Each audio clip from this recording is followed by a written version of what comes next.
Said I wasn't gonna do it this time. Are you serious? Jake, what is that you said before? I don't know, what's going on? Well, oh man, I was trying to have all my ducks in a row and not be so. Are you? Well, there goes nothing. I thought I had my microphone, but darn it. Sorry, guys. I dropped the ball right out of the gate. Uh, How you been, Jake?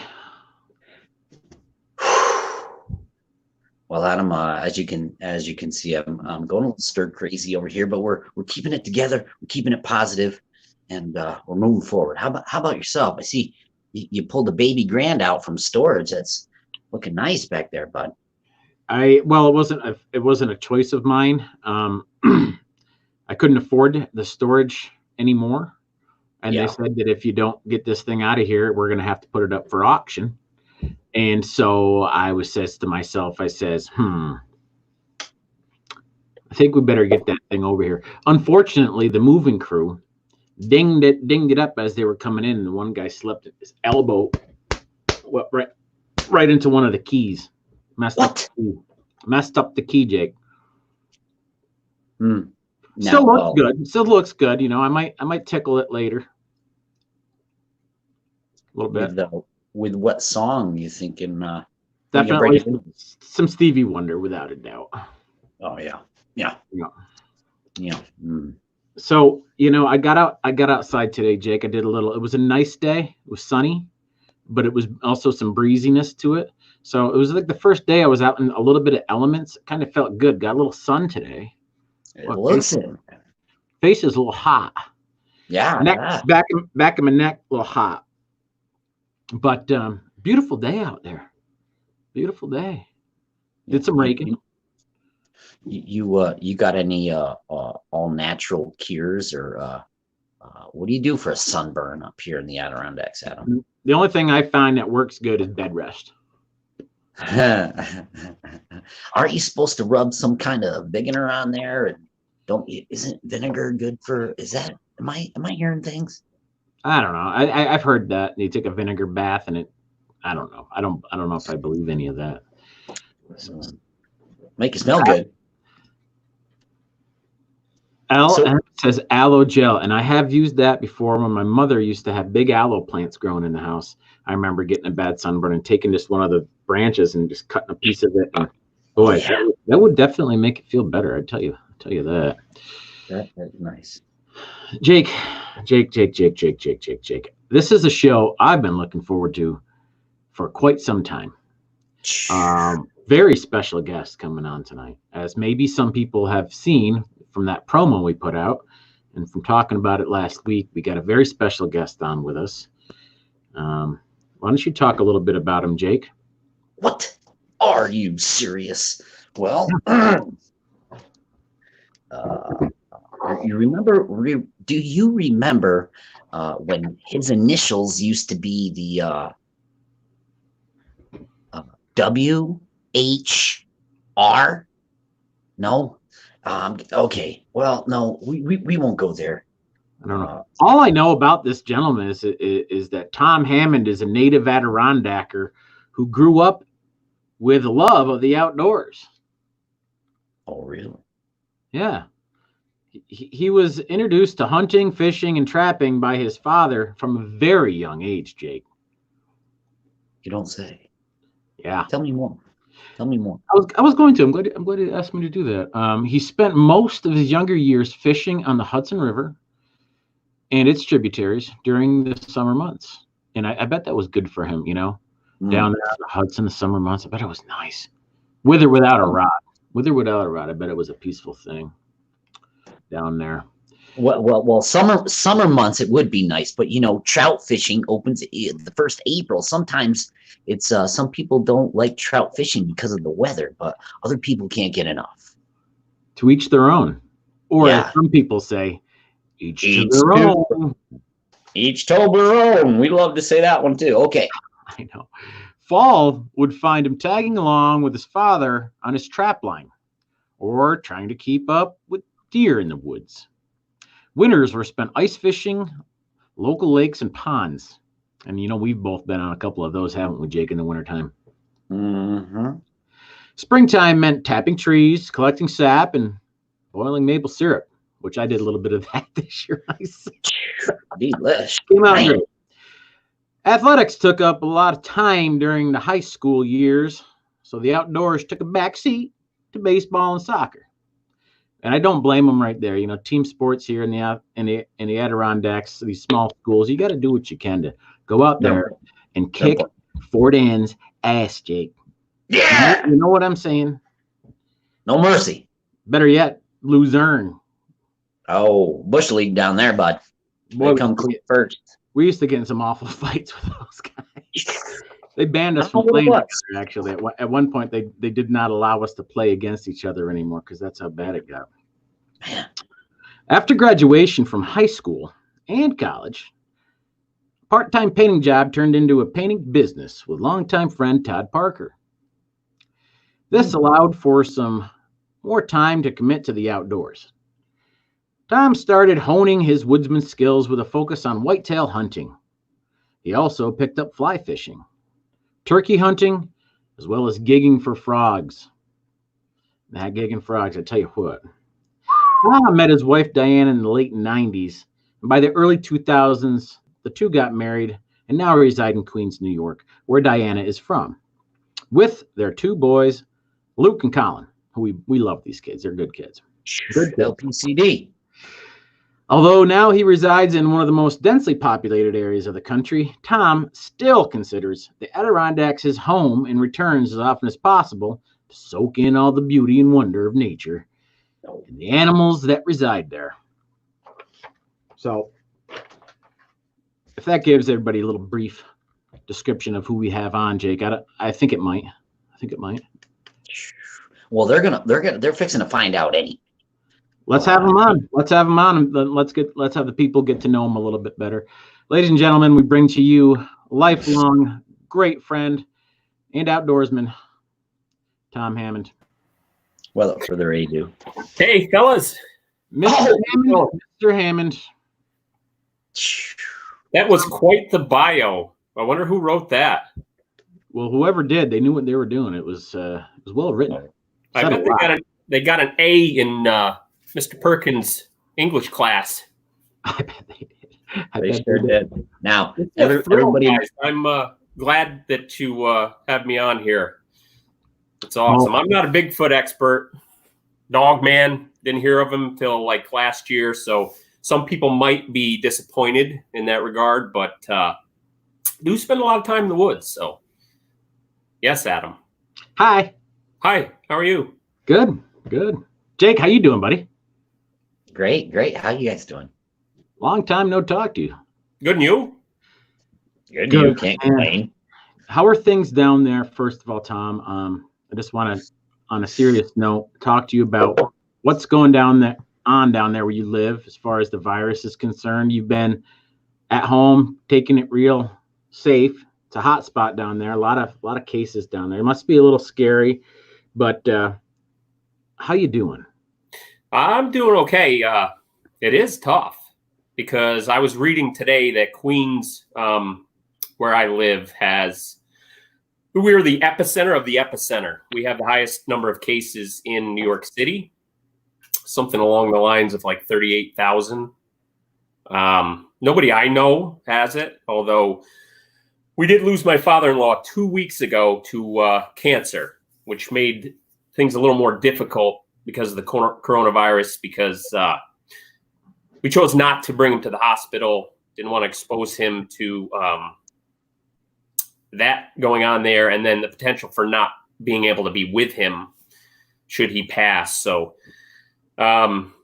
he stayed at home, had one cancer treatment. Things went downhill from there. Family decided to bring in hospice, and he was able to die at home. So that, even though that sucks, it was a blessing not to have him be in the hospital where no one could be with him. We were with him when he died, so that was a good thing. And also, he's a wise man. He was very good financially, spent his money wisely. He prepaid for his funeral, so we didn't have to deal with what's going on down here with the situation with the bodies. Morgues are filling up. They're putting people in refrigerated trucks. They're burying people on Hart Island because there's just no place to put bodies. So Wow. hearing stories like that really makes things hit home. Like I said, I'm glad I'm not seeing any of this other than normally I hear a lot of air traffic overhead because we're right near LaGuardia Airport and not too far from JFK. And that has been replaced with sirens. So I don't know which. I guess I'd take the air traffic over sirens any day. But it kind of sucks because stuck inside. Normally I've made some trips up north, scouted for turkeys, seen friends, family. Haven't been able to do that. So kind of sucks. But we're still healthy. So that's a good thing. That's a really good thing. Geez, you gotta be thankful for everything you got in this time right now. That's amazing. That's what you just told us. Just wow. Yeah. A lot to deal with down there. I mean, the virus, not only is it just scary in general that you don't want to get sick and everything, but there's everything that comes with it. The burials, the funeral service, the families, the communication, all of that. Wow. Yeah. It's been tough. I've been out of work since beginning of March, probably. So I think it's the first week in March. I was actually working near New Rochelle, which was the original hot spot in Westchester County. And I chose to start quarantining early, halfway through a painting job. So that job remains halfway done. Poor lady's living room looks like a bomb went off in there. I was halfway done with prep. Adam, you know what that looks like. I do. Pulled the plug on that, and I haven't been back since. But she's cool, so I'll get it done eventually. Hopefully before the end of summer. It is a reality of it all. Yeah. I mean, that's just another dynamic of this whole thing. Think about that. This lady is, and that's just one small project. I mean, there's obviously huge ones going on all over the place all the time.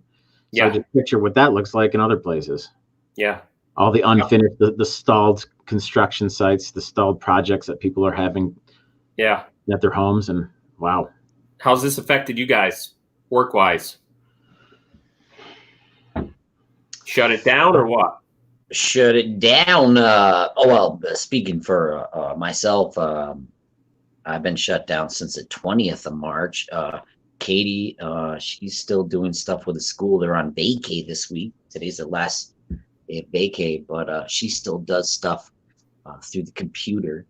You know, they're online now. So, you know, catch as you can.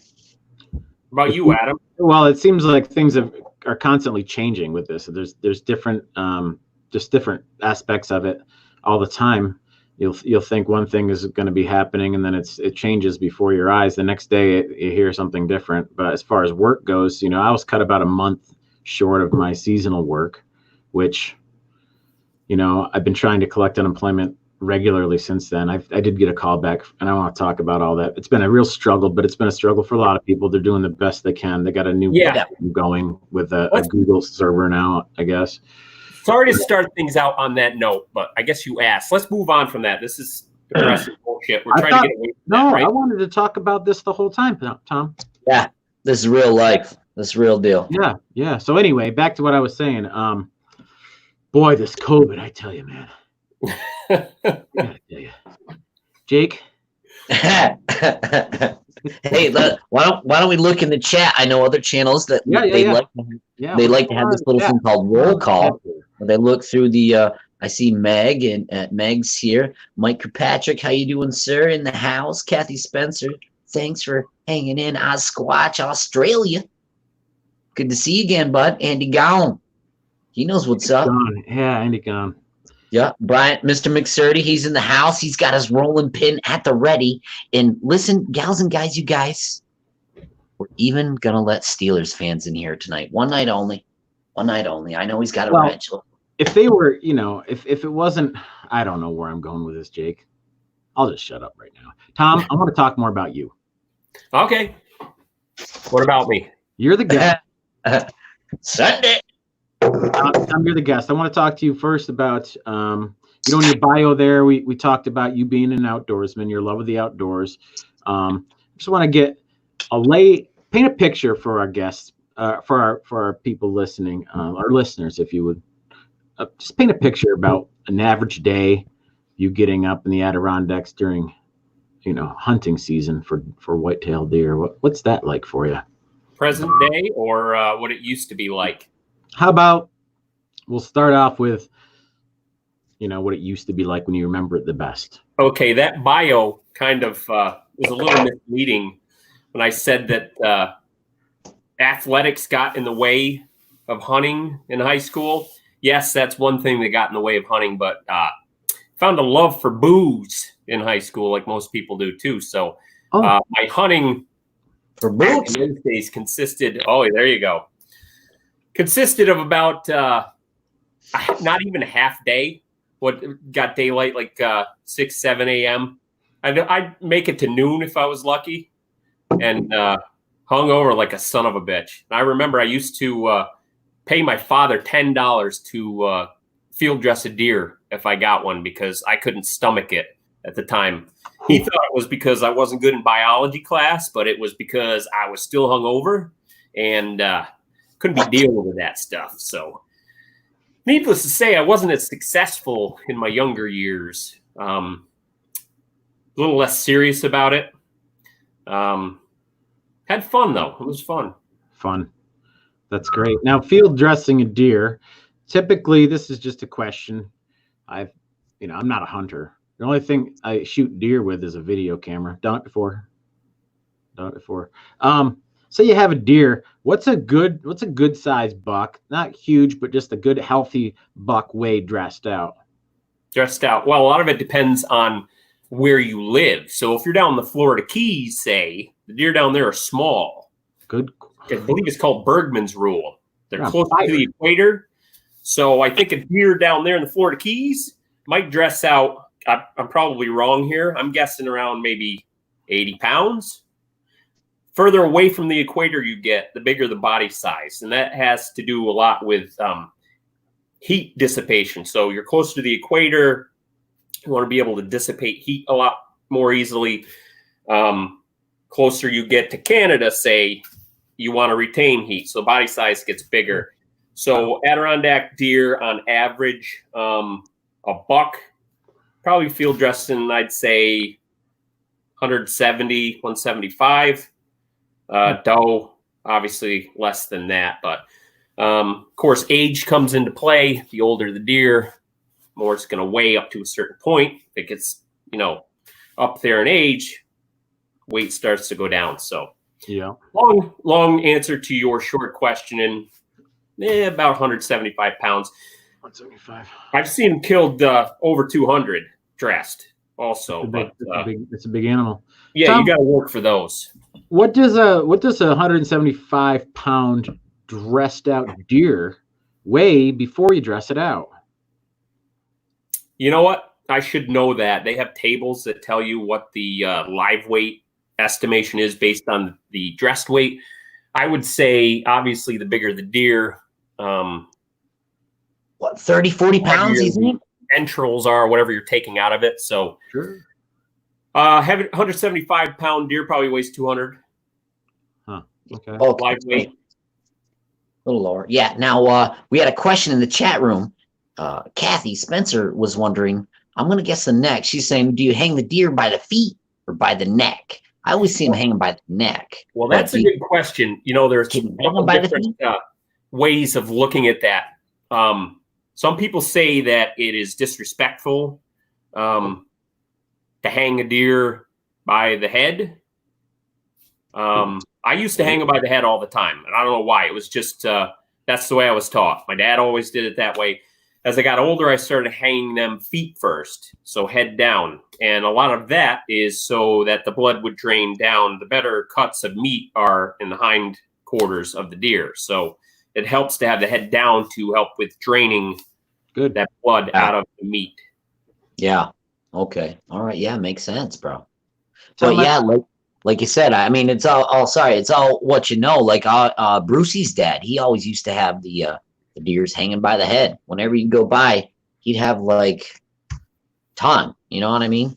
Yeah, that might have been a part of it. Some people say it was disrespectful. I also feel like back in the day, everybody used to have their deer hung up out near the road in a tree. It was like a bragging board kind of. I got my deer. That's what it always was. Show them off.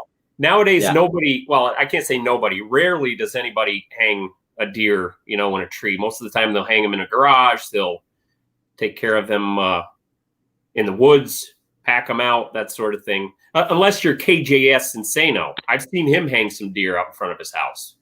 Hey, KJ. What? Yeah, awesome. Where's KJS? Oh, look at that one. Look at this guy right here. How old do you think that is right there? 6 years old, Tom? No. That deer, a lot of it has to do with where you kill the deer. That buck I killed in Western New York. So they have better food source out there, so it's easy for them to grow bigger antlers because they have adequate food. So whatever leftover nutritional stuff they're getting, they can dedicate towards antlers. In the Adirondacks, horns don't grow as big because the amount of food is not the same. They're dealing a lot with acorns and, ferns and whatever they can find. Sure. Whereas on Western New York, that deer right there, probably 3-year-old. Really? Yeah. Wow, that's impressive. That's impressive. Tom, I always heard this, and I think it may be true, but a lot of people, the first taste they've had from a venison, they think, oh, this is gamey and this is that and this is this, and they don't have a good taste for it. I think they have a bad experience with it. First of all, I think maybe people, oh, do you want some venison meat? Here, I'll give you some.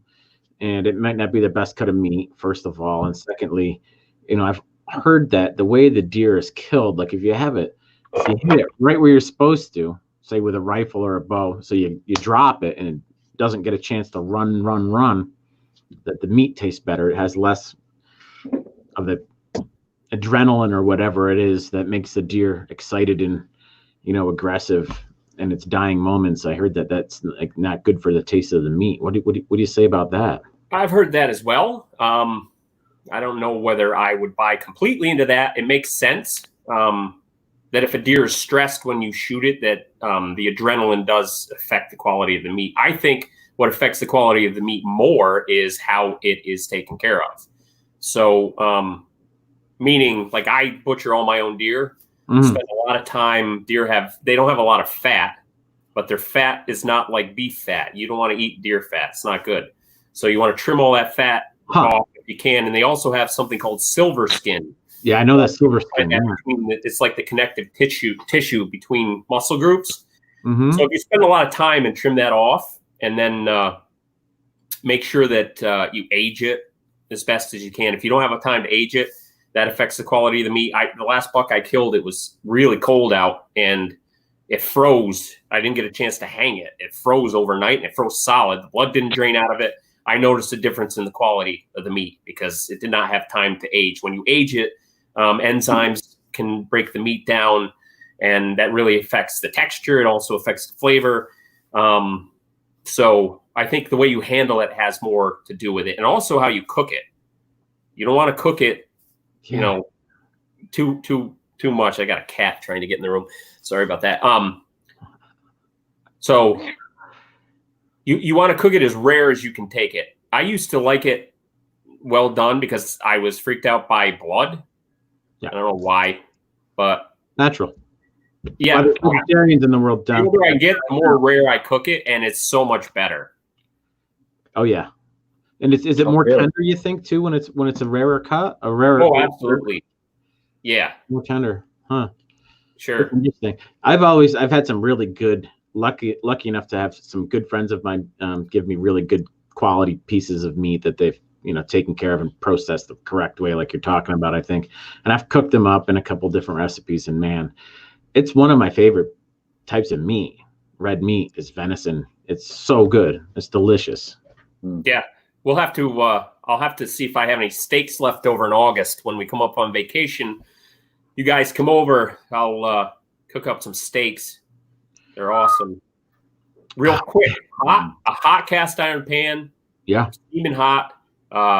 Take them out of the fridge for an hour or two, as long as you can. Get them to room temperature. Put a dry rub on there. Freaking throw them in that pan with a little olive oil. couple minutes tops, flip it over, a couple minutes. So pan, like a cast iron? Oh, yeah. Yeah, okay. Take it out, let it rest a little bit, and it's good to go. That's awesome. Tom, this is a Bigfoot channel, as you can see right here. Mountain Stream, Blue Line Bigfoot, right? Sure. We have to ask you some questions, okay? You grew up not far from where Jake and I have one of our main squatching areas, which we now call Squatch Country, which somebody named the piece of land next to it, Squatch Notch. And that whole piece of land between there, stretching out all the way over to the next road, from there back around that whole section of land that we grew up on, there's a lot of activity in there that we know of. And you living there and you hunting that property, I just have to ask you, on the record, have you seen anything or heard anything out in the woods that you just don't know what it is? Well, I have, but not in that particular area. I know exactly where you're talking about. Your last episode, I recognize that. I'm like, hey, that looks like that stone wall. So I know exactly where you guys were. And I never really started paying attention to any Bigfoot sign because I never did until I started, following you guys, what you're doing. And now I notice it a lot more. That's sign, like you guys point out all the time in your videos. Yeah. I have seen tracks, what I believe is tracks. I think I sent you a picture of a track that I found. I did hear a strange sound. That was over near Irishtown in the morning. I caught it 2 mornings in a row across a lake. We run a cabin during the summer. Oh, yeah, there's the track I found. I was actually, that's not far from Irishtown either. I was out looking for a place to gig frogs and came across that. And that certainly caught my eye. Well, Tom, you know that up in that area you're talking about, up Oliver Pond, Lochmuller, that whole Irishtown area up there is right exactly in one of our other hotbeds. And I mean, that's in an area that not only have there been eyewitness accounts, there's been trail cam pictures that are really, I don't know, you can't prove anything, but there's stuff on there that looks very peculiar, very squatchy, very suspicious. And then we have like stories of people in the area that are hiking or just out in the woods doing some, foraging for raspberries and have strange things happen to them up in the backside of the mountain we all know of, Snyder. Rocks being thrown, just all sorts of stuff. And then Jake, I think, has had, I don't know how many, but at least 1 or 2 occurrences up there, Jake. Remember that? You were DD that night, right? Yeah, I was a designated driver late one night. I was called at almost 2:45 in the morning. I ran down to Lake George to pick up the girls' night out party and bring them back up to where? Oh, yeah, Irishtown is where we made our first stop, up on one of the farm hills. Anyway, so I'm sitting there all by my lonesome in the Volvo. I could have just sat there. Listened to the radio. I was hoping they'd play something cool on EQX, but okay. So here's the story, Moss. I'm like, well, let me go out by the road and check on the Karen, on the gunslinger, on the dog Karen up there. So anyway, so I head up to the hill, blah blah blah, and whatever. I felt salutatorian. It's one of those things where, like, you got to be kidding me. I mean, who's scripting this? Truth is stranger than fiction. But when get to the point, would you? See, Tom, that's the problem.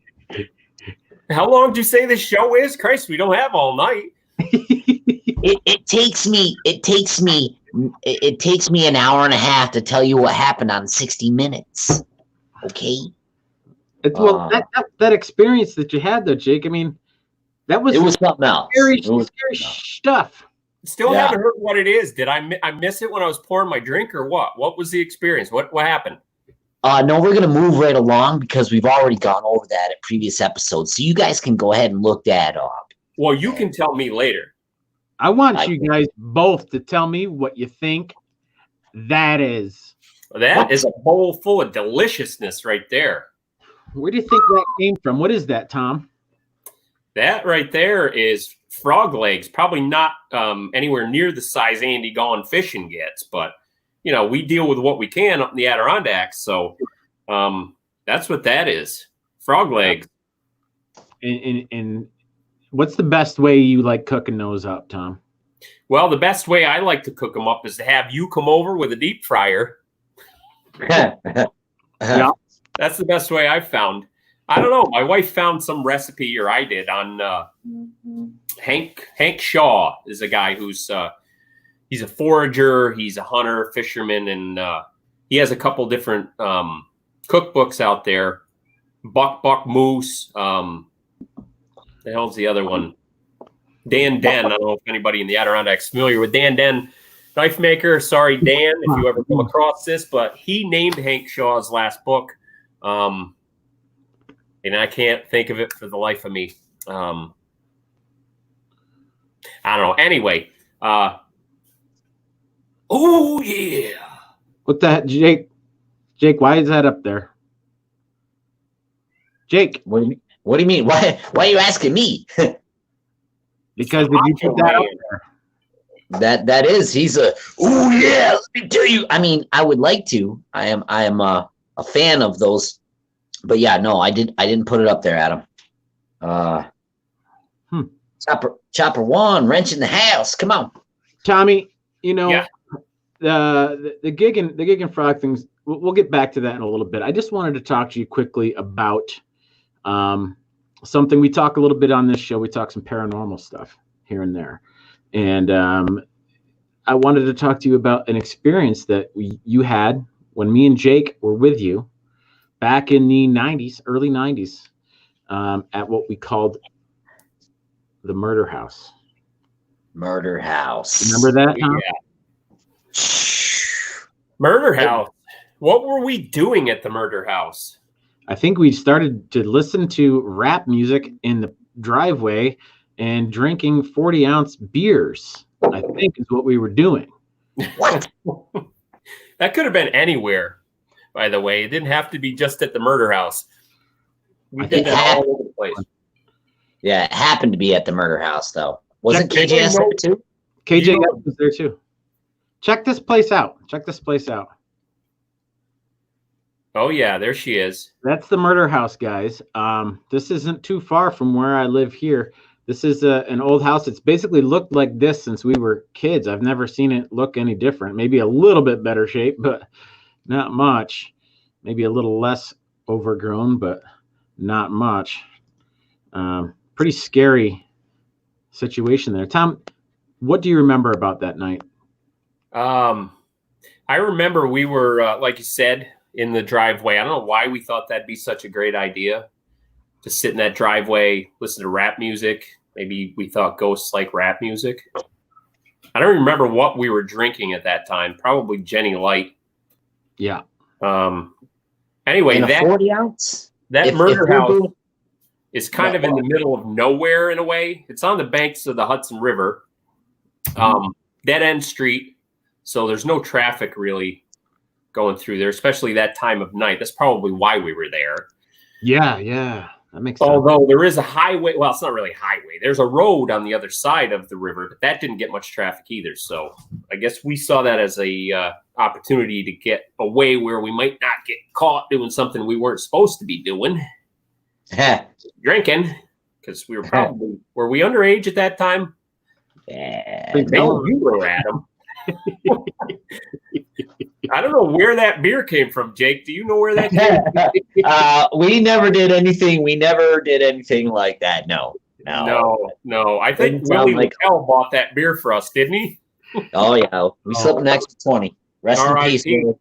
Anyway, we were all, hanging out. I think we went there more than once. Wasn't a regular hangout, but we did go there quite a bit. Every once in a while, we go to the murder house. That's right. Freaking ourselves out and never really encountered anything until that one particular night. I think the last night we actually did anything there. Yep. I think after that night we didn't go back. Nope. What did you see, Adam? Well, to me, I mean, it was a scary, weird, dark. It was a pretty dark night, but it wasn't 100% dark that night. And I remember that because I remember when we were up on the porch, it took us a while to get even up on the porch. And back then, the place was gated off with a nice, really high fence. You couldn't just get over the fence. See this here? You can walk right around this thing and walk right up on that. Oh, that's right where we were parked. I took these today. This is right where we were parked. Oh, I recognize that window up top. That wasn't boarded up at that time. Yeah, you're probably right. Because that's where I saw a strange light. Yeah. Good memory. And there was no reason for a light to be coming out of that window because it creeps me right out, man. I don't know if that house ever even had electricity. It's so old. And so basically we're all hanging out, doing our thing. And Jake, I don't remember. Did you see it? I know that Adam saw it. I saw it. I don't know if Kevin saw it. No, I don't think I did. I think I was in the way back. I think I remember something. Either I saw the light, but either you said it or something. I remember that experience, though. I totally remember that now that you say that. Yeah, it was so freaky that there was like an orb in that window, and there's no way of knowing where the hell that came from. I would like to say that maybe it was a reflection from a light across the river or something. I remember that whole thing now, yeah. But if I remember correctly, that window never had glass in it when we were there. So that reflection theory kind of flies out the window on that. No pun intended. Oh, Tommy, you see the porch there? Yeah. The left side of the porch there is where the main entrance was, I believe. Or that's where we were standing, and we were all there kind of in a group, and that's when the concentrated darkness kind of came over the whole porch area, and it was, like I said, it was a dark night, and then all of a sudden it just got super dark to the point I couldn't see in front of my face, like this.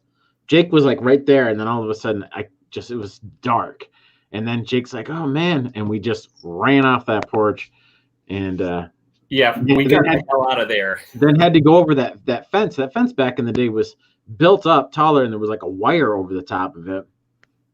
It was a lot different back then. You couldn't just walk in that place. Yeah. Do you guys know the story of why it's called the murder house? Yeah. A lot of people in the chat are wondering, Tom. Oh, really? Okay. Yeah. Do you know, Jake? No, I would like you to. I confuse it with the axe murder from North River. Well, no, that's what I heard also. I don't know if there's confusion there. Maybe I heard that there was a husband, wife. I don't know if they had any children living at that house. The guy worked in town, and they had like a dispute going on or something. I don't even know if they had a car back then. I heard he was walking home and murdered her, and I thought it was with an axe, Jeremy. So I think that's where like the legend gets kind of foggy. I didn't know anything about North River. Yeah, no, the one on geez Louise, look at that. No, the one on Schoolhouse Road. There used to be right past Decker's old camp, past the schoolhouse. If you're coming from Rogers Road or from Harvey Road going back toward North Creek, that side of Schoolhouse Road, going that way, it was a little place right after Decker's camp on the left. And that used to be what I heard when I lived there in 1982 was that the murder took place there. A husband murdered his wife, and that was the axe murder house. So I don't know. I've never heard of that one.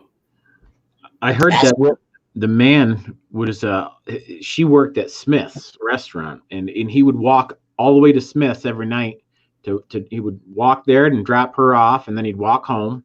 At the end of the shift, he'd come back over and walk back to Smith's and wait for her to get done. And then they had an argument, and about 150 yards before the house on the side of the road is where he killed her. But I'm not sure how. I heard that it was by axe. Somewhere that story is correct. Somewhere in there. Well, that was coming from KJS's mom. Wait a second. I got a phone call here. What? Who takes a phone call during a I don't usually take a phone call. You guys are supposed to be professional. What? Yeah, Adam, you or Tom, you got it right way first time. Or wait, what? Maybe this is unprecedented. Hello?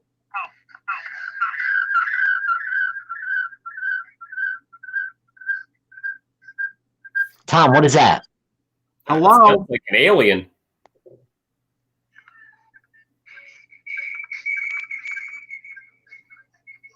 Listen to it.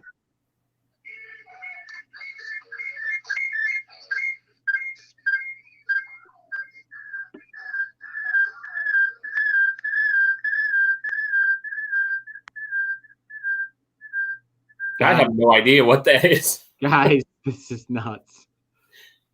Dude, who's calling? Hello? It's an unknown number.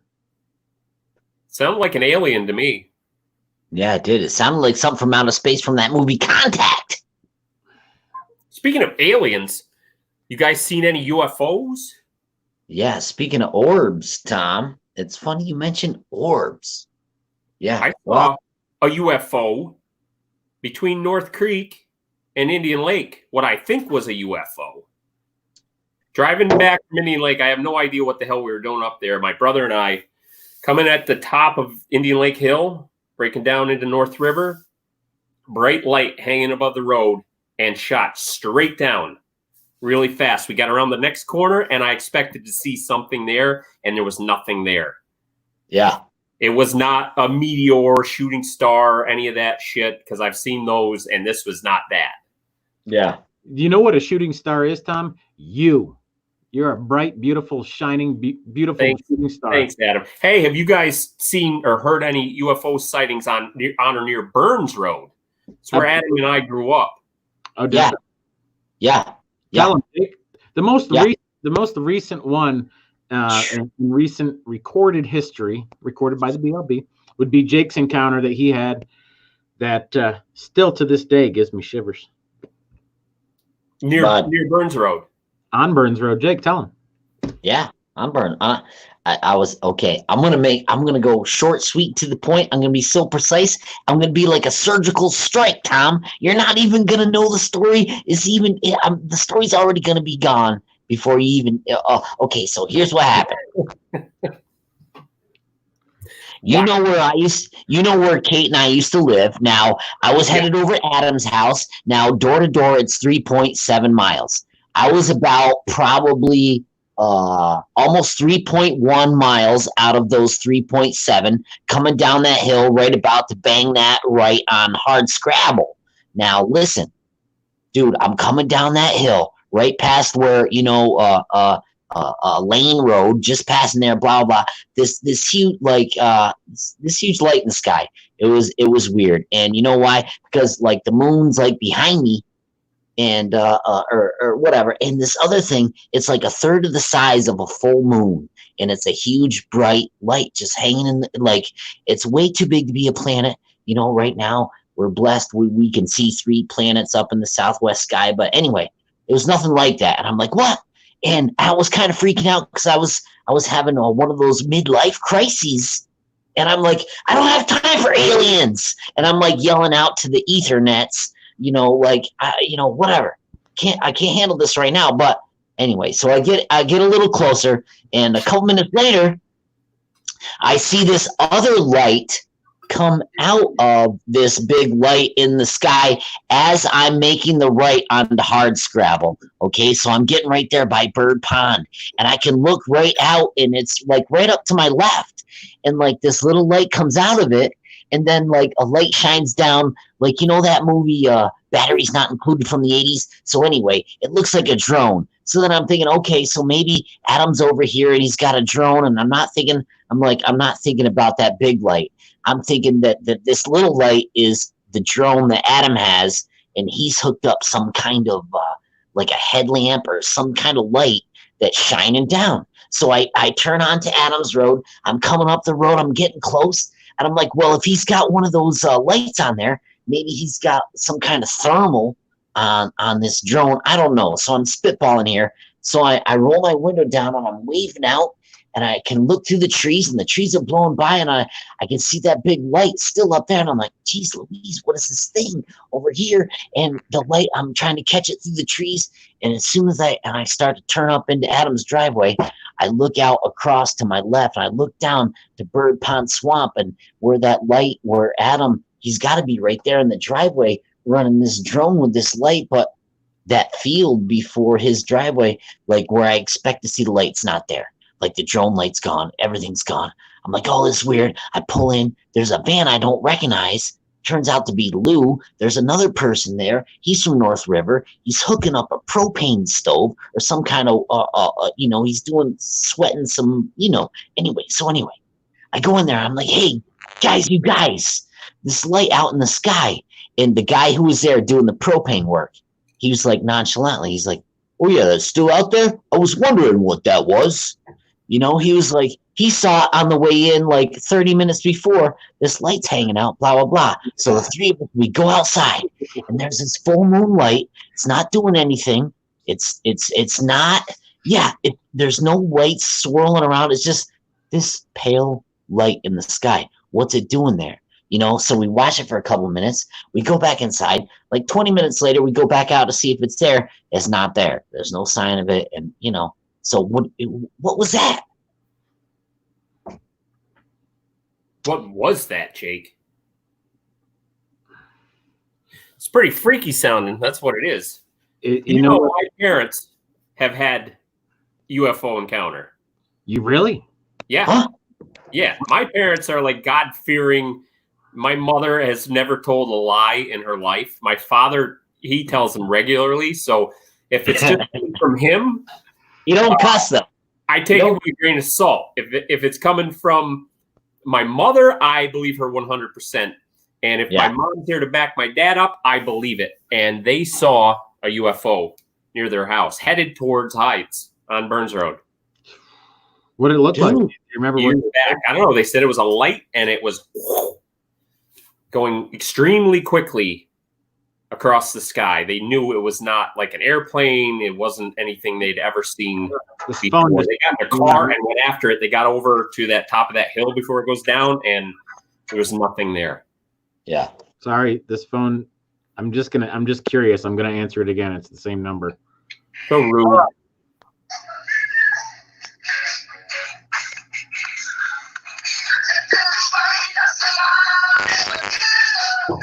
Oh, you got another thing coming.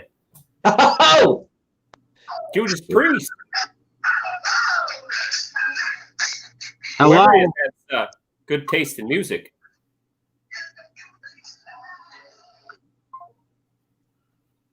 what? Okay. If they call back, I'm gonna have to answer that again, guys. I'm sorry. They just hung up on me. But this story is creeping me right the hell out here, Tom. You with the because listen to this. This is back. Okay, I was living over on Burns Road, and I was going into North Creek. This wasn't too long ago. This is probably maybe 15 years ago. I don't really remember because I lived there off and on. But I'm coming up the hill before your parents' house, from Hilda's up the hill, right? Towards your parents' house. Right. And I see this. It was a light, but it was stationary. But it was a light up like in a tree, but it like from a far ways away, it looked like a bright house floodlight. I'm like, who built a house there? And then the closer I got, I realized where the light was coming from, which would have been like just kind of like up in the trees at like the top of that hill. Bright light, just just on, white light, just stationary white light on there. And then I kind of got closer, and the thing just was gone, just went right out. It's so weird that they're like, that seems like some kind of a area right there, and that, I don't know, between my parents' house and your mother's house. I don't know what it is, but I'll tell you this. I don't know if you guys, when you were looking for Sasquatch, did you have an issue with a compass? Yeah.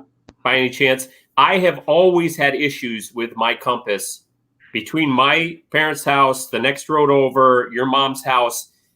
There's something going on there. I don't know whether like it messes up the magnetic field. So your brother, Adam, actually got lost down there in that area. It's very thick, swampy. It's easy to get turned around. That's the place you need a compass. And I find a compass down there fails pretty often. You cannot rely on a compass. That's one place that I've found that compass really doesn't do you any good. So you have to go there with somebody you know. Or so strange. Or just spend a lot of time there to learn the area, because I have never had a compass work there. So maybe that has something to do. I don't know. Is there like aliens doing something with the magnetic field, or is that why they're coming there? I don't know. The whole thing is got me a little creeped out. Jake and I, one of our next missions that we're doing, we're going to hopefully be going in the field again this week, is going to be into that area. We were going to be going in from the other side, where it's been a hotbed of activity. Actually, Jake, what I heard a couple of days ago, there was another sighting over on that side again. And so I was going to go in on that side, and then I got looking at it on Google Maps, and I was just like scared to do that, because I'm like, we're not coming out of here. That's a big, huge piece of land, and I'm not going in there. I'm going to get lost going in there. So we're going to go in from my side, and we're going to just kind of leave a trail of breadcrumbs, so to speak, on the way in. We're going to go in the daytime, and we're going to go in with survival packs and everything in case, we have to overnight it. But you know what you could try too? I don't know if you guys have heard of Onyx Maps. Got it. I use that for hunting. That actually I find does work. That relies on satellite imagery. It doesn't really, you don't have to rely on a compass per se. Yeah. So, I got it on my phone. You could use that and then do a track or something, and then you could find your way back out if you don't go between, like, all the way between one road and the next. Oh, you can set tracks with that thing too? Yeah. Is that for the paid part of that app, or is it for the free one? I think you can do it with the free. I'm not sure. I've always had the paid. Yeah. And then it also shows property lines and who owns the property. So when you're trespassing, you know who to call to and apologize. Mm-hmm. Yeah. That's another reason why we didn't want to go in from the other side, because forgiveness and permission. Also, all sorts of posted signs. I'm like, if they have their land posted, they don't want you on it. So I'm not gonna do that. But if you have Onyx and it shows the property owner, you could do a little research, find out who owns it, give them a call, ask permission. Don't tell them you're looking for Bigfoot; they'll think you're crazy. Tell them you lost your dog. I couldn't tell a lie. I would have to tell them that we were looking for some indigenous bog plants for picture taking, because we're putting a portfolio together, and that could not be further from the truth, unless of course we actually went and did that, which I would be fine with that. Jake, what do you say? Yeah, wow. Just do it. Hey, I'm gonna spring this one real quick surprise on you guys. I know we're a long way from the deer top. Tommy, this is the first ever shed that I found. Nice. And what Katie and I went down on the front 40, and this was just sitting in the grass. Sweet. I was gonna say that has to be near your new house, because you want a hotbed of activity for deer. They yard up. There's like 30 or 40 down there. What do you got on that phone, Adam? You get another call? No, I was hoping that I did, but I just did. What? That's a nice one. Am I Nostradamus? And that's exactly what I was hoping for.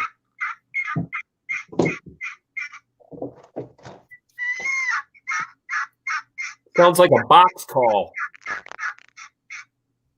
A box versus what? box call versus a mouth call versus a pot call. That's a turkey yelp. They hung up. It didn't sound too great. Whoever was using that hasn't had a lot of experience running a call.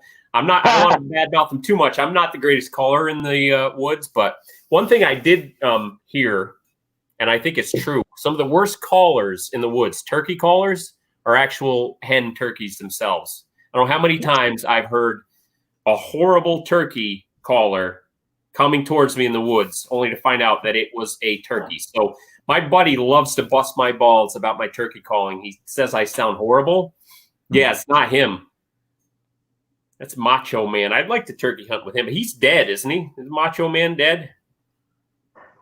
Elizabeth gave him a heart attack. I wonder where Jake is. Did he just... I'm interested.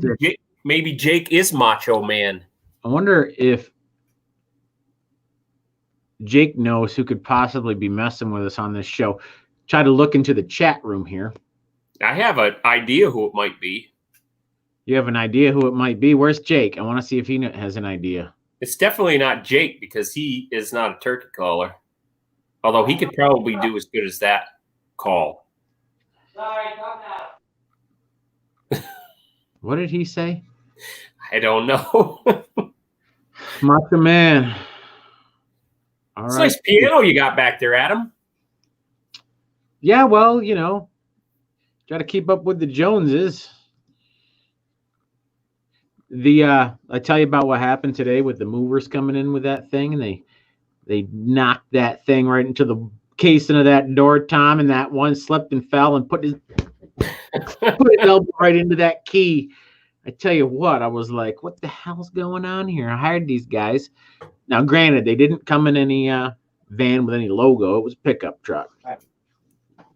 Piano got a little wet, but I was pleasantly surprised to hear that when I hit that key, it was only just a little bit off. It actually adds to the music now, Tom. You ever tickle the Irish, Tom? What's that?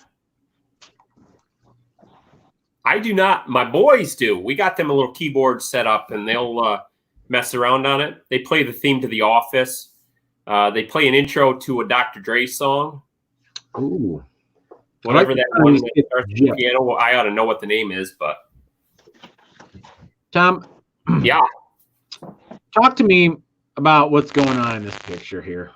Well, that's my youngest, Colin. He's a little bit bigger than that now. We're up on Lake Champlain, and that one in my right hand, closest to Colin, that fish, that's a lake trout.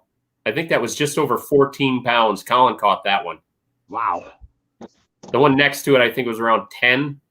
I caught that one. My oldest son, he caught an 8-pounder that day. He was a little pissed at the youngest that he caught the bigger fish, but you know how that goes.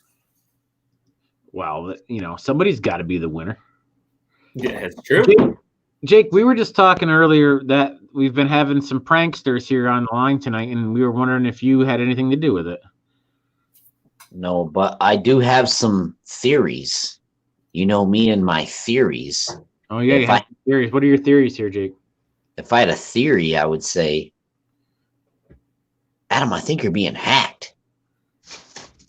What's the theme here? You got Macho Man, you got some alien sound, and you got turkey calls. That means nothing to me.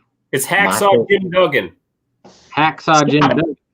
Yeah, he's from Glens Falls. Yeah.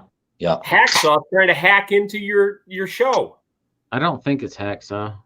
Tommy, I like the cut of your jib. You're always over the target of my well-hung reader. Jake, did you just hear me say I like the cut of the kid's jib? Did you just hear me say that? Like, no, I'm sorry. I had to run downstairs. I just got done saying I like the cut of Tom's kid's jib. Oh, really? What? Yeah. Oh, sorry. Well, maybe subliminally. I don't know. I just got done saying that. I like the cut of their jib, and then you go ahead and say it again. Boy, that's awesome. Any ideas for you, Tom? You think it's Hacksaw Jim Duggan, huh? I wish. That or Stone Cold Steve Austin. Oh, yeah. I mean, who does the best Macho Man impression? I don't know. Besides Jake? Macho I don't Man. know. Hey, you know who I'd like it to be? Jimmy Superfly Snuka. Is he still alive?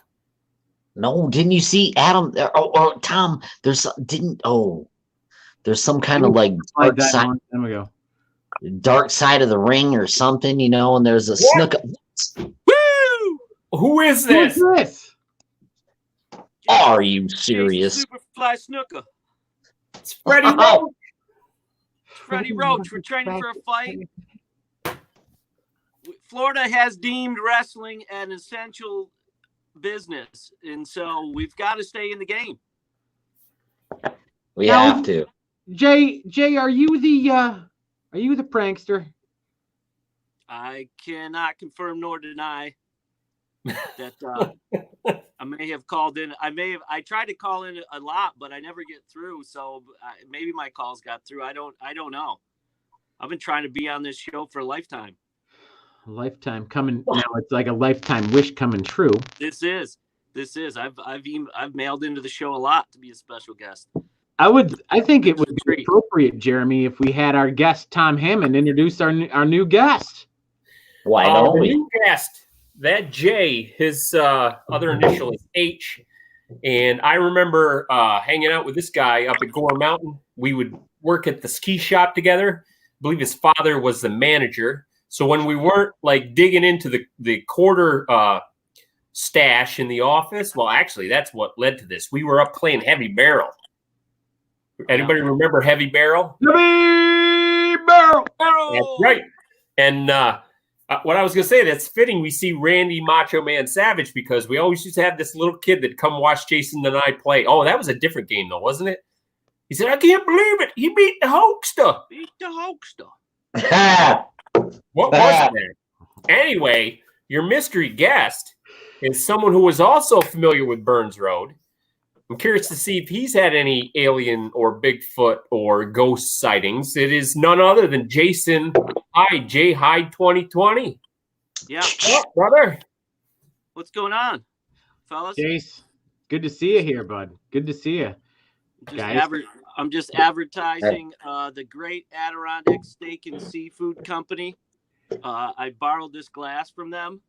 Yeah. I do. Okay. I have every intention of bringing it back to Lake Placid, but I might as well give them a little plug here. Cheers. I'm sure it's gonna go make its way right back, but for now, you're just doing a little free advertising. Cheers, brothers. Cheers, everybody. Yeah, cheers it up. Well, For those that don't know, this guy right down here, that's my older brother, Jason. Also, outdoorsman, fisher, hunter, slayer of the wilds. Novice turkey caller, although that sounds better. Yeah, Tom. I busted your balls earlier. Oh, I heard it. You're very, very critiqueful. So if you and I get in the woods, I guess I know who's going to be calling. That's all right. I'll do the shooting. That's fine. That's fine, too. Hey, so Adam, maybe we ought to tell the audience about the three older gents on here, how we all met.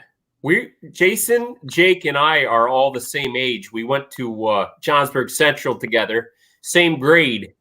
Jake Hitchcock, Tom Hammond, Jason Hyde. We graduated with a group of about 40 people, maybe 42. Any class we were in, normally they do the seating arrangement by the alphabet. So we were always clumped together. Lucky us.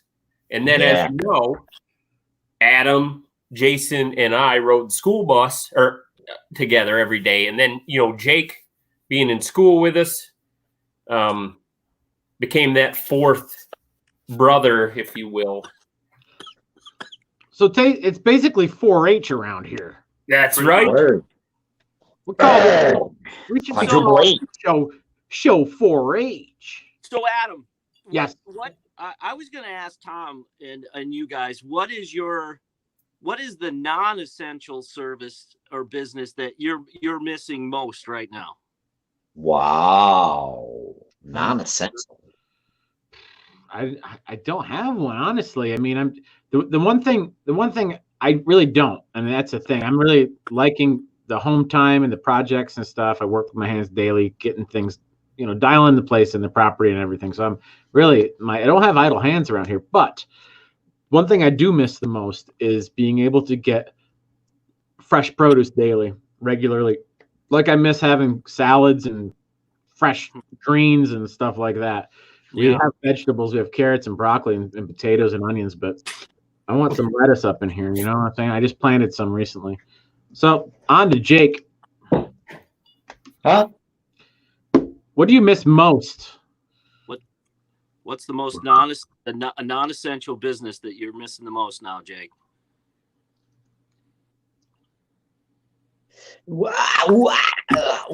Some of the restaurants and some those things that are closed, like the local kind of and if you can't, I mean, geez Louise, can't go down to the watering hole and The bars. Yeah, that's Well, right. hey. The bars.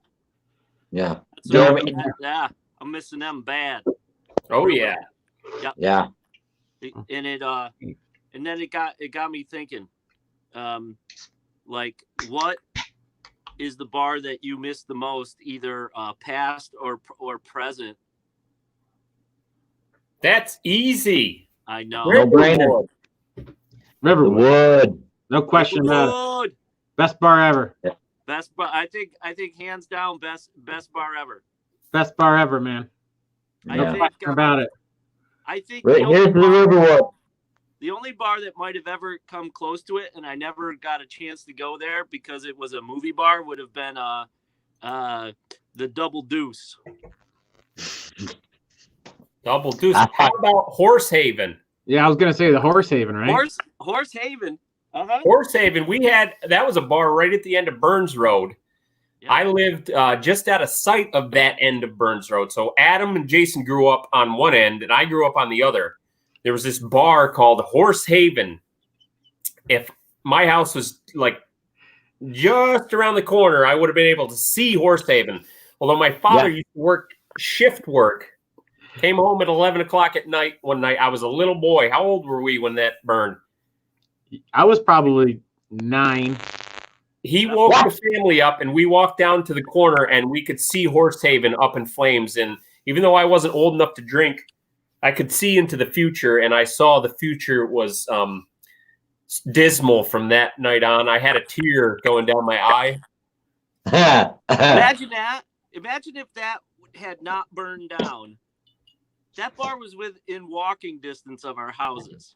Yeah, no kidding, especially Tom's. Oh, yeah. my Phew. goodness. What probably for the best. Yeah, I didn't have another excuse to drink. But one thing I heard was Doc Bradway threw the jukebox out a window of that burning building.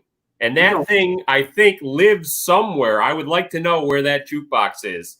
It's probably over at Bradway's. I think it's in that pizza shop in North Creek that isn't open Oh, yet. it could be that, too. No, I think it's a quarter of a mile over on Cooper Hill Road, on Cobble Creek Road. Ah, there used to be a dude ranch up there. That would have been the days. You remember any stories about that? The dude ranch up on Cobble Creek Road? They used to do some square dancing up there, I heard. Hell yeah, that used to be the place to go to. Mhm. They had gambling, frickin' drinking, dancing. It's probably just like what people say that they had, but it probably sucked. Tom, what about this? Oh my God, who are they? What the hell is that? Jason, you know who that is? Couple of Hammonds. Some rednecks right there. Well, that's another age. That's me, beardless, with that nice red crusher on. I got that from my grandma's store down in Belcher. And that's one Greg Hammond. Look at him, man. He was something. He still is. That guy, he's a Viking. He's as elusive as a Sasquatch, which is why I always say when I see him, Greg Hammond sighting, because it's like one of those things. It's Greg Hammond sighting. So Tommy, I just want to talk to you quickly about a couple things here. And I want Jason's input on this as well. What's going on here? Oh, that's a nice native Adirondack brook trout right there. You know where I caught that? I have 14th Brook. No, I caught that. Deer Creek. That's Deer right. Creek. You can tell by the ledges behind you. probably about 500 yards up on the left is where you're taking that picture, right from the you know what I road. was doing up there? I was squatching. Figured I'd bring my pole. I saw that episode where you guys kept going back to Deer Creek, and did look pretty squatchy. So I figured I'd give it a go. Brought my rod with me, and I caught that beauty. Look at the coloring on that. That's a crazy strain. That's unlike one I've ever seen, and that's no joke. I'm not kidding. Dang it! I told you, Adam, not to put that episode on there. You're gonna reveal all our secrets. Sometimes look what Brian has to say. He snagged that huge fish. I didn't snag it. That sucker, that thing took a worm. I'm not too proud to fish with worms. No, those are some of honestly my favorite fish in the Adirondacks to fish and eat are brookies. They're the best. Yeah. I'm gonna go out and get some this week, actually. I wanted to say something quick to everybody out in the chat. If anybody's got any questions right now, and Jake, if you could help me check these questions out for the guys, for the fellas here, for Jason and Tom, Adirondack. Jason, what the hell? What are you serious? What is that big head behind you? Hey, yeah, that's what I'm talking about. Hey, all right, Jason. Oh, bud. Worm my ass. Are you? Oh, somebody talking shit out there, Adam? Nope. No. I see you, Brian. Hey, I want to talk about one of my first memories post Navy, coming back home like a couple days after. Tom and Jace, you guys were already working at the ski shop. Adam, this was 1992, that December. So you're in the high school still then. But I remember the day after I come out. Oh, Tom's like, "Come on up here, we'll get this." Jason, remember that party going down to the Inn on Gore? Yeah. We went to a little house party, and then you gave someone a real nice surprise on his Toyota windshield. I just want to say that I never stopped smiling when I remember that night. So anyway, thank you, brother. I love you. You guys, you all know I love you. But man, that's such that story. Woo! Yeah, Guys, that's a good one. We got to give the folks out here watching something that they wanted. They came here for, and that's some encounter stories. Bomber says here, tell your encounter stories to us. I was thinking maybe Jason and Tom together. Yeah. You probably have had stories. I know when I was a kid, I heard about some stories that you guys were talking about when you were out hunting and trapping. I don't know, something out in the woods. I know a fishing one. So we had a boat on a pond that was surrounded by swamp, and you had to walk to get to that boat. You had to walk through a lot of swamp. And so we would fish that all through high school. And we go out and stay there till almost dark fishing. And so by the time you got that boat back to the shore, I had to walk like probably close to a half a mile through swamp and the woods in the dark. And typically, that was creepy as it was, just kind of hearing swamp noises and frogs and the whole thing and being dark. And then I remember one time we were out on that boat, and then we just heard this weirdest noise. Like it sounded like a cat. I don't even know. It wasn't a Panther Lady. Yeah. And so we freaking called it Panther Lady. And we just thought that, and of course I've got to get out on the shore now and walk through this swamp in the woods. Now all pretty much dark out after hearing that and not knowing what's in those woods. But yeah, that was pretty creepy. Yeah, that's one of the things that I think I remember. I remember another thing too. that what you guys were telling. I think what happened is you came home, or at some point Tom came over to the house and you guys were talking about Panther Lady. Maybe Jake, you were talking about it with him. Everybody was talking about this Panther Lady thing. I remember that as a child. And then I remember Mom saying that she was down at the end of our road, down where the Bird Pond Inlet comes there. And she says she saw this thing cross the road on this like really strange like way that it moved, almost like a I don't know, but she said it was big. She said it was bigger than a dog, bigger than like your normal house dog, big dog. But she said it was all slinky and weird and kind of moved and hobbled and slinked across the road down and through there. And she goes, I swear to God, it was the weirdest thing I've ever seen. And I think it was that Panther Lady that Jason and Tom have been talking about the whole time. So I don't know. You don't know what's down there. Go ahead, Tommy. That brings back a memory. Jay, I don't know if you remember this. Around that same time, I remember we don't encounter a lot of fawns up there. Like, I didn't see my first fawn in the Adirondacks till I was like in my freaking 20s. And that was crossing the road. I saw like twin fawns. But we were on this same pond. Do you remember? It sounded like a baby crying.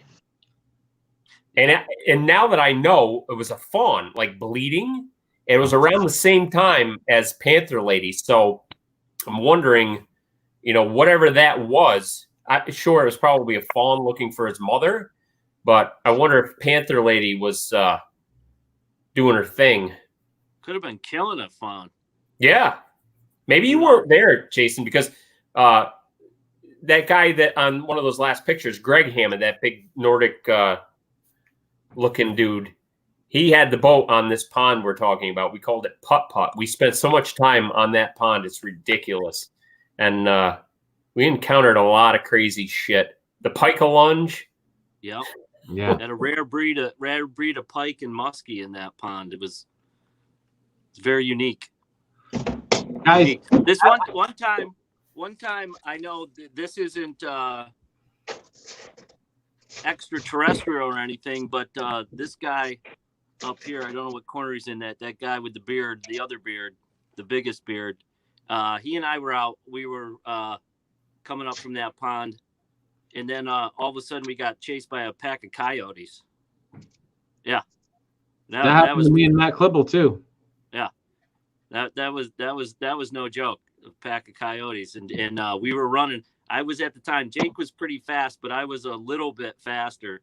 And Jake, being the good friend, he said, just go ahead and save yourself. Did he really?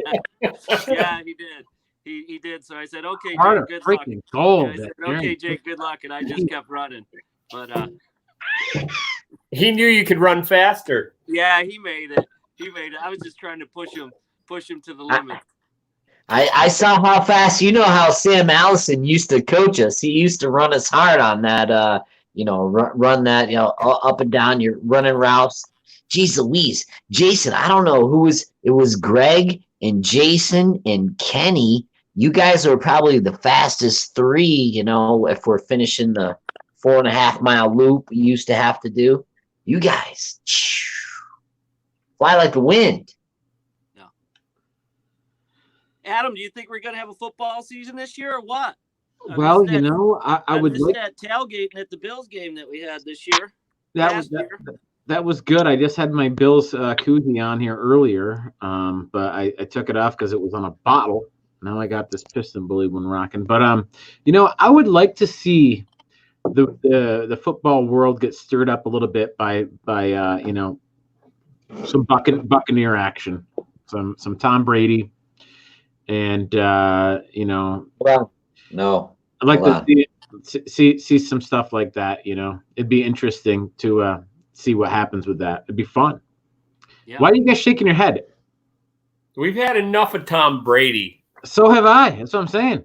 I want to watch him fail. Oh, I thought you wanted to watch him succeed in Tampa. Yeah. Okay. Yeah. No. Okay.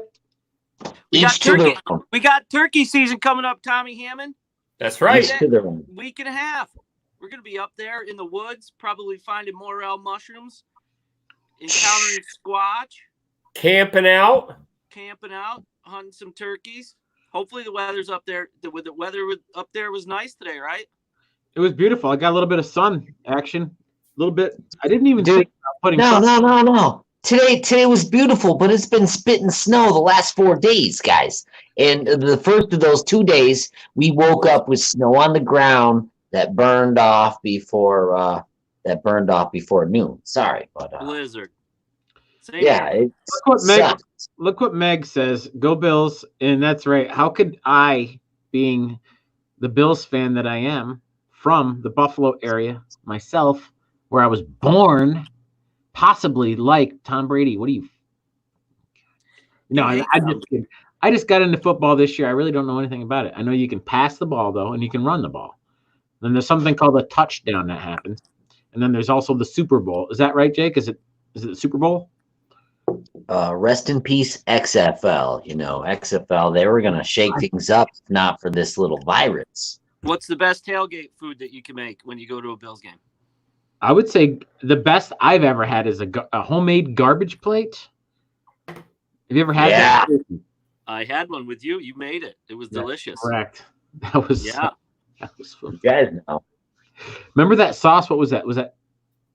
What kind of sauce was that? It looked all gross, but it ended up being really good. It's really good.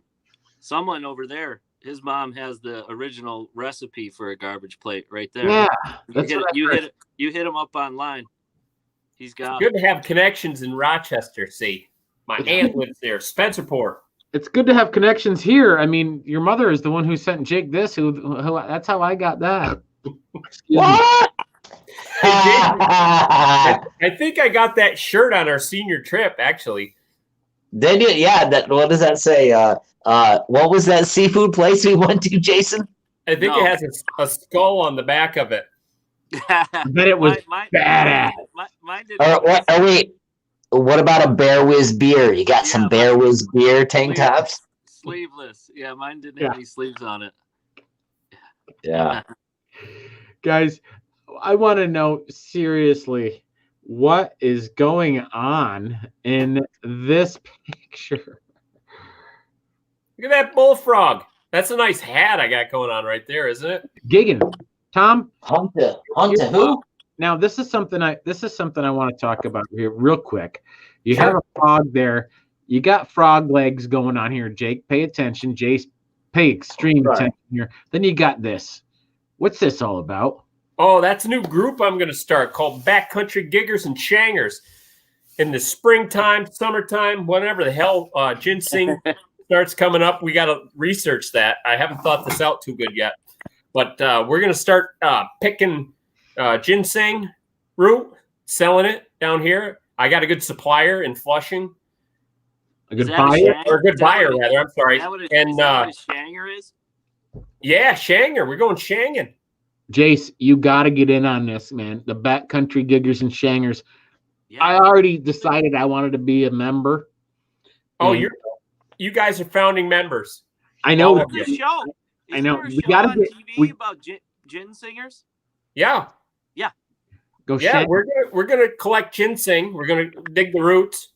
I'm gonna sell them in Flushing down here, even though we're not friends with the Chinese right now.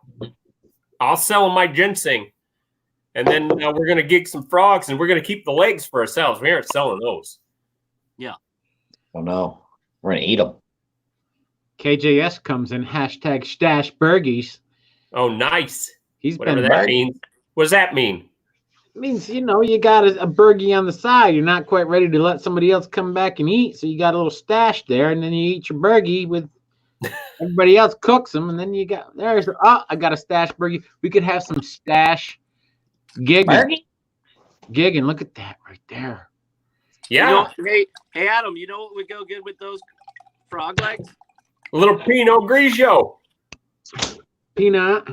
Yeah. Well, Jenny Light. How about some Jenny Light? Come on. Little Pinot Grigio.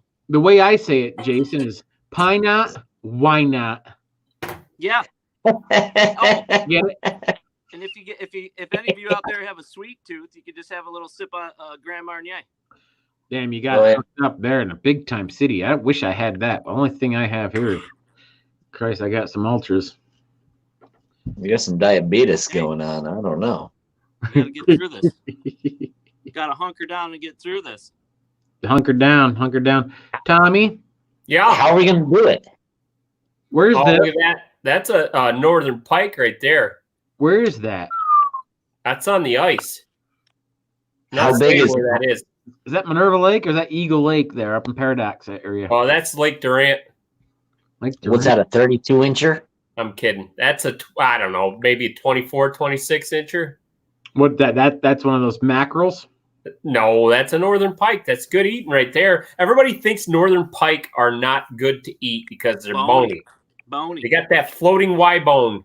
Lay that son of a bitch and get that Y bone out of there. That's some of the best eating fish you have in the Northeast, anyway. Probably Andy Gone Fishing will tell you alligator gar tastes better. He probably is right. I've never had it, but for the people in the Northeast who say northern pike are not good eating, they have never freaking learned how to fillet it and get that floating Y bone out of there. It's good. Right. Yeah, and anybody can learn how to do this stuff, Tom. Going to YouTube and looking it up, and then That's right. That's what the YouTubes is for. and then you go out there and you catch one of these things and you bring it home and you try it. And if at first you don't succeed, guess what you do, Tom? You get back out there and you catch yourself another fish. Jace, am I wrong? You are not wrong. And you throw the thing back and you don't eat them. Yeah. If you don't want to, or you could eat them. Meg, what Meg says is coffee time. Why are you drinking coffee? Hope you're Tell her to putting a send little me your Bailey email. in We'll there. get her on here. Well, Come on, Meg. she might be on a nighttime schedule because she is a registered nurse. Oh, okay. And, Thanks, you know, Meg. She may be running. Hey, what? Meg, send your email, any email, to bluelinebigfoot@gmail.com. I'll get it. I'll send you a link. We'll get you right on here and talk with us. You won't need coffee once you're live. Wake you right up. Just like that. Jason, am I wrong? You Yeah. are not wrong. Let's do it. Get on. Oh, Come on, Meg. Get on here. You can do it. you can do it. Nothing yet. You can.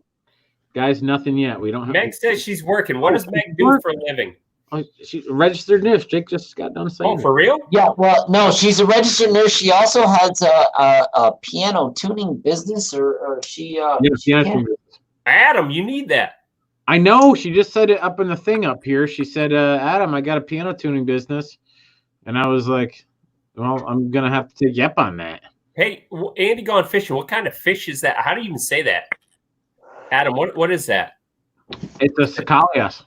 I've never even heard of that. I'm sure it's better than pike, but Andy, I'm assuming Andy's from the South. Is he? I thought it's I don't from. know. Grand piano restoration business. I'm Call her gonna up, Adam. I'm gonna have to take the piano probably all the way out there to Buffalo. I'll be fine. I'll do it. Oh, Meg's Stop in by Buffalo. here. Yeah, on the way over, you can just stop by here. Yeah, I'll stop by, swing by through there. All right, I drank all my bourbon. I'm gonna have to start cracking some brews here. You drink brews too, Tom? What do you got? Coors Oh, Light? yeah, I got a little Stony Joe. Stony Joe, that looks good. That's a golden mocha stout right there. That's from StonyCreekBeer.com. Really? Mm-hmm. Well, guys, You know where I got this? Do you guys know where I got this? Crossroads. No, pre-COVID, I got this at Tops in North Creek. What? Yeah, pre-COVID. It's been sitting in my fridge ever since. So I don't drink beer, but tonight's special. So I wish I had a Michelob, but Look at this. Tommy and Jay. Crappies. Yeah, oh, crappies. crappy shit. We don't have those up here. I mean, I think a We few got places crappies. have them, like We got Brant crappie Lake up or here. Paradox, but I've never had it. I hear it's great. We got them right in the Erie Canal. I wouldn't eat one out of the Erie Canal. Why not? Why not? Not if you paid me. I don't know. It sounds disgusting, just like Lake Champlain. Ha! There's a lot more disgusting things. Look at this. That Meg's from northeast of Buffalo. That's good. Good girl. You're a good girl. Northeast of Buffalo. Is that well? No, Yeah, Where's she's a that? Bills fan. I won't hold that against her. Hey, you guys, you remember the guy? Anybody else? Anybody remember the guy? Yeah, I remember him. I remember the guy. Jace? Like- yeah. How could you forget the guy? Exactly. He was so. Remember when he did that thing? Yeah. When he did that thing. Dude, That- when he always did used to that do thing. that thing. Oh man, Oh shit. I remember that guy. Yeah. I almost forgot about that guy, but not totally. That's how you could tell it was the guy when he did that thing. The guy. He'd always do the Yeah. You remember before when we got on and we were just prepping for the show? I'm so glad we did it. Paid off, obviously. Sure. You were saying you might have to go to the bathroom midway, and that's fine because I gotta go there now. All right. Hey, Adam, you go to the bathroom. Let's do guest host. Who's going to be guest host? Is it going to be Jay Hyde or is it going to be me? I think Jay Hyde, you take over since you hear the last name. Adam, you go potty, and Jason Hyde take over. I love it. Yeah. I'm curious to see what direction you're going with this. All right, Jason, it's all you. Oh, I'll take this down a rat hole. That's fine. I'd like to go back. I would like to go back, and I don't, for some reason, I'm technologically challenged where I can't see comments, but we were talking about bars, and we were talking about bars that we enjoyed up in the North Country, but I was thinking if people could come up with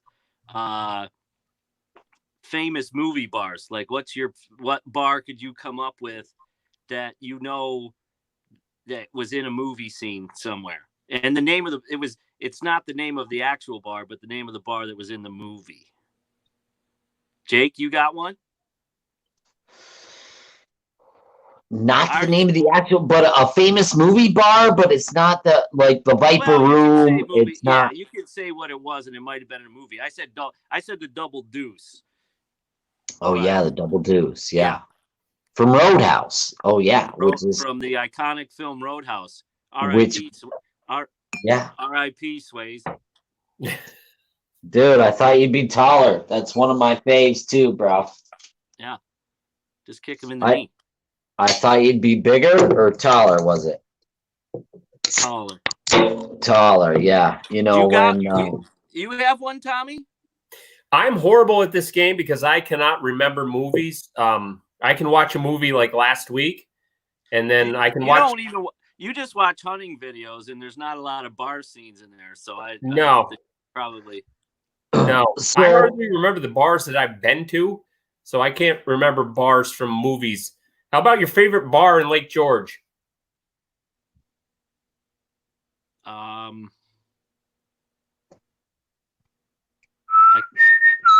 can picture. Damn, this is good pod, isn't it? Everybody out there has to be loving this. All 17 people watching right now. Are there 17, Tom? Hey, guys, we're up 2 from last week. That's great. 17. Thanks, you guys. Gals and guys, you don't have to be here, but you are. You may not know where Lake George is, but it's a nice Brian says that there's only one team in the Steelers, and it's the Steelers. Oh, Brian got kicked in the head by a rolling pin.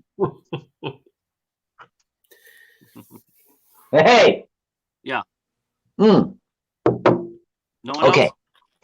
Else? Let's give. I'm looking out here. Lindsay Bay loves Lake George, but okay. Let's go to another one. Okay, Jason, why don't you do another non-movie related question?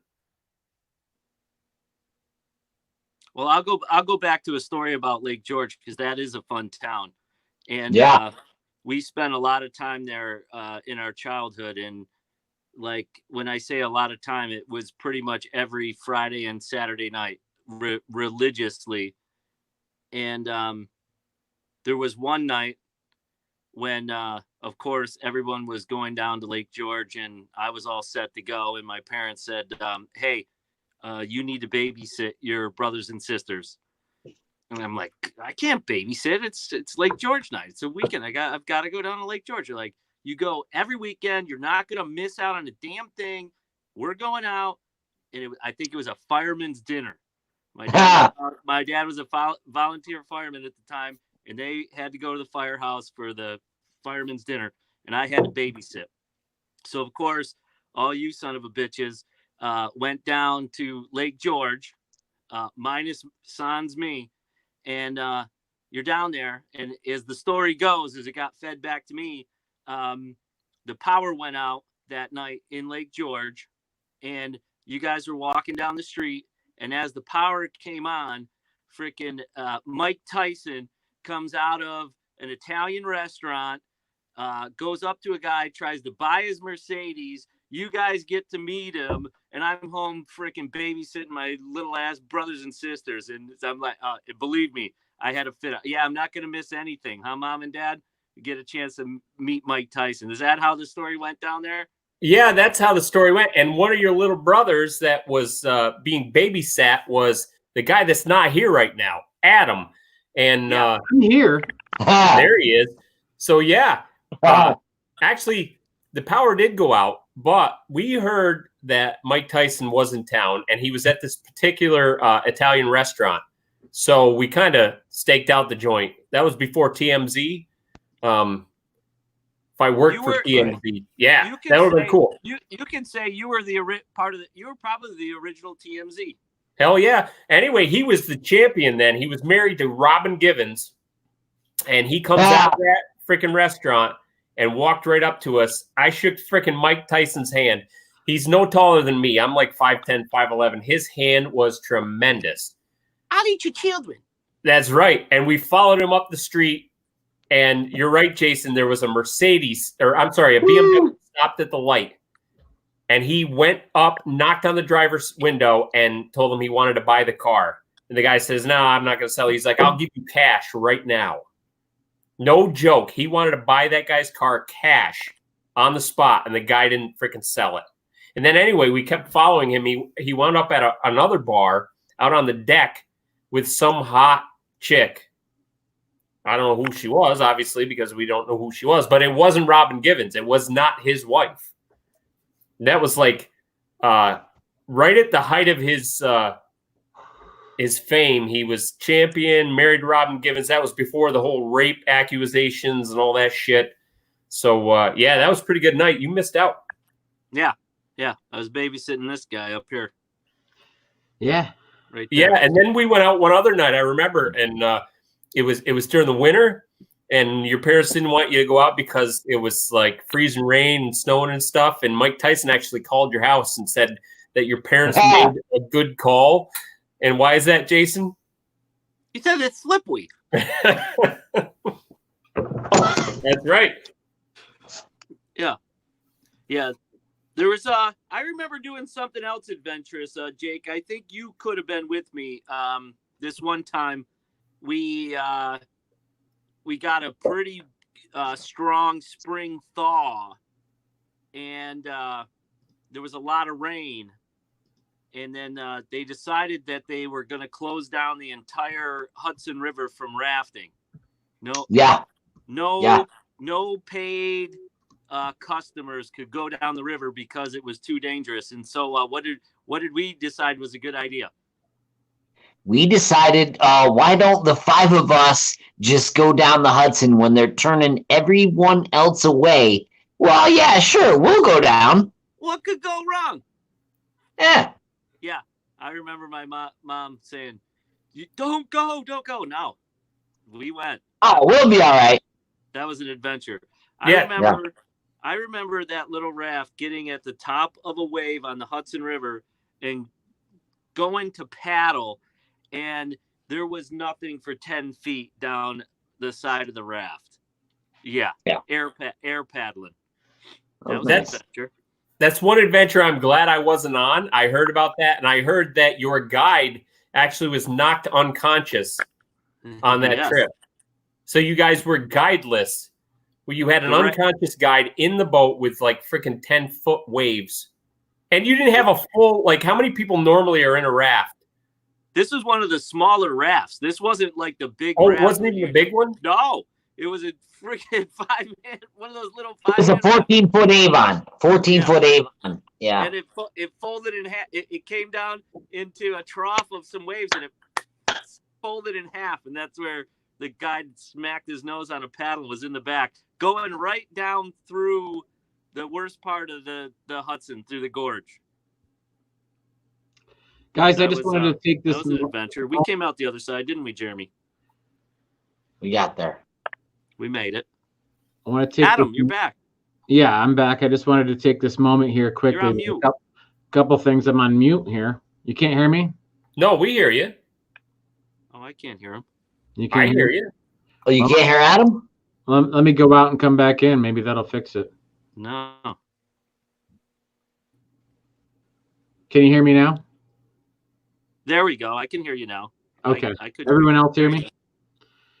So I just wanted to take a quick moment. I was out, using the lavatory, and I thought to myself, I wonder if anybody in the chat or anybody's watching this, if they could maybe collectively or by themselves, if they wanted to email bluelinebigfoot@gmail.com with any suggestions for our live show. And I also want to know, other than maybe thumbs up or a thumbs down, if anybody wants to send any feedback to us about tonight's show. And I mean, having these great wilderness lifelong friends and family, by the way, come on and be a part of the show and have a good time talking about what we do. And you can obviously see the relationships that have built over all these years. So bluelinebigfoot@gmail.com. Anybody out there want to give us, shoot us an email, tell us what you think. And if you do want to come on the show yourself,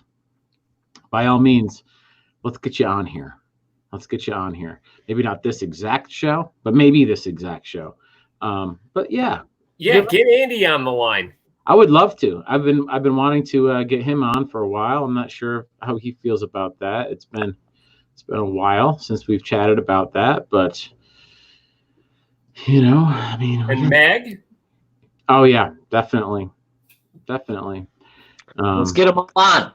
Call in, guys. And Brian, even though you think that using worms might be a problem, Brian, come on, man. We don't want to have Steelers fans on tonight. Come on. Right, shit. Steeler fan and questioning whether I snagged that little brookie or I caught him with a worm. I caught him with a dry fly and Adams. Hey, Tom, everyone knows all you have to do is walk up next to a stream and open up your purse and say, "Entre deux, les poissons," and the fish just jump right into your little sash. Guys, I'm sorry. It looks like we have a caller. Another one? Hello, BLB, you're on the line. Hey, is this Adam? Yes, this is Adam from the BLB. This is the BLB hotline. Hey, Adam, it's great to get you on the line, bud. I've been on there for like 3 hours, bud. It's KJS. Well, we don't have what you call, a thing. Yeah, man. People are blowing up your phone. I just wanted to say hello to the wonderful guest that you got there, that Jade, that Moss, and that Jade. I really love them guys. So you're just doing a great show. We're doing a great show. That's great. Great of you to say that. Thanks for calling in and saying that. Who are we talking to right now? It's KJS. Oh, this is KJS Insano. Oh, hi, KJS Insano. Hey, how you doing, Bonnie? Doing real good, man. Thanks for calling in. How's everything in your world? Yes, I was just sitting here wondering how you have the exact same living room as I do. Maybe I'm at your house doing a live stream. Who knows? Maybe you are. Very good to see all you gentlemen. I am over here drinking a Jenny Heavy since 1878, and I'm going to throw it up there to all you four gentlemen.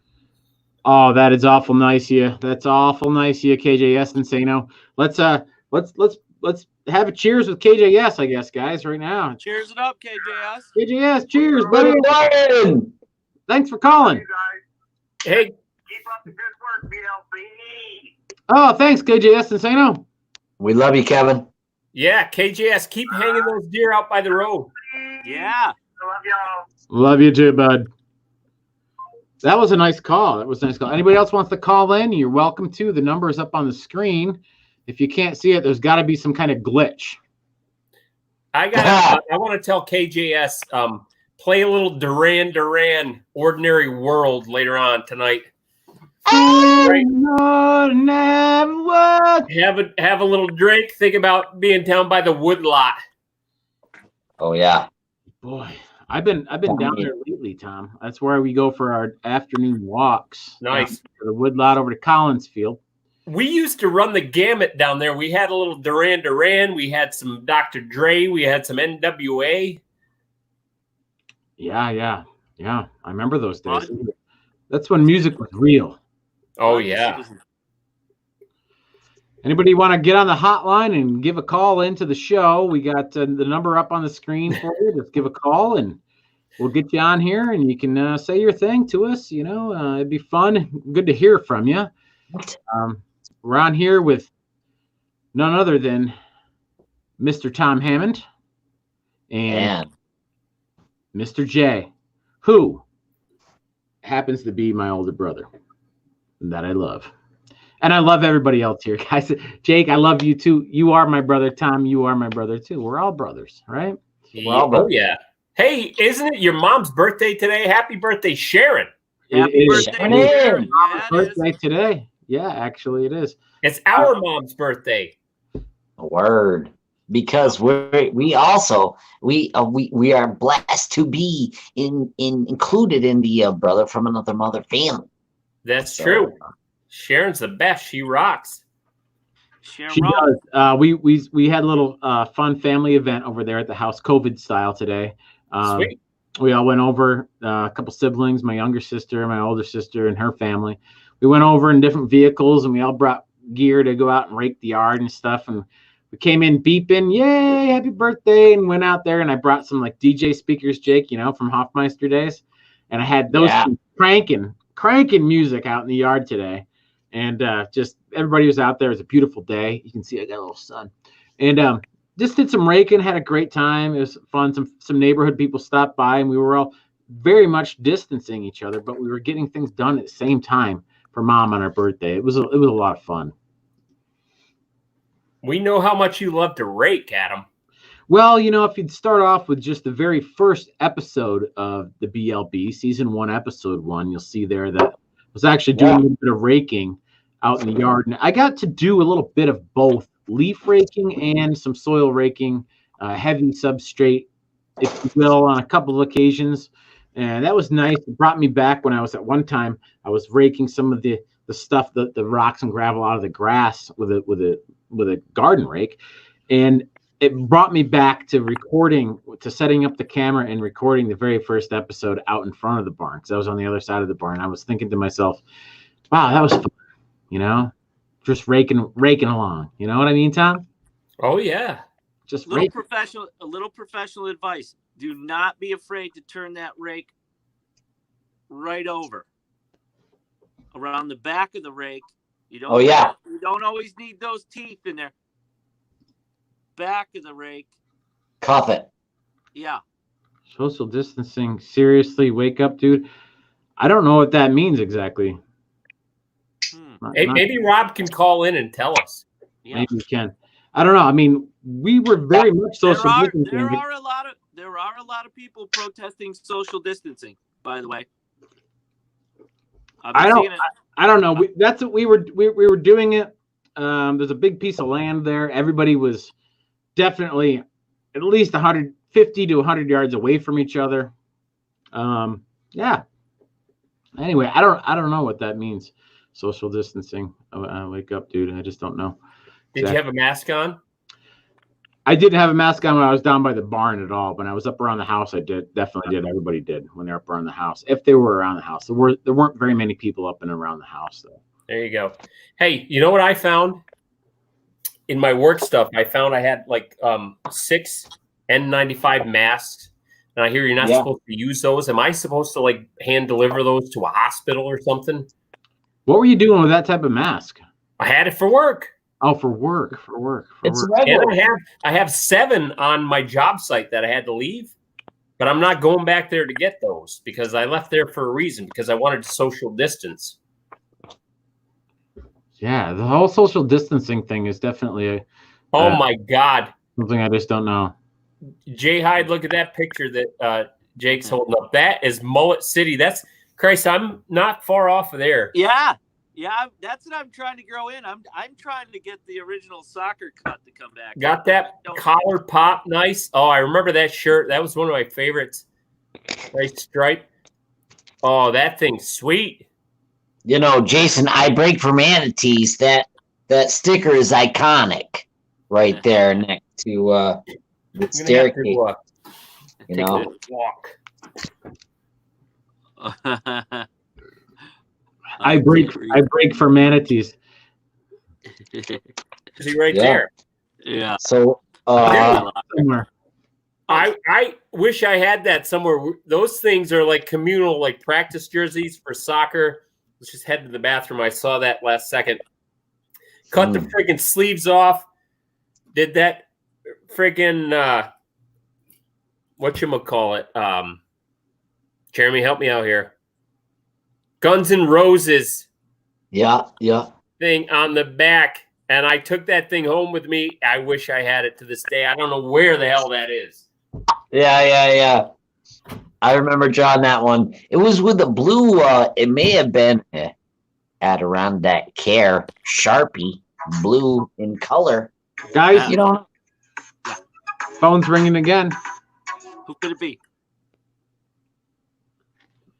BLB hotline. Holy crap! I got through again. what? Adam? This is Adam from the BLB, and who is this? Well, not KJS Insano. This isn't KJS Insano? No? Didn't call before either. I just wanted to talk to you, man. I miss your voice. Really? Okay. Well, Yeah. we miss your voice too, whoever this is. Yeah, mostly it's definitely not KJS, and it's definitely not saying hi to Jason and Tom and Jake and Adam. Okay. I mean, that's pretty much that's great. I'm glad you called. We've had the number up on the hotline here, but nobody besides somebody else that wasn't you, obviously, has taken part of this. Well, I figured if I can keep talking to my heroes, I mean, that's just, I mean, theoretically, if I were two people, I mean, I don't know, Adam, I'm scared. I got to talk to you guys later. Oh my God, I love you so much. KJS Insano. I think I remember one time coming out of that one of the favorite bars that we would go to that we've referenced earlier, Jeremy, with someone over there, and they had a pretty big pile of snow out in that parking lot.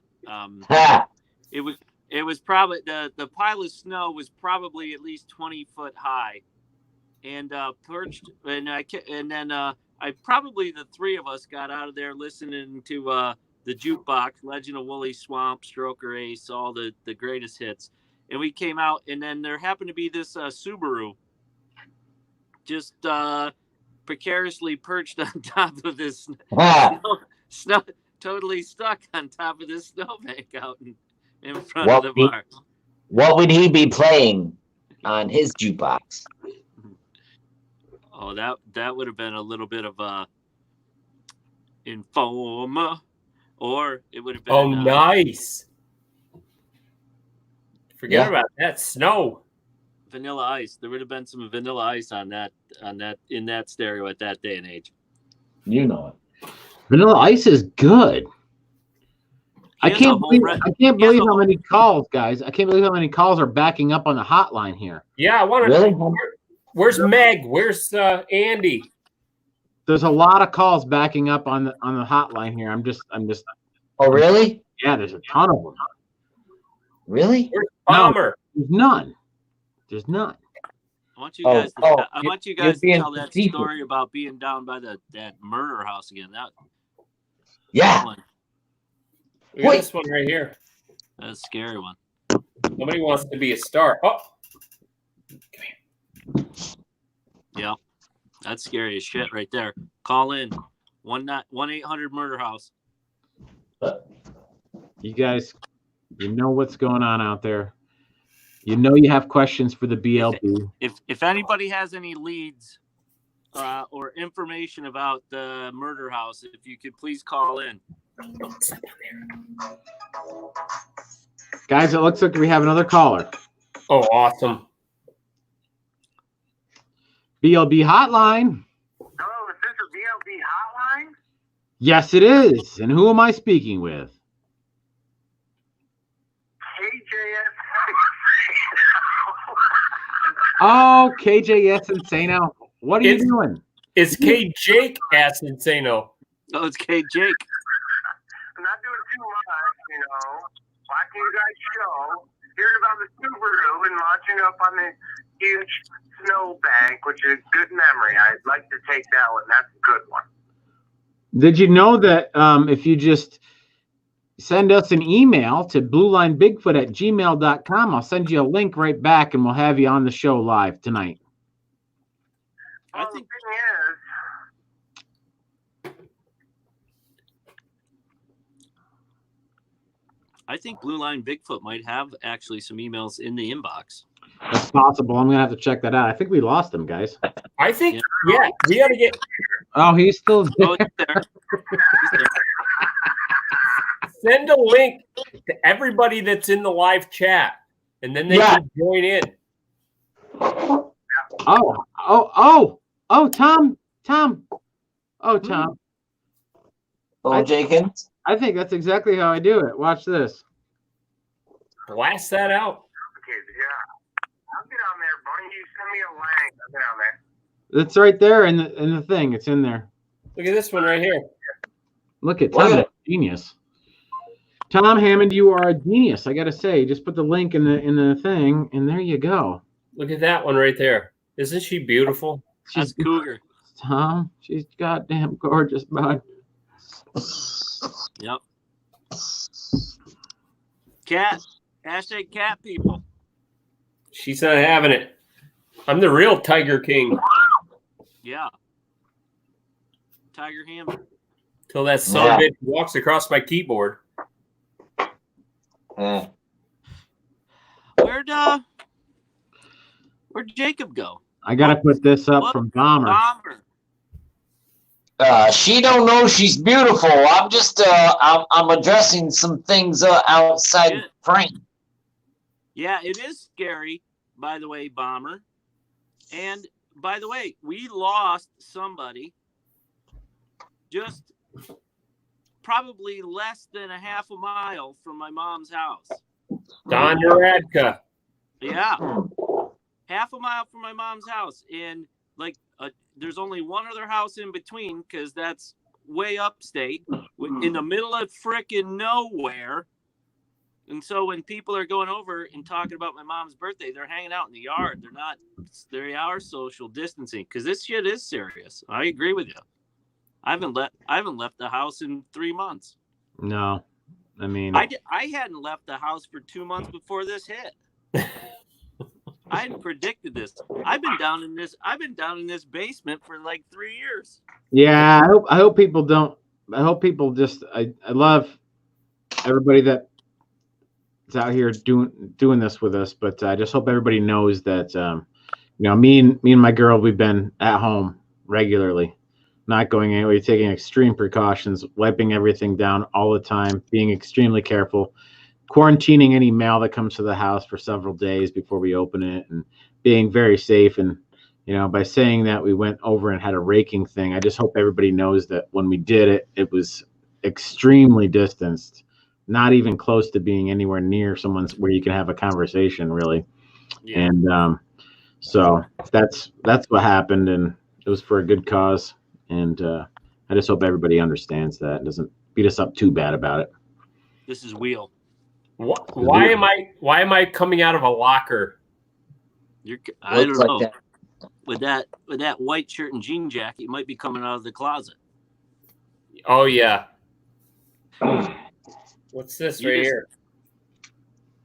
Yeah, we have another guest, Sadie J. Oh yeah, look at this one right here. This is Sadie. Great. I rescued her. Oh, good Lord, who's that? Is that John Hunter? The three Look is. at the hair. What are we wearing? That was graduation. Oh. We graduated. Good call. We have photographic evidence. We have graduated. It's real. It's real. Meg, it's real. Tom, Oh, what's going on shit, with this who's that? picture? We won't go there, huh, Jake? I'd like to, but probably won't. Tommy.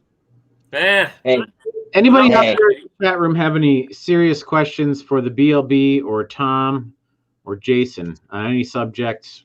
Outdoor questions, Outdoor questions, paranormal, paranormal, anything of BLB. interest. What in the hell? Why do you have so many pictures of me, Jake? That's a little creepy. Tom, this is the Gore Mountain. I'm like the Gore Mountain ski shop historian. So all these Gore Mountain photos, well, you can call it creepy if you want, but I've It's got all the creepy. evidence. I got all the evidence, Tom. There's me, there's you, there's Adam. We've all worked up there. And over the years, there have been a plethora of photos of, Polecat. Polecat got that name by handing out a lot of ski poles. Yeah. Oh, look at Roger. Oh, look at him. Yeah, look at Jake. Nice dude, Jake. Yeah, well, you know. It was awesome. Tell you. Well, I'll tell you what the drink of choice was back in them days. yeah. What was it? Pictures. Molson Export. It was $2.50 a pitcher. Oh, You You good got half lord. price. Molson Export, $2.50 a pitcher at the lounge. You guys remember Molson Ice? No. Oh boy, getting ready for a big game there.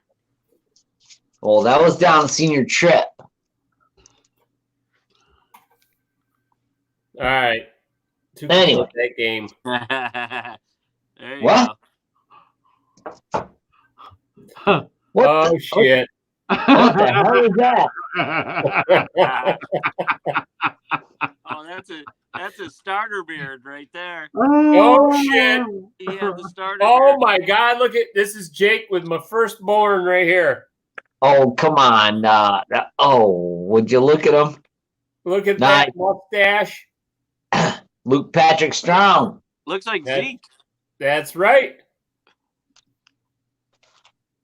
That's good dubbins there, Jeremy. Oh, and this is the end all be all right here. Come on. What? That's my Z photo. That's a nice one.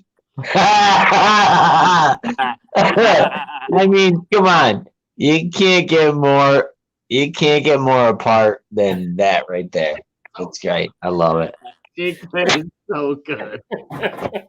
It's so good. Best. So good. 2006. Come on.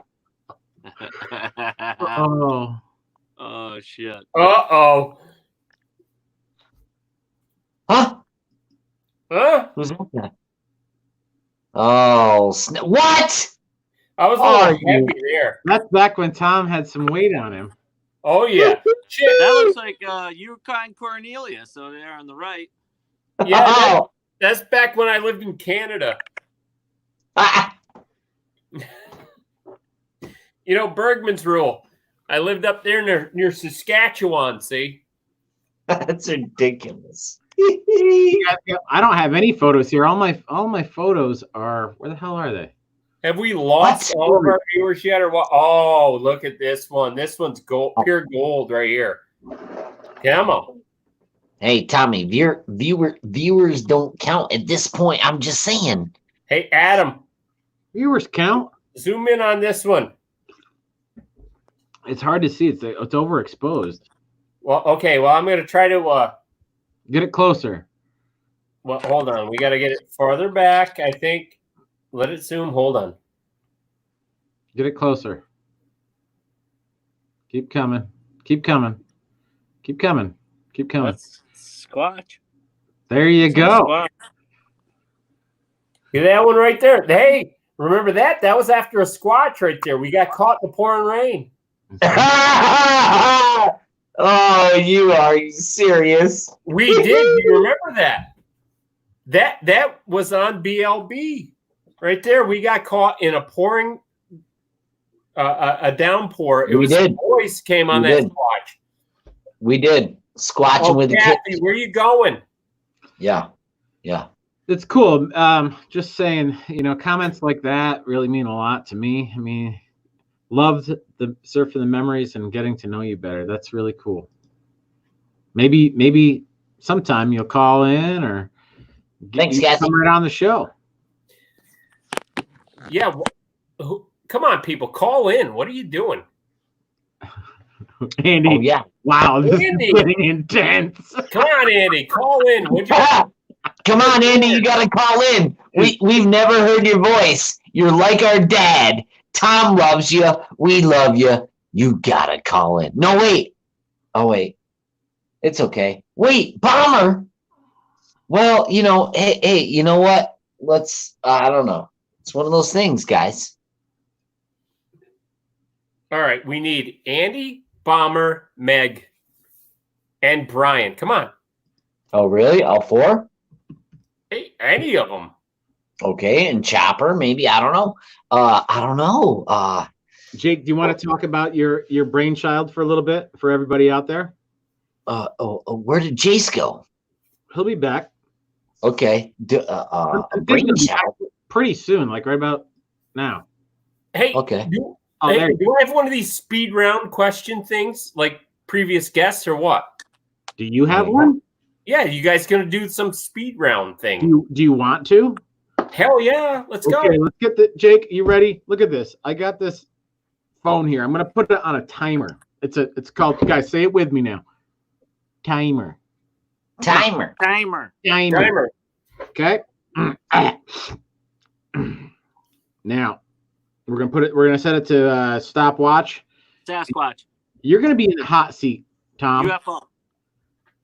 Okay. Bring it. Guys, for those of you who don't know, we're going to put Tom in the hot seat. It's called the Rapids, right, Jake? That's right, Adam. It's called the Rapids. Here on Mountain Stream, we're going to hit you with the Rapids. You're going to go down through the Narrows. You're going to have to answer 10 questions, and we're going to put you on what's called, for the layman, timer. Okay, guys? Good time stuff here. Seriously. All right, let's go. Well, we're gonna let Jake get prepped here in a little bit, and then when Jake gives me the go ahead, I'm gonna say, okay, is everybody ready? I'm gonna say start now, and as soon as I say now, or something like that, I might say 1, 2, 3, go. Last time I said something different. You get the point.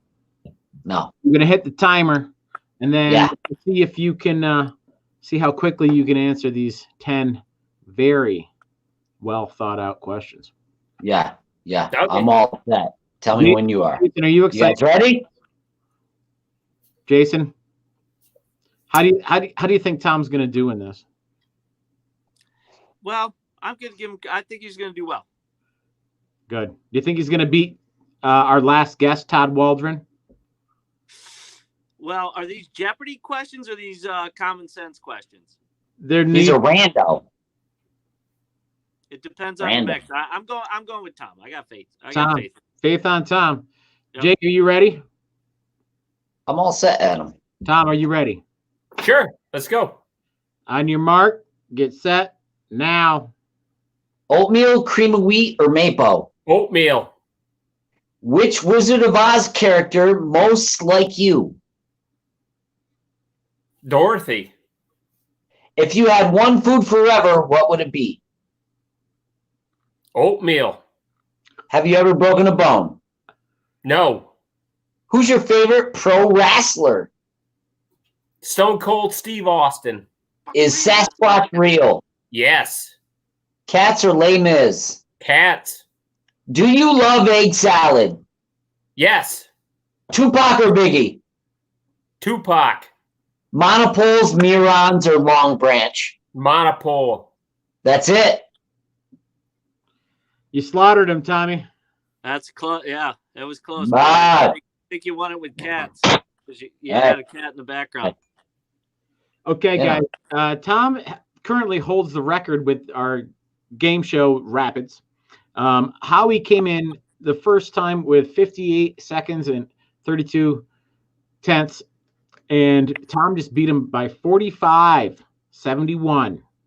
So, guys, like I've said to other people before, you do the math. Okay. Right. If you just Sorry, do the math, Howard. you can't fight science. Mike Tyson couldn't fight science. Like math. I think back in his heyday, Mike Tyson could have fought science. I don't think so. No. Science is too slippery. Science is a slippery slope. Slow down. It sure is. So, guys, Hey, I want Bomber to call in. Bomber says he's Canadian. Why is he not calling in? We need that Canadian accent. Come on, Bomber. We need, and by the way, that Canadian border just got closed down for 30 more days. guys, Bomber's a good friend of mine. Bomber's a woman. Okay. It's the only. Sorry, Bomber. Yeah, it's the only contact we're gonna have. He's a sister from another mother. Shut down. We have something here from Bomber. Bomber, call in. I'm sorry I called you dude. I mean, the name is kind of like ambidextrous. Mike Tyson can say science. Mike Now, Tyson see, said science. there was a guy in my ship in the Navy. His last name was Bomber. So when I saw Bomber here on the YouTubes, the first thing I saw was like the military, like the tattoo over your left, anyway. So I saw Bomber, I immediately assumed the same thing, Tom. So, Andy Gone Fishing could be a chick too. Andy, right? Andy McDowell. Hey. Oh, yeah. What do you got in that? Jason, what are you doing? It's some peanut, as Mike Tyson would say, it's some Pinot Grigio. Oh, I love Pinot.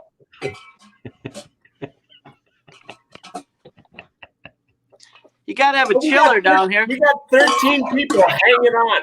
This is like the longest podcast you've done, right? Yeah. You keep me hanging down. I think we should go for a marathon.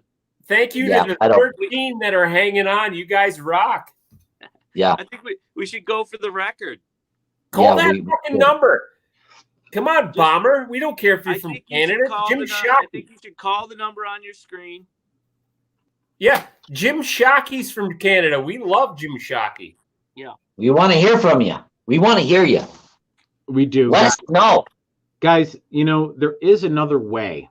If I linked into our Blue Line Bigfoot Facebook account and got on the messenger there, they could message me that way if they're across borders and they don't have the cell service or they don't want to pay for the phone call.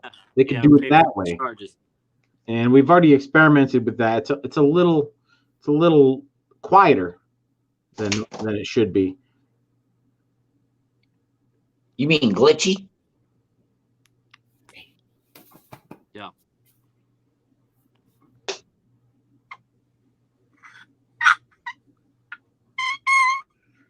Thank you.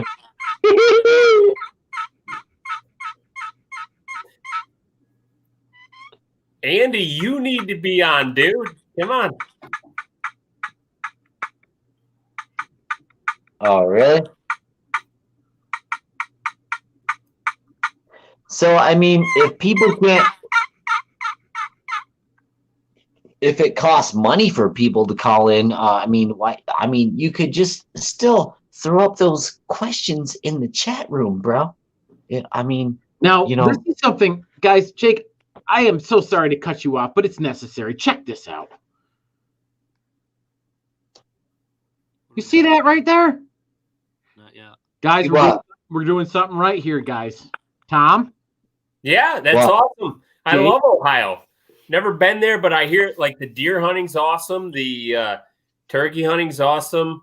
Watchy. A lot of people don't know that. And the Rock and Roll Hall of Fame.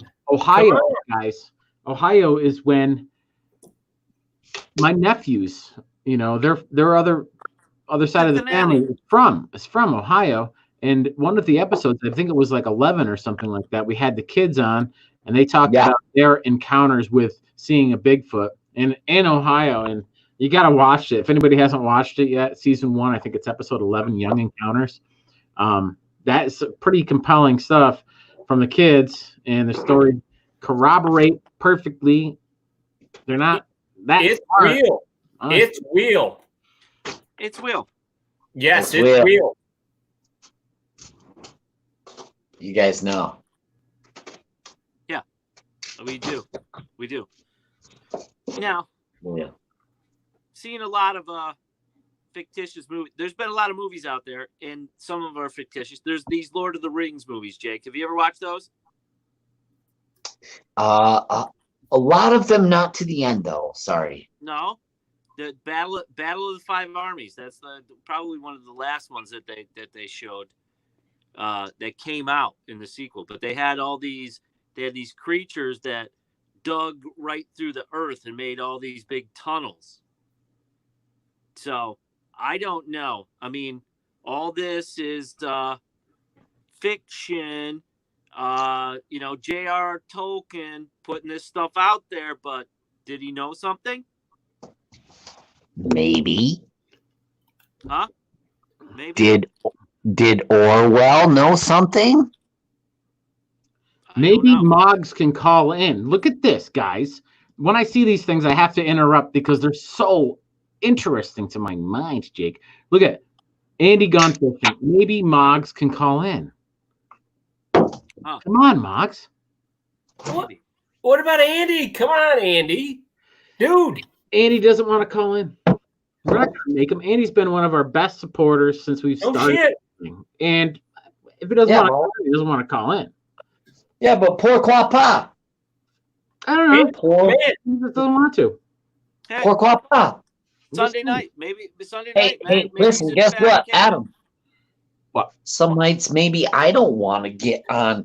Maybe some nights I don't want to get on here, but you gotta reach deep. You gotta dig down. You gotta get in touch with your inner. Oh, by the way, Jake, I have to tell you something. KJS Insano wrote in about a half an hour ago. He said that your mic was really hot, so it's because you're probably close to the thing there. That's all. It's not too hot. I'm just saying it can be, and that's what KJS Insano was saying, and I'm just going to put it back in there again to make sure it was not me thinking it was. Oh, no, I saw it too. But you think it was fine? No, I think his ears are too good. Okay. Public service announcement to everybody out there who hunts. You probably already own face masks. Just saying. Is that a sticker book, Jake? Guys, we got a call. Oh, great. Who is it? I don't know. BLB hotline. Yo, what's up, guys? It's Mogion. Mogion. How's it going? It's going very good. How are you? Yeah. Yes, good. Good. It's good to hear your voice. Thanks for calling the Blue Line Bigfoot hotline. Oh, my pleasure. So how's everything in New York these days? Things are good, brother. Things are good. They'd be a little bit better if we didn't have all this craziness going on. But I mean, for everything else, upstate where we are, in the middle of the hicks and sticks, it's going good. It's going good. Well, right on. Yeah, it's like I said in the chat earlier, I went fishing today over at the state park, and dude, you'd never know that there was this craziness going on because there were that many people there. Yeah. I mean, I don't blame people for getting out, but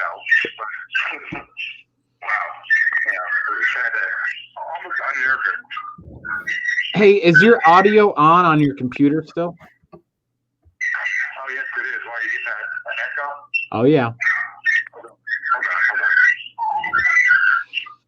No big deal. Audio problems happen to everybody every single time. Last week it was my fault. All right, brother. Hear you much better. So everybody's down at this. Was it a state park? Was it a boat launch, or was it just like what was going on down there? Well, it's a state park, and the lake ponds. I mean, depends on what you constitutes a lake. Yeah. And there were just a ton of people fishing. Not a lot of people wearing masks, but pretty much, people keep it to themselves. But it was just a weird feeling, being down there and nothing was going on, and seeing all these people in one place, it was just a little uncomfortable. Very much so. Yeah, I get that completely. It's Home a very Depot. sketchy thing. I have not been to the grocery store since March 15th. So that tells you how serious we're taking it up here up north. So it's scary stuff. They did reopen up the golf courses here just 2 days ago, and so there's this new policy where you have to walk, you have to use a pull cart, you have to pay it in advance, and the guy there meeting you in the beginning, the starter is in a sealed box, and all you got to do is show them something. I don't know if it's something on your phone or what it is, but they have this pretty good distance way to do it. So I don't know. I mean, that's one thing. Do they have flags in? There's another. What's that, Jason? Do they have flags in? Flags? Yeah, in the holes, because everybody has to touch that and take it out. I heard they took the rakes out and all the other stuff out. Yeah, I didn't hear about flags in the hole. I heard that there was some kind of new cup that was designed that the ball just didn't really do. It rolled over the top of the cup. It was like I don't know. I would be interested in checking it out though. So what else, Mog? What else is? When are you gonna come on our show? Should we schedule you something? Hey, anytime, guys. You know that. Okay, great. Next week we have none other than the great Brent Thomas, good friend of ours. Love that guy. I've heard of him. Yeah, he's a good guy. Yeah, what's your take on him? You think he's a douchebag or cool or what? No, I like Brent. Brent's a good guy. I know. I'm just joking. Yeah, we can't wait to have him on. He's so down to earth, and it's so fun. We always have a great time with him. Really looking forward to his show. It's going to be next Sunday, 6:30. Right now though, we got some great guests on tonight. So you got any questions for these gentlemen here tonight, Mox? No, actually I don't. I'm in the middle of cooking because it's almost 6 o'clock here, so it's dinner time. I just wanted to say what's up and hope everybody's well. That's great. Thanks for calling in. It's a pleasure to hear your voice. And let's talk via the internets, and we'll get you scheduled for a mountain stream sometime. Absolutely, man. You guys have you know how to get in touch with me, so just absolutely let me know when. Sounds good, man. And keep up the good work on your channel. Oh, thank you so much, guys. Yep. Thank you. Yep. Absolutely. You're a good soul, brother. You're a good soul. We love watching you. Right on. I should be putting out another one soon. This week I'll have one out with Mike Kirkpatrick. Oh, cool. He was like, yeah. I got it recorded. I just got to do some editing and put it out there. Some finer touches, so to speak. Exactly. Well, very, very good, my man. Thanks again for calling in. We're gonna get back to the show here. All right, guys. All right, thanks, brother. Mo. Talk to you soon. Be good, brother. Thanks for calling in. You. All right, bye. Guys, you heard it first. The Mogion Monster has spoken. He will be coming on our show. You can guarantee that. For those of you who don't know, you go to his channel on Mogion Monster. I believe that's what it's called on YouTube. Jake, is it Mogion Monsters? I think it's Mogion Monsters, maybe. It's the one that's got the Sasquatch with the rock on walking across silhouette. That's the one. So look at that one. And subscribe. Then you'll get all of his stuff. Hit the notification bell. You'd be right on point with all that stuff. You could say that. Yeah, you could say that. Definitely. Let's say hi to Will Davis. What's up? Hey, Will. Is Will in the house? Don't know what they closed down, but Golf courses. who cares? Yeah, they had Right, for a Adam? little bit. They had for a little bit, but then they opened them. Yo, Yeah. Will Davis. He's my brother from another mother. Will Davis is related to our cameraman, Nolan Richards. Is that the Will Davis? I don't know. It If might that's be. the Will Davis, what's up? How you doing, man? Hey. Oh God, look at that. Look at what? That gobbler right there. Oh no. Epic fail right there. Oh, Adam, we missed. We need the Infiltrator 3000. Is that what it was? Yeah. This was part of the Infiltrator 3000 right there. Adam made a mobile turkey call, combination of a gobbler with a monster truck, right? Yeah. It was called the and it also had a Bluetooth speaker on it with a remote app that I made called the Infiltrator 3000 app. Yeah, that call made that thing illegal in New York State. Everything else is legal. That's why we never put it to the thing here. Let's play a little episode of that, okay? Yeah, let's see it. Let's see it. Here we go. Maybe we have a clip of the Infiltrator 3000 spring. Can you guys see that? 2020. Not yet. You can't see that right now. No, we can't. Yeah. What? Huh. That one. How about that? Can you see that now? Oh yeah, here we go. It's coming up. Oh yeah. The Infiltrator 3000, folks. Check them out. The Tom Turkey. Infiltrator 3000. Get them where you want to go. And you break out our handy dandy app here. You can download it from the Google Play Store. You can also find it right on our website. If you want to call in a bird. Fucking Infiltrator 3000. Oh, that's the best. Other than turkey. What do you think? Is that's something else, huh? Top shelf right there. If that wouldn't have been illegal, we could have gone places with that one. Hell yeah. I think we call him better. You call him in better than Michael Waddell. Hi, Diane Fowler. Diane's here. What up, D? Love Diane. Boy, what a night, huh, guys? Hell yeah. Yeah. Oh, what a night. We've had some really good questions come in. Jake's been pretty much on point A game. Best I've seen ever. No. What? Ever. No, you guys, you gotta send in those questions. Come on. Don't give us any slack. Come on. Keep us up against the rails. We're in COVID times. Like, all the bets are off. We're gonna give you the straight dope. Somebody call in, would you? Let's see what I have here in the do I have any messages here? Hold on, I gotta go out for a second. Oh, Tommy's going up. Oh, well, see, he's got the bladder of a fourth grader.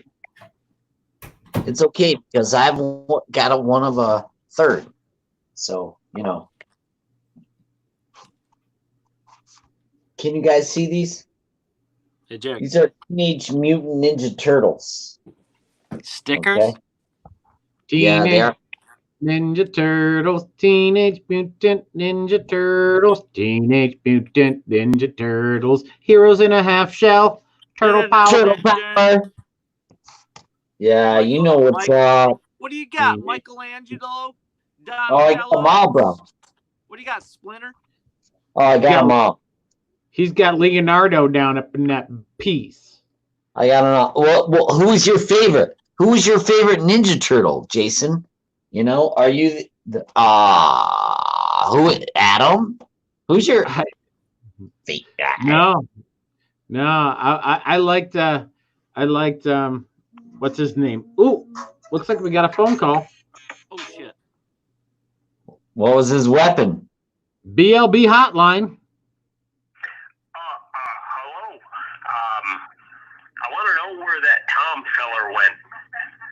Tom. Yeah, where'd he go? He's the best guest you've ever had. Well, we know that, sir. Who am I talking to? My name is Diane Fowler. This is Diane Fowler, huh? Yes, this is Diane. I really enjoy that your guest Tom. Oh, He's fascinating. Tom Hammond is fascinating. Diane, do you think he's also attractive? Oh yes, he's very attractive. He's the most attractive man I think I've ever seen. Really, Diane? That's interesting. Okay. Wow. Well, is that all you wanted to talk to us about? Diane sounds horny.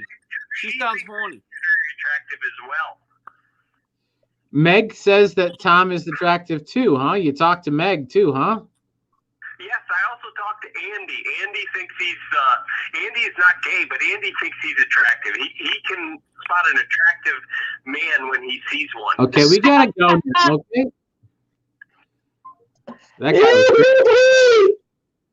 That guy was crazy. Sorry about that, folks. Obviously, we had a prank caller. That's the first time. It's hard to do. We don't have the manpower to screen all of our calls. That guy was out there. Diane, our apologies on that. She says right here, no, it's not me, and we're sorry about that. Who's trying to impersonate me? I don't like that. I don't blame you one single bit. I think that's our friend and everybody that we know. Tom Hammond, our guest, calling in, pranking himself. But maybe not. Maybe not. Hey guys, Tom. Sorry, my family just got home. They were gone out. They just got back. I wanted to say hi to them. What did I miss? Huh? Well, someone who we thought sounded very much like you called in, trying to impersonate poor Diane Fowler, who's like one of our best friends, and we just want an apology here from somebody. I don't know who. I would never do that. Diane is a good caller. Andy, everyone, Meg, they're all great. What did I miss? I couldn't agree more with you, Tom. What'd you miss? You didn't miss anything. Not a thing. All right. This is crazy. So what you're saying is that people are actually using the hotline. People are actually calling in. Yeah, I would encourage people to call in. I want to hear from people. I want to hear from Meg. I want to hear from Andy. I want to hear from Brian, Diane. Okay. I want to hear from everyone. All right. I would like to hear that too. It looks like we might have lost our friend Jason for a little bit. Hopefully he didn't fall down and hurt himself. Too bad. I don't see any blood pooling up yet, but yeah. I think he's got his life alert on. So if that goes off, his wife will come down quickly and take care of that. Nothing to worry about here, folks. Jason's going to be just fine. Okay. I think Danielle could handle that. Speaking of Danielle's, where's Danielle? Look at this. We have a question. This is more important. Nematos says, who is drinking what? I got a little white wine going on, and this is Jake. Isn't this what we were talking about for questions? Now we have a good question. Yeah. Here we go. Yeah, that's a good question, Jake.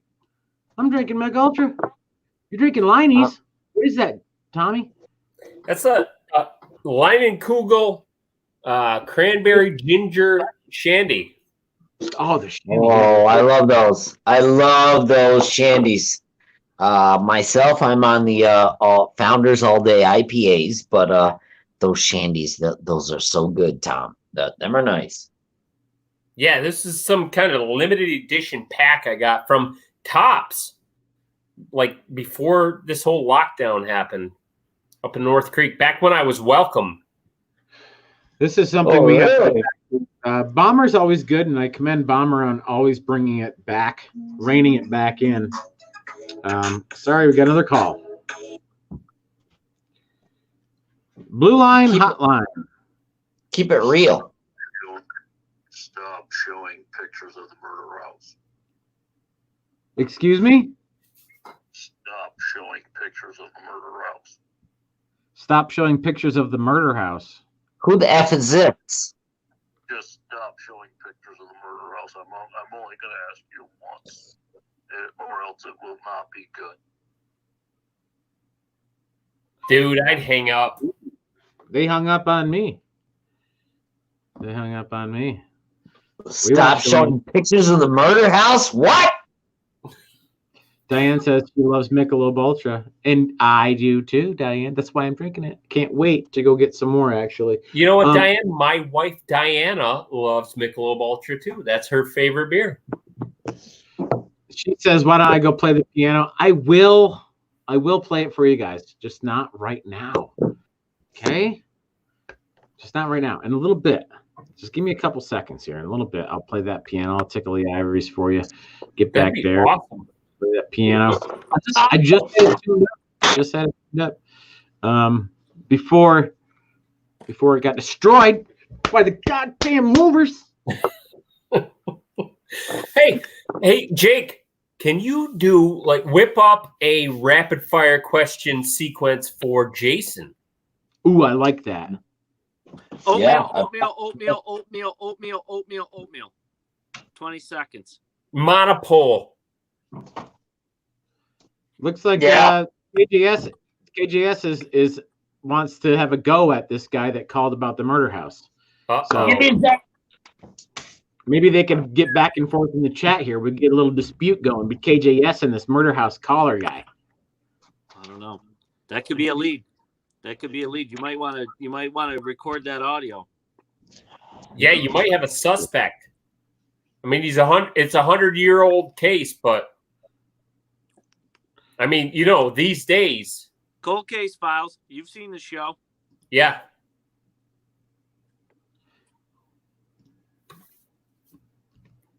Where'd Jake go? I want to get some questions, Tom. So I put this up in case anybody's interested. All you do is got to type that. You can't copy it from here, but you type that in exactly how you see it, and then we'll get you right on. That would be awesome. We'll get you right on, guys. Anybody. It doesn't matter who they are. I don't Who care the if hell's it's even still that here? murder house guy. We'll get him on. Bomber's still here.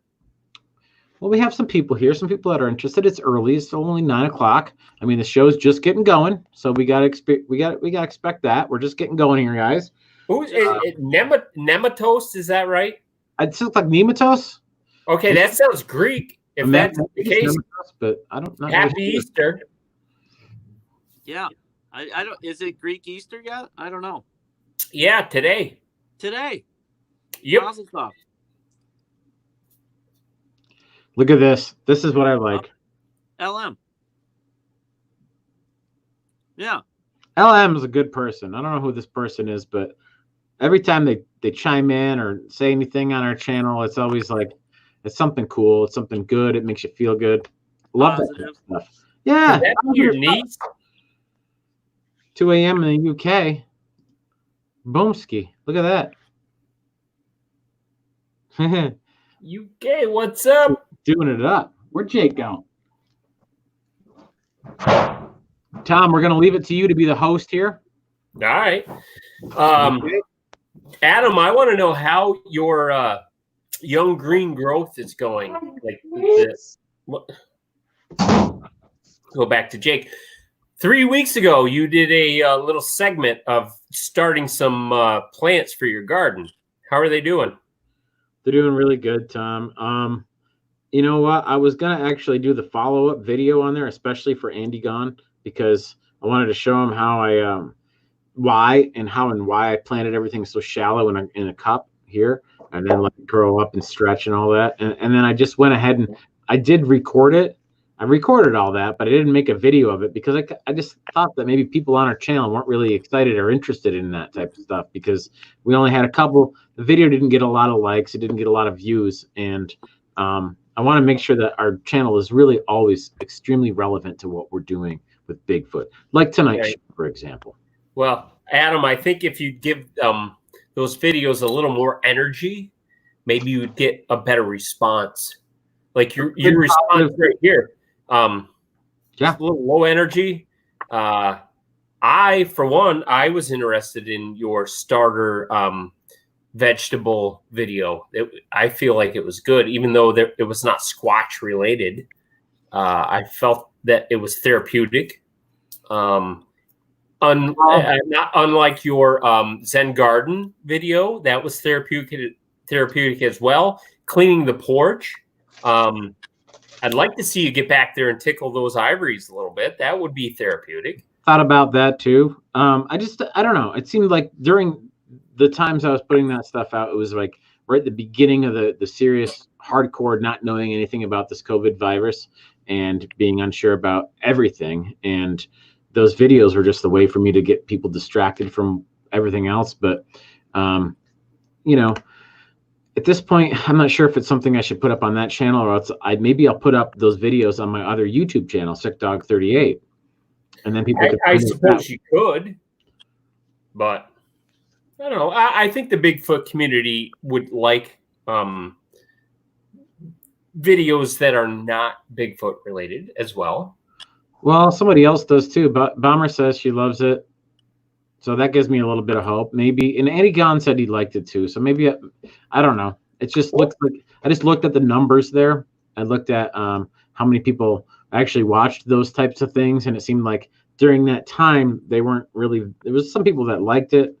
So maybe I'll do that. Maybe I'll branch off. The people that can, might want to see that stuff could go over to the other channel and watch it on there. I just don't want to, I want to stay true to the viewers and why they come to watch this thing. But if it comes down to it, I did actually film it. I did actually film the next progression. And by the way, a great question. The plants are doing great. I got my tomato plants are like that big now. My onion plants are like that big. A bunch of new greens came up today. Things are doing good. So yeah, it's doing pretty good. You do look like you got a lot of sun. Yeah, I did. Yeah, my back of my neck is freaking burnt. I can't believe it. I was like, whoa. Back of your neck stinks. I wish Jake would be back here. What? Because I mean, it's my turn to use the potty. We don't need, like Jake can go on. Hey, Adam, why don't you go? Jason and I will take over. Yeah. Okay. We got this. Yeah. We got it. I trust you guys. No, I trust you completely. Okay, you should. Get And I'm right here. Well, I'm right here too. So I don't know. He might be taking a nap on the floor there. I don't know what he's doing, but I hear some audio. All right, Jason. You and I, we're going to take over the feed here. We got 15 people watching. So that's terrific. Hi, yeah, folks. that is good. Andy's here. Big Rob. Meg. Oh, Meg, you're still here? Big Rob. Sweet. Apparently Jake's still here too. What do you want to talk about? Bigfoot, dude. I have had some Bigfoot encounters, not necessarily the actual Bigfoot. I've seen tracks. I've seen sign. Have you seen anything? Well, here's the story. This is actual. And I have not shared this with Adam or Jake, actually. And as you know, you're part of an annual activity that takes place a little bit south of New York, in Potter County, Pennsylvania, called the Redneck Olympics. Right. It's been a multi-year activity, probably over 10 years plus. Guys like you and I, exactly like you and I, because we go to it. And it's a lot of outdoor activities. And then I was living out of the country for 1 year, so I didn't make it. And there's guys who've gone down there and sat out, and you're typically outside, bonfires, playing outdoor games, and they said they heard some smacking on some trees at like 1 a.m. and way in the woods, and then heard same thing a couple 100 yards off. And no one can explain it. No one who was there within the group was playing a prank on anybody. They weren't just there, and who knows who could have been up in the woods. But to do that kind of tree knocking stuff, which I've only heard from Adam and Jake as squatch kind of action or calling activity, that's a little weird. And it creeped out 10 people who hunt in the woods, who are probably in their late 30s, late 40s, all of them. So I don't know how you explain that, but it did match up with a squatch calling activity. Hell yeah, I heard the same thing. It's one thing to hear a tree knocking in one area, but to hear a response in a totally different area and know that it is not your friends that are messing with you, because that group of friends that are there, it's self-contained. It's like 10 people. Everybody's there. And, you have your outlier who likes to do crazy shit, like the Sean Leahy's, who want to check the perimeter. This guy I'm talking about, Sean Leahy, he's just a little bit crazy in a good way. He's crazy, but it's a good way. He likes to check the perimeter. When this happened, Sean Leahy was right next to everybody else. It wasn't him fucking around. And even if it was him fucking around, you'd have to have somebody else involved. Yeah. It was there'd have to be two people out of the group. Everybody's there playing cornhole underneath a covered outdoor deck and patio. And you're talking a valley that from one point over to the next is probably at least a mile. And this is 1,200 private acres. This isn't anybody just deciding they're going to go out of their house and go behind their neighbor's house and make a call. This is you're going to wander almost a half a mile onto private property to do a prank, and then your buddy's going to be another 400 yards away from you to respond to you. That's a little weird to me. Yeah, that's a little too coordinated for Genesee, PA. Yeah. I don't think no offense, Potter County. Yeah, I'm sure the locals don't take too kindly of all these outsiders converging onto this one area, but that's too coordinated and too precise. There's no way they're doing that shit. Because you know what? It didn't scare us because we still continue to do that. Yeah. Although the COVID did scare us away this year. First time in 15 years, Potter County Redneck Olympics canceled. Yeah, it didn't scare us. Nematos, I'm sorry, I'm fucking up your name, but yeah, dude, we have some big areas here. Sure you don't have that in the UK. That was one thing that I'm not kidding. We joke around a lot about Bigfoot shit. That was no joke. That shit happened. That was freaky. Yeah, it happened. There's no doubt that happened. Yeah. So we've taken over the stream. Jason, did you have any paranormal ghost things happen to you? I know that the house right down from where you grew up was pretty much confirmed as being haunted. Clara West's house. Yeah. And it was featured in more than one book as being haunted. I had an encounter in the house that I grew up in. I had an encounter in the house that you grew up in. I was sleeping over your house. Oh shit, that's more than one. I had one. Actually, same damn bedroom. Okay, what I want to hear what was your encounter? Yeah, I'm sleeping over at your place in that back bedroom Yep. that you had told stories about, and then I'm sitting there, I fall asleep, and I wake up and I feel the covers coming off the end of the bed, and I'm like, okay, maybe the covers are falling off the end of the bed, but then I'm pulling them back up, and the covers are just pulling back. I'm like, what the? Yeah, something's just pulling at the covers at the end of the bed, pulling them right off the end.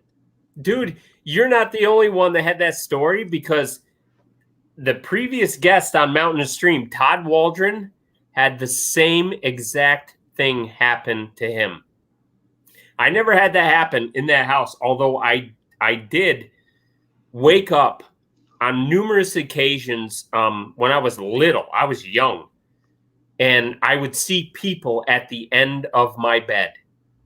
They weren't pulling on the sheets or anything like that, but I saw there were people there.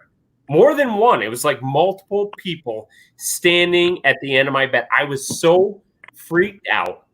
Like, I closed my eyes and I just wished myself back to sleep. I'm sure I did not fall back asleep for the rest of the night, but I'm not kidding you. I saw people at the end of my bed.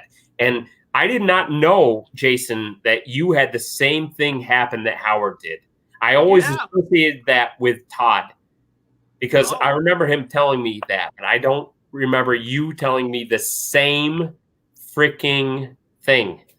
Yeah, that's crazy. That's why, like, I've slept over at your house since then, but I would never sleep in that back bedroom. I would sleep on the couch. I would never sleep back in that bedroom. And I think the people in your house stopped visiting your bedroom when you put that Lonnie Anderson poster or whatever you had over your bed. Or the poster of the Lamborghini and the Ferrari and the Porsche. Yeah, and it said decisions.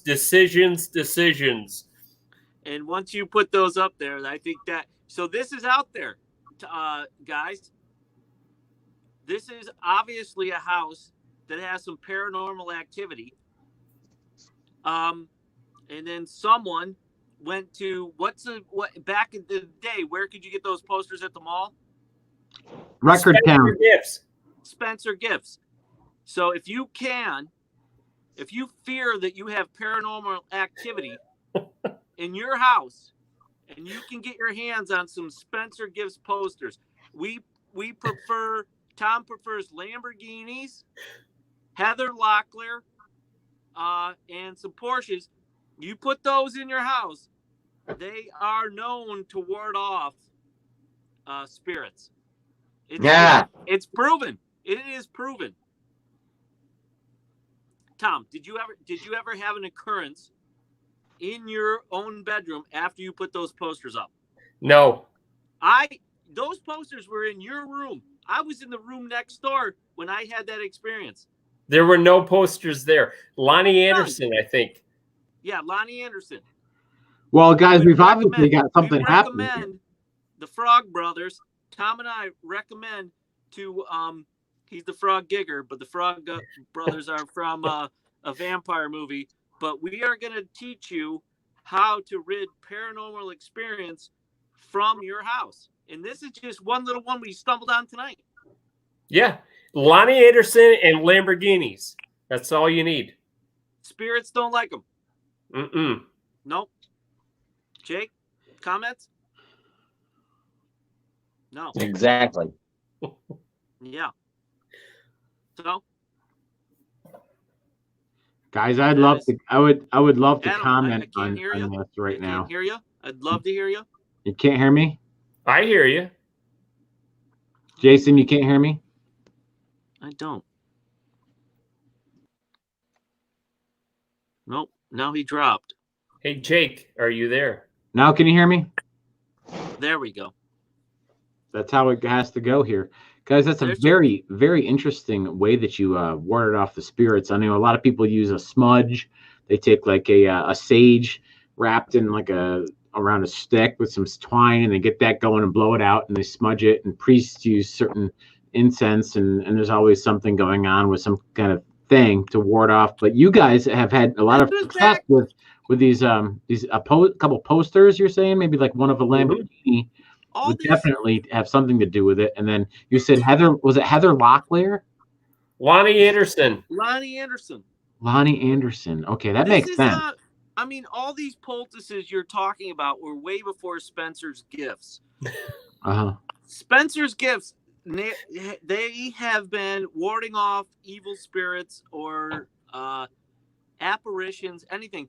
Like if there was a modern day Ghostbusters, they probably own stock in Spencer Gifts. Bill Murray owns stock in Spencer Gifts. You look it up. I saw it. Dan Aykroyd, look at where his stock is. Spencer Gifts. Probably. Yeah. You know why they're still in the malls? It's not all those little porn kits they got in there and those lotions and shit. It's the posters. Ward off spirits. I'm telling you. Hey, you know, that's it's a good way to look at it there, Jace. Back, you're having a paranormal experience. I suggest you go on Amazon and order yourself a Lonnie Anderson poster. And what color Lamborghini would you recommend? Tom? Yellow couche, Tommy? Why not? Yellow, red, that works. I see everybody saying they smudge. What about this? What about what Chris Jarvis has to say? This is a little bit more important, I think. Are they smudging? Lonnie chased off Burt Reynolds, and it makes sense. Did she smudge him? What about this? This is a good point. Dan Aykroyd. Well, I'm with you. Did Dan Aykroyd have that skull? What's that skull vodka, Adam? That's the stuff we got out of the Bills game. Fuck yeah. Dan Aykroyd. I wish I could go get that out of the freezer, but I did that last weekend, and then it's gone. That was the vodka we had at the Bills game was Dan Aykroyd's skull vodka. I know, and I just finished it like a week ago. Wow. That's good stuff. Good stuff. It was Wish good I had stuff. some right now. That's J-Cat. What up, J-Cat? So yeah, there was a lot of paranoia. A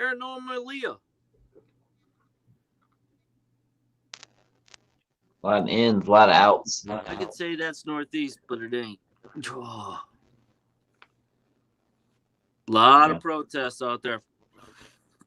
Manhattan Beach, San Diego, LA area. Jeremy, it's good to have you back in here. I know we both took a little bit of a break there, maybe a little bit longer than normal. I had to find something. Is what I had to do. I had to find something. I found it. It was called Peace of Mind, because you know what I got going on in the shed out there. And when I went out there just now, the light was on again, Jake. Really? Yeah. And so I kind of did a little something out there. I didn't do any smudging, but I mean, if it comes down to that, maybe I will. But right now, it's just kind of, take it as it comes. Adam, you know me? Do you know that you and this, myself and this guy are coming up there social distancing in about a week and a half? I'm getting a message here saying my audio's messed up, so I'm gonna get out of here and come back in. It's crackly. Yeah. What's up, Chris Jarvis? Yeah. How is my audio now? Is it different? Perfect. Is it better? Yep. Can you hear me, Jason? It's still got a little crackle, I think. Really? Oh Not yeah. bad. Yeah. Can you hear that crackle, Tommy, or no? I hear it now. What should I do? I don't know. Call in. I would call into the show. There's a number. You should know it. Hey, so much, Jake. Can you come on contribute to this show, would you? Yeah, Jake, could you mediate some conversation? I thought I was going to do a speed round. I would like to. Yeah. No. Yeah. I would. Yeah. You wandered away finding some fucking questions. Oatmeal, oatmeal, oatmeal, oatmeal, oatmeal. Yeah. Well, oatmeal, or you could say maple, or you could say a regular kind of. What about this, guys? Is it still crackly? It is, isn't it? Yeah. What happened? How'd that change? I don't know, man. It's just always something always happens. Yeah, I had that too. Like I was dialing in for my iPad, then I had to go to this iPhone, and then this other iPhone, and some other technologies.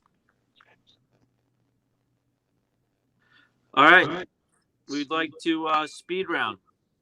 I think Jake's asking himself his own questions. Oh, I'm trying to read through all 10 of the questions first before I have to say them out loud, because I'm up to number 8 and I tripped over it. So, thanks, Johnny. Okay. Well, I'll do the timer. Hold on. Yeah, we need a timer too. All right, hold on. Timer. All right, here we go. Let me know when you're ready, Jake. This is damn riveting stuff right here. Okay, I think hey, guys, gals and guys, you guys, this is unprecedented times. We're going into uncharted waters that we have not seen before. Okay. We're gonna. Where did Jason go? Jason's gonna answer the questions.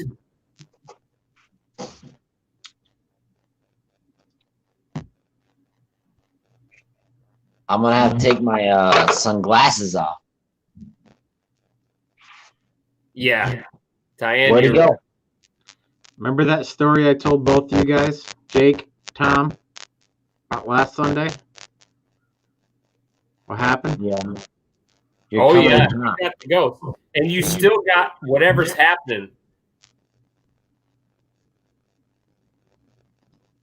We lost Jason. Wow, we are having serious technical difficulties. Oh, Jason, hold on, Jason. Who's this right here? Hello. Did they shut it down? No, they didn't shut it down. We're still here. Listen, Adam.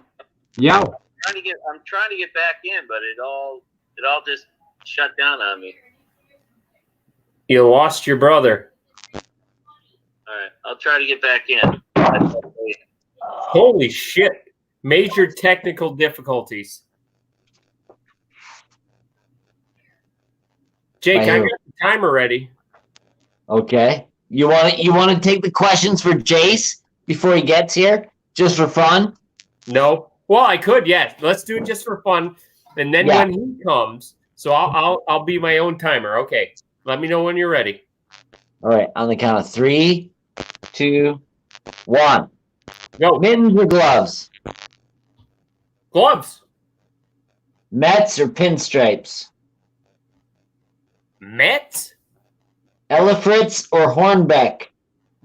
Elefritz. Now here he comes. He's coming back on. I got him here. Bills or Pats? Bills. Ivan or Ken? Ken. Cycli, Kale. I don't know what those were. Lee Majors or Bruce Bachleitner? Lee Majors. Heads or tails? Tails. Red or black? Black. 24601 or 1984? 1984. Oh, shit. Wait, Jace is here? That's good because my timer never started. What? I only heard 2. Let's do it for Jace here, the right way. All right. Second time. All right. I got the timer ready this time. Okay, wait a second. Let me get mine. We'll do double time.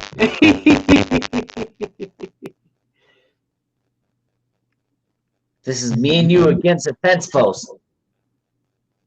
Fence post. All right. Now, remember back in 3rd grade when Pete Hornback had us making those whales? Yeah. We used to also make you and Teddy Keenan were also making your own tattoos out of pencil lead that you'd stick on everybody to get lead poisoning. That might have been. Yeah. This could be No. part of the problem. You ready, Yeah. Tom? Oh yeah, I'm ready. Jason, you ready? I'm ready. Jake, you ready? I'm ready. Okay, when I say go, when I say 3, 2, 1, go, when I say go, we'll hit the starters time, okay? Yep. Okay. 3, 2, 1, go. 1984 or 24601? 84. Red or black? Black. Heads or tails? Heads. Lee Majors or Bruce Lee Majors. Boxleitner? Cycli or McHale? The first one. Ivan or Ken? Ken. Every day. Bills or Pats? Bills. Elefritz or Hornback? Hornback. Mets or Pinstripes? Pinstripes. Mittens or gloves? Gloves. You nailed it right there. I mean, that's all there is to it, guys. What'd You you know. get, Adam? 41-49. I got 40.69. All right, then. You're probably What was your right. record? What was your record, Tom? 35. Yeah. What? I think someone was a slower reader later in the evening.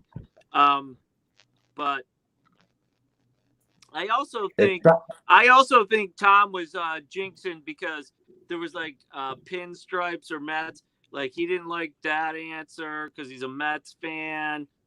Like I tried to go along with the Ken. And so I don't trust the timer up there. I don't think that was a real timer over there. That's great. Adam, what did you have? What did you have? Like 30 seconds, 30 I had 41 something, but you always go with the lower, which is Tom got 40.69, and Tom himself got 45.71. So Jason, you are officially the champion of the round. Hey, I have to. So here's just a suggestion for these speed rounds, because it also your speed depends on the commentator or the host over here. Right.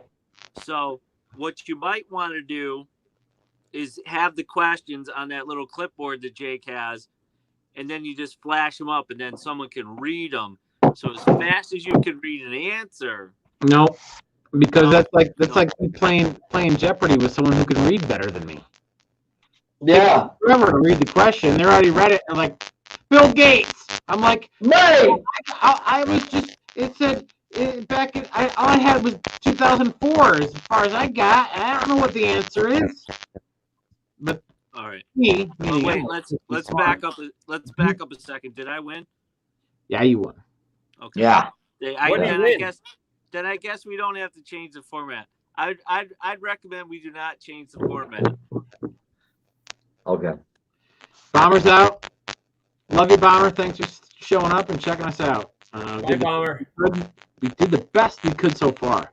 The show is just beginning. We're just getting into it here. Really quickly, a couple quick questions.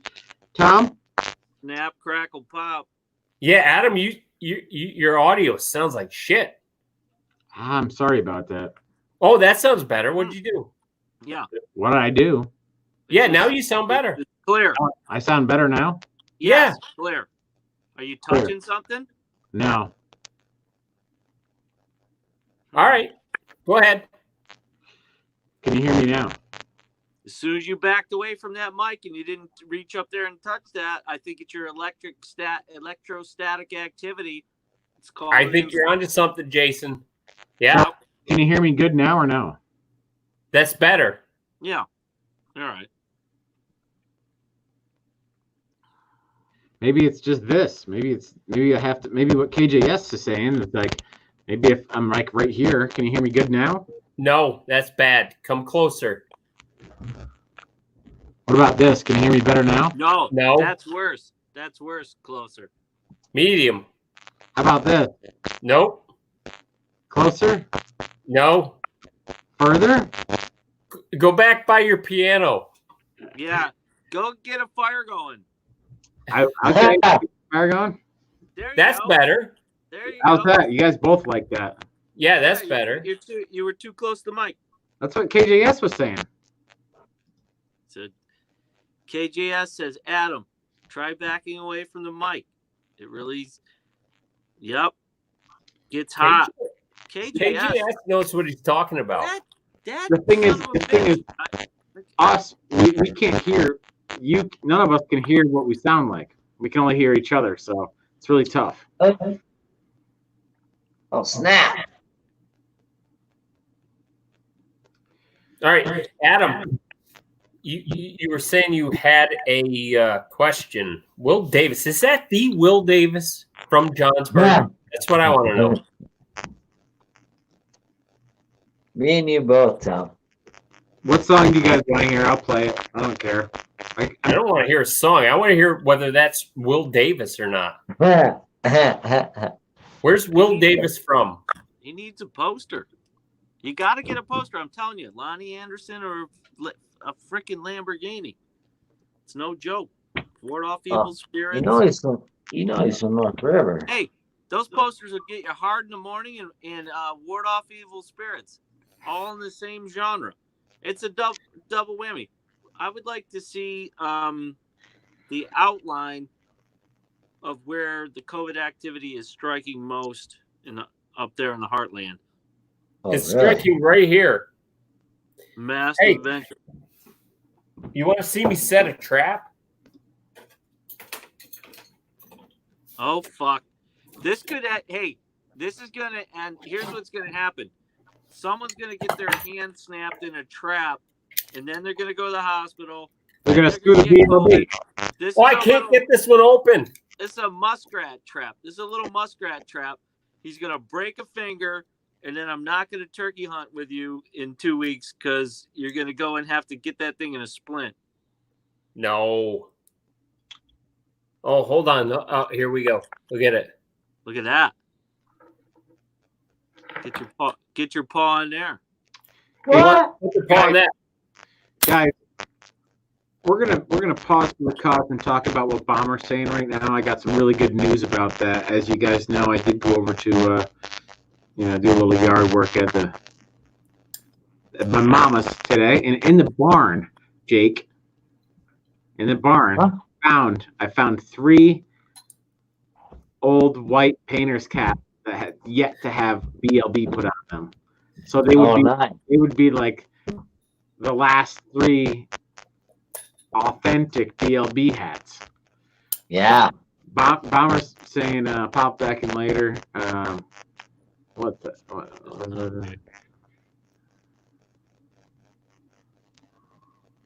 No doubt. This is the one I meant to put up there. Merch for mods. Join the cause. Hi, Danielle. Mrs. Hyde decided to join us.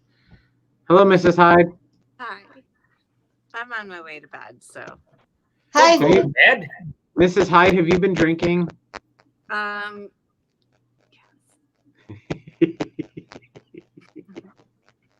you. Hey, Mrs. Hyde, check out this mink trap. Look at this mink trap right here. Come here. We've got a live demonstration. Tom's going to catch his finger in a mink trap. Come back, Mrs. Hyde. Well, She I'll can- come back if you catch a mink. She can see it, but She's not a real mink. Want to Yeah, see me catch my finger? yeah. Here we go. Oh, dear. Just kidding. I'm not going to do that. Minks Oh, are no bigger than Andy minks. gone fishing. Give them away. I love my BLB hat. I'm going to give away this mink trap. Andy, you want that? Anybody who calls in, I would say the 5th caller gets that mink trap. I'm going to send it. Andy, give me your address. I'll send you this mink trap. Yeah.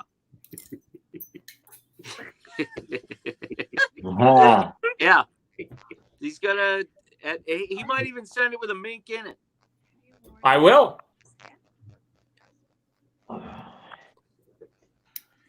Holy Look at shit! that. I just caught my thumb. It goes to show you never can tell. Doesn't feel good.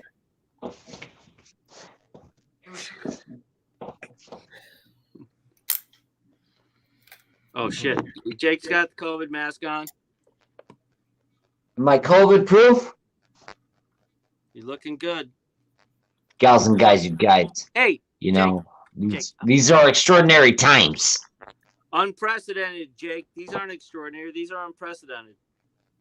It's a wet box.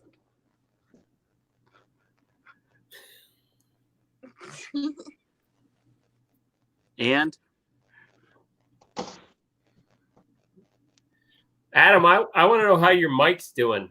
I would like to. I can't get a word in edgewise with you guys. You're nonstop. here, Danielle, come closer to the mic. Come closer to the mic. Come closer to the mic. Do you know that movie? That's just wrong. You know that movie? Which one? That was from a movie. There's something. It's the Sarah Marshall one. Yeah, forgetting Sarah Marshall. As long as she's happy. That's just wrong. Well,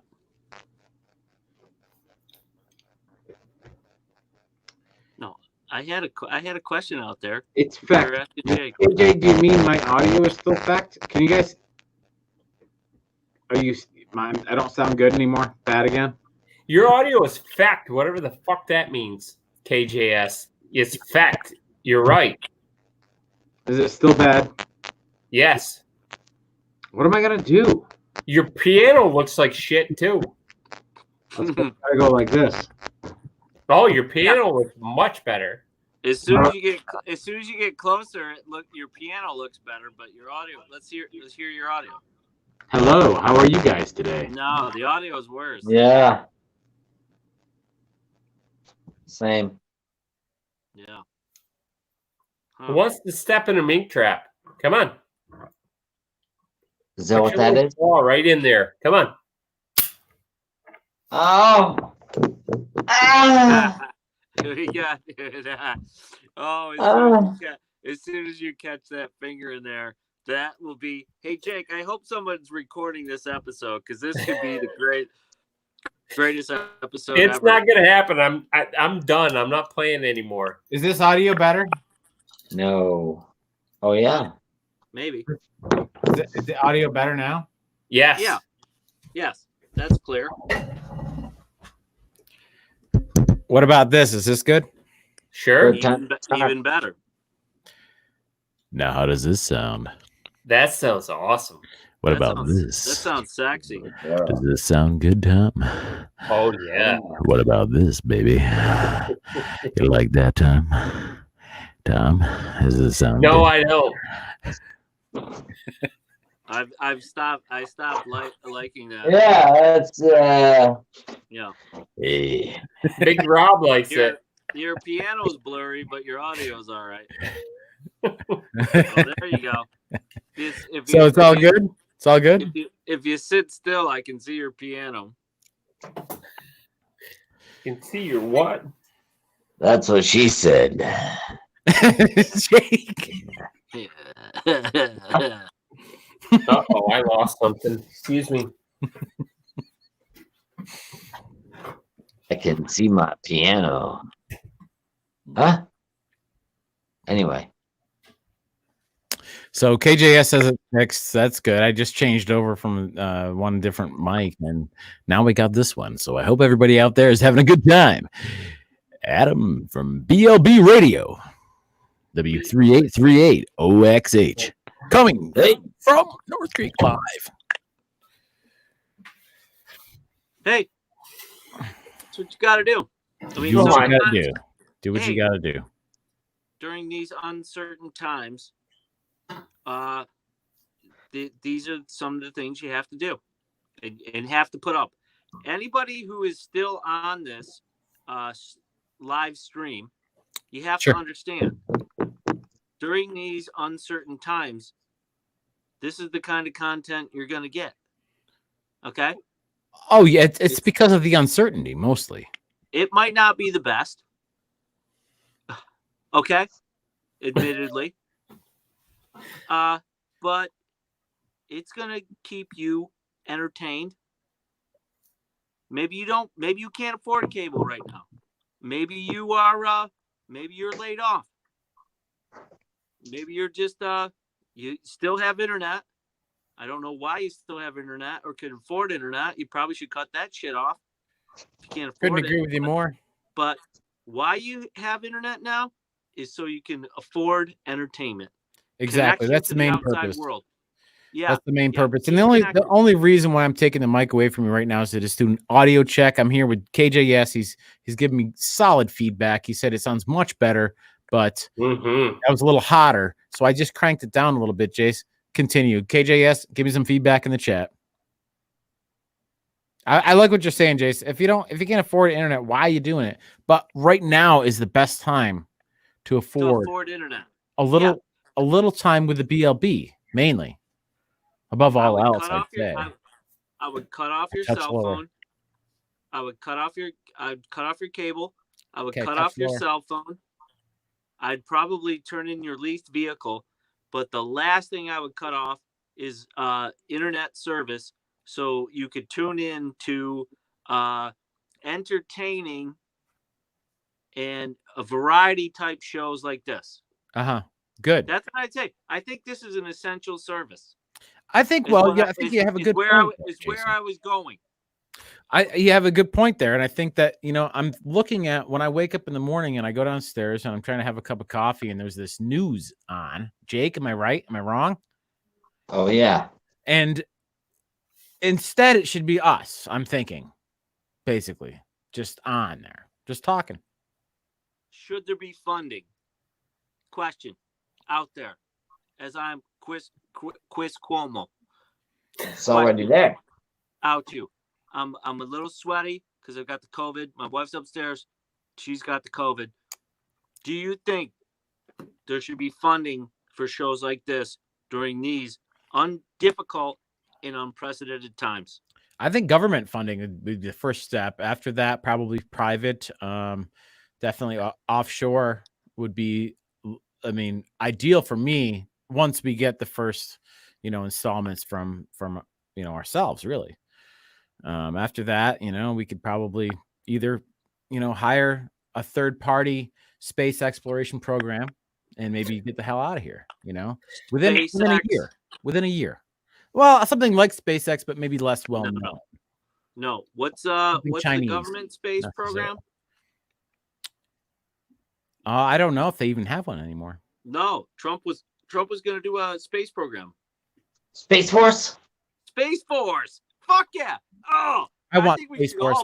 I'm fucking signing up for fucking Space Force. Space Force. Space Force. Fuck yeah. Coming at you live. Yeah, Space Force. Fuck yeah. You're too old. Hell no. They need mature explorers into this world. Aliens like mature. Tom, everybody knows aliens like mature men. Oh, really? Yeah. Diane doesn't like mature men. Well, the aliens I've been around have had no complaints, if you know what I mean. Yeah. I've tamed I've tamed a few illegal aliens in my day.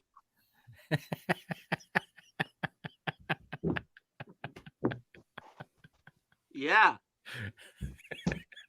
You climb that wall, I'll catapult you back over. Real deal. Whoa. Yeah, real deal, Holyfield. This is not normally how we talk on the channel. Guys, let's switch it back over. I'm sorry. Let's go back. Let's digress. So one time there was this there's this local sighting here that's been happening locally here, right in what Squatch country. And so just recently I had to go to the local the lumber mill where they have discounted propane. I brought a bunch of empty propane 20-pound tanks there and got them filled. And as soon as I stepped up, the gentleman that was there, I had a story from him last fall. First thing he said to me was, you and Jake been out searching? And I said, unfortunately, we have not, but we're planning on going out this week. He said, well, if you got time, I'd like to tell you about something real quick. And I'm like, well, yeah, okay. And he told me about just 2 days prior. So this is 4 days ago now.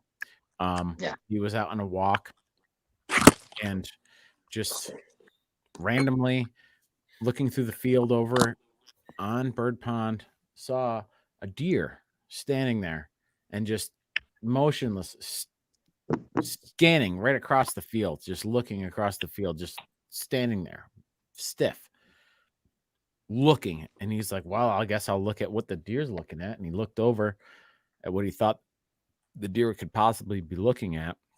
And he said that up in the pines, just inside the tree line, barely inside the tree line, he thought he saw what looked like a face. And he said it looked like it was kind of a little bit up in the tree, but he couldn't really tell. And then looked back at the deer, looked back, the face was still there. Looked back at the deer, that noticed there was like 4 more deer down that he didn't notice the first time. And they were all looking right at the same exact spot. And then when he looked back the last time, he said like a branch moved a little bit and it was just gone. And then as he was walking up towards that area, he heard something just in the tree line, kind of following where he was walking, making one step at a time, bipedally, what he thought possibly was bipedal. He thought it was his neighbor just walking the property like kind of he was doing. And as he got going closer and closer to the area, he realized that when he stopped and looked, the next car that was coming toward him was actually the neighbor he thought was walking on his property. And he stopped and talked to him and said, hey, what are you doing? And he's, I'm just out looking for deer sign, you know, just walking around, not doing anything. So, you know, who else could it have been? Maybe it was another person, but he definitely thought that it was not a human. At first, maybe a human, but the way this whole thing panned out, being in the same exact spot during what me and Jake call the hot times of the year, which are the early spring now, you know, early March through the end of April. It's always a good time. Very, very lot of activity in that time. And again in the fall. And these are the 2 times this guy saw this thing. And he's like, I really don't know what it is, but I'm telling you right now, I'm talking to you because I know that you'll listen to me. And other people don't listen to the word I say. And I know that you'll listen to me. That's why I'm talking to you about this. He's like, I know I can talk to you about this stuff. And though everything he said about it was like so like typical of like a Bigfoot encounter. Like you'll oftentimes hear these people talking about just seeing a face emerge in the tree line, in the brush, kind of there. Sometimes they're right next to the ground too. And sometimes they're up really high. And it really depends. I mean, you hear these things walking on all 4s, kind of down, like almost spider-like, crawling along the forest floor and coming up into these, maybe the outside of a bush line, and where the field meets the hardwoods, and you see some face there, and you're like, what's that? It's not a face, but you know it's a face.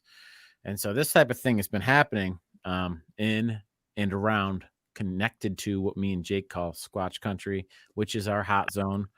And question to you guys, being Squatch centralists. There's a lot of missing persons reports nationwide. People just come up missing, right? Yeah. Have there been any of these cases connected to sign of Sasquatch? Meaning a lot. We last saw this person here and we found some hair, or we found a footprint, or this person that person disappeared in an area that was like squatchy. This is my answer would have to be yes. And this has been going on for centuries, generations, many generations. I mean, a lot of the old Native Americans, first generation, Native Americans were often talking about their children being snatched up by Sasquatch, and they would see this. Oftentimes, this man of the mountains with a wicker basket on his back, What? and would I saw Tom with one of those. It's right behind him. take the children and throw them in the back of the backpack and get out of there. So, I mean, They're stealing kids. What is a Sasquatch doing with kids? Are they eating them? I would have to Why? say probably. I mean, it would be like good pickings, right? I mean, same thing as us. We like veal, right? I mean, we like all sorts of weird shit. Why would if something is just like But looking you're at saying humans as a food source, why wouldn't they want it? in your opinion, Sasquatch, a Sasquatch will eat a human being? That's not my opinion at all. I'm just going by the records that have been shown throughout, like a lot of like oral tradition and passed on throughout generations of the Native Americans, First Nations, all that type of stuff. Gotcha. And it's just like their stories are just, I mean, people can say they're just like any other part of unknown history. They're just stories, you know, like back to Bible stuff and whatever you want to say. If it's not true, it's not true. If it's just a written down story or an oral passed down tradition, and, you know, if I'm not there, how am I supposed to know if it's real or not? But you know, I don't know. These things have been going on for years and years and years, and they go right up to David Paulides with what he has to say with the missing 411 and a lot of the research that he does. Kind of leans to, not always, but sometimes, that you know, there's some kind of hairy, big type of creature that's involved with some of these things, and UFOs, of course, and all sorts of other stuff. I mean, David Paulides comes out and always just says, you know, it's not about Sasquatch. It's just about, it's the missing persons. Tom, what do you have? We have a question. I just want to say I don't want to mess with Diane. Diane, I love you. I think you're awesome. I don't want to mess with you. You're awesome. She knows you're awesome, Tom. No, I don't want to mess with her. It's all good. Do you think Area 51 has always been like this spook zone of all sorts of stuff where they think they've kept flying saucers? There's going to be this grand attack. Jake, I don't know why we didn't coordinate and go raid that, but just asking, personal opinion, should you get inside, should someone get inside Area 51, other than finding maybe a spaceship or something, do you think that there could possibly be Sasquatch related evidence inside that area? Yeah, without a doubt. Without a doubt. I mean, Okay. All right. Yeah. All right. My opinion. My humble opinion. I want to interrupt a little bit, but I just got to talk to Jake quickly here. Jake, we have this thing happening. It's probably going to happen this week, hopefully, weather dependent. And we're probably going to take your original plan, which is be going in from Sharon Ann's side over there on Burns Road.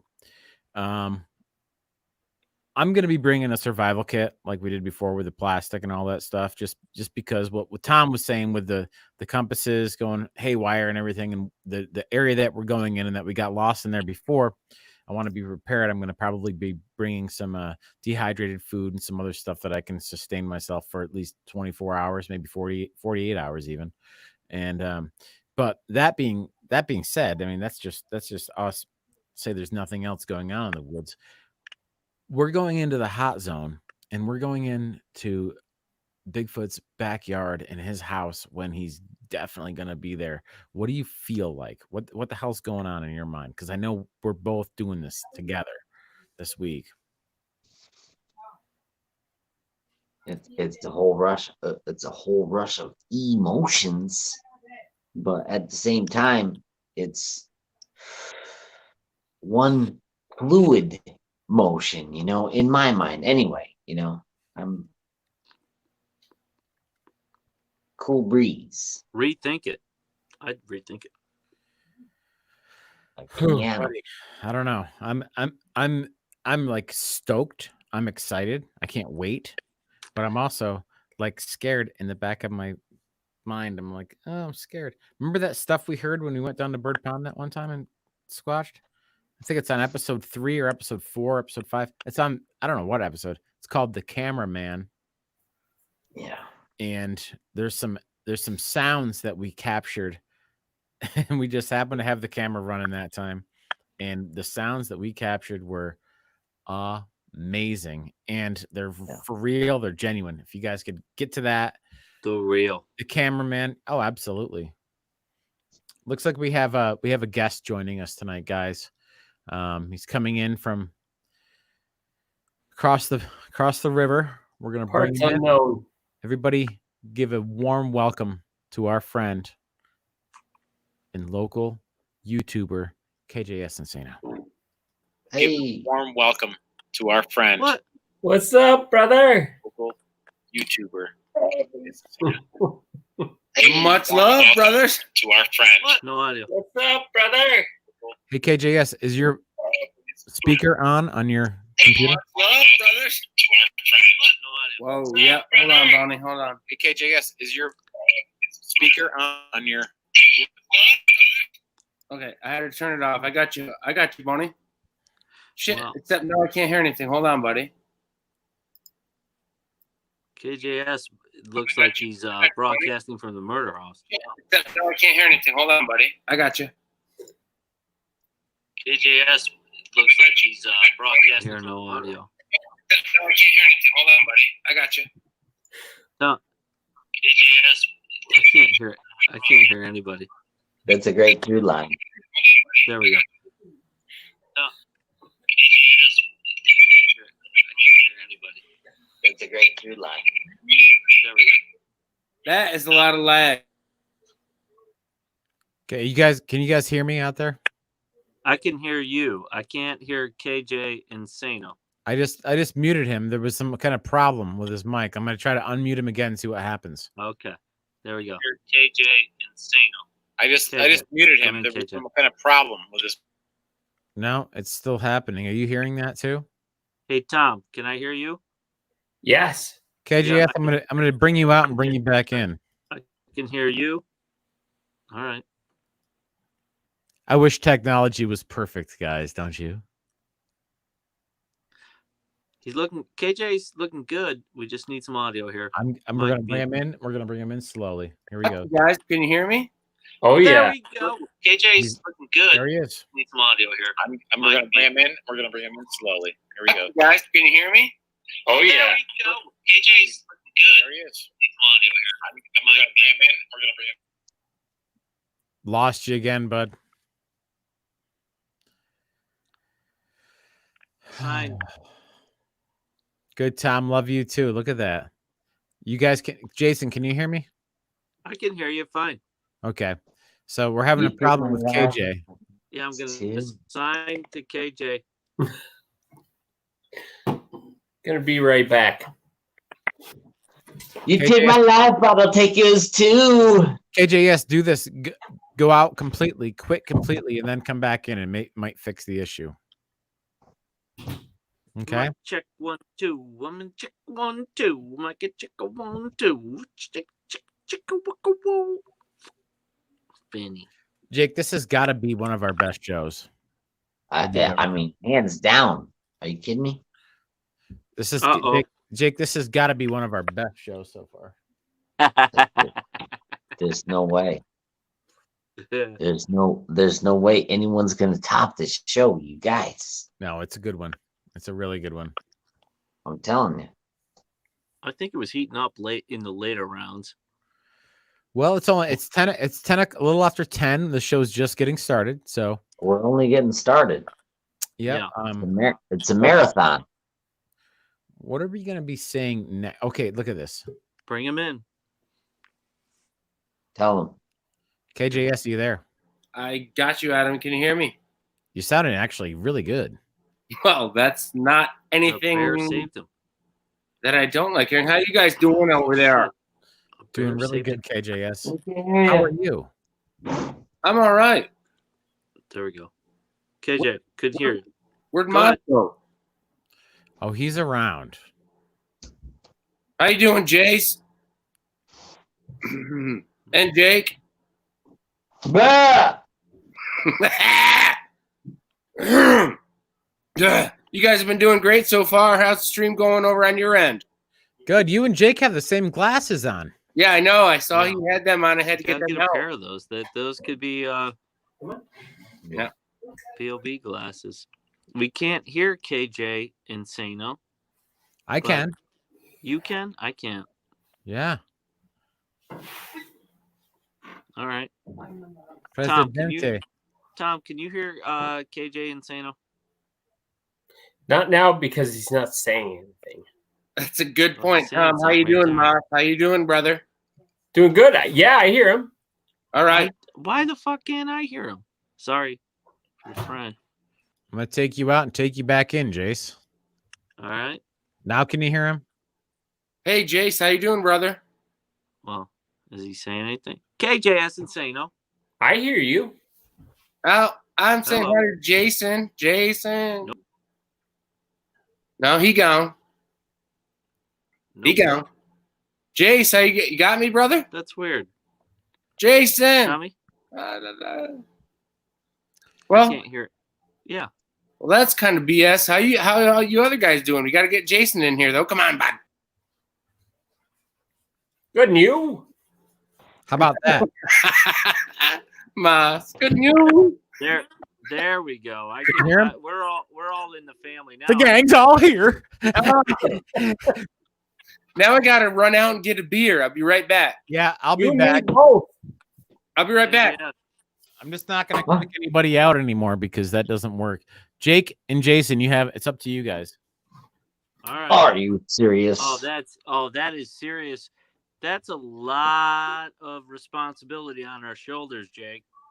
Now, back in the day when we were in driver's ed, Mr. Costanza would ask us. He'd ask us, Is that guy still alive? isn't he? I don't know. I haven't heard of he died. I have no idea. I wouldn't know where he'd been. Hey, here's the other thing I want to know. Okay. 3rd grade. We started I don't think I started it.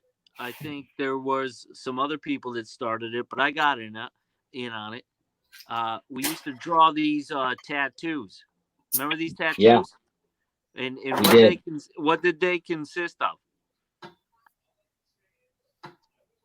Well, whatever you could imagine. No. In You would just draw it with a lead pencil. A whole Right. big picture of a lead pencil, and then you'd lick your arm, and then you'd Yep. stick that lead Tap tattoo on there. and you'd stick Yep. that lead tattoo right on there and transfer it on you. Oh, it looked beautiful. I wonder how much lead poisoning we have from those shenanigans, huh? Yeah. No, they don't want to talk about that. No one wants to. Everybody wants to talk about lead paint, but no one wants to talk about 3rd grade tattoos. Exactly. I mean, we were on the cutting edge. Yeah, I don't think Tom was in Hornbeck's class, so he's Yes, probably I was. Oh, what? Yeah. Ah, I was one wrong. Every quiz or test I took, I got one wrong. they called him one wrong. Yeah, smartest kid in the class. I almost failed that. I was in Ah, Lockport for half the year when the redhead was born, and I was in coloring pictures of Dick and Jane before I came back. Look at that, Insano! What you got there? Oh, nice. the Jenny Heavy. Is Got the that red it? eye, boys. That's the red eye. oh, Cheers it up. indeed. Here's it up. Great Adirondack steak and seafood. Gonna just pimp you out there. I borrowed this glass and 4 others.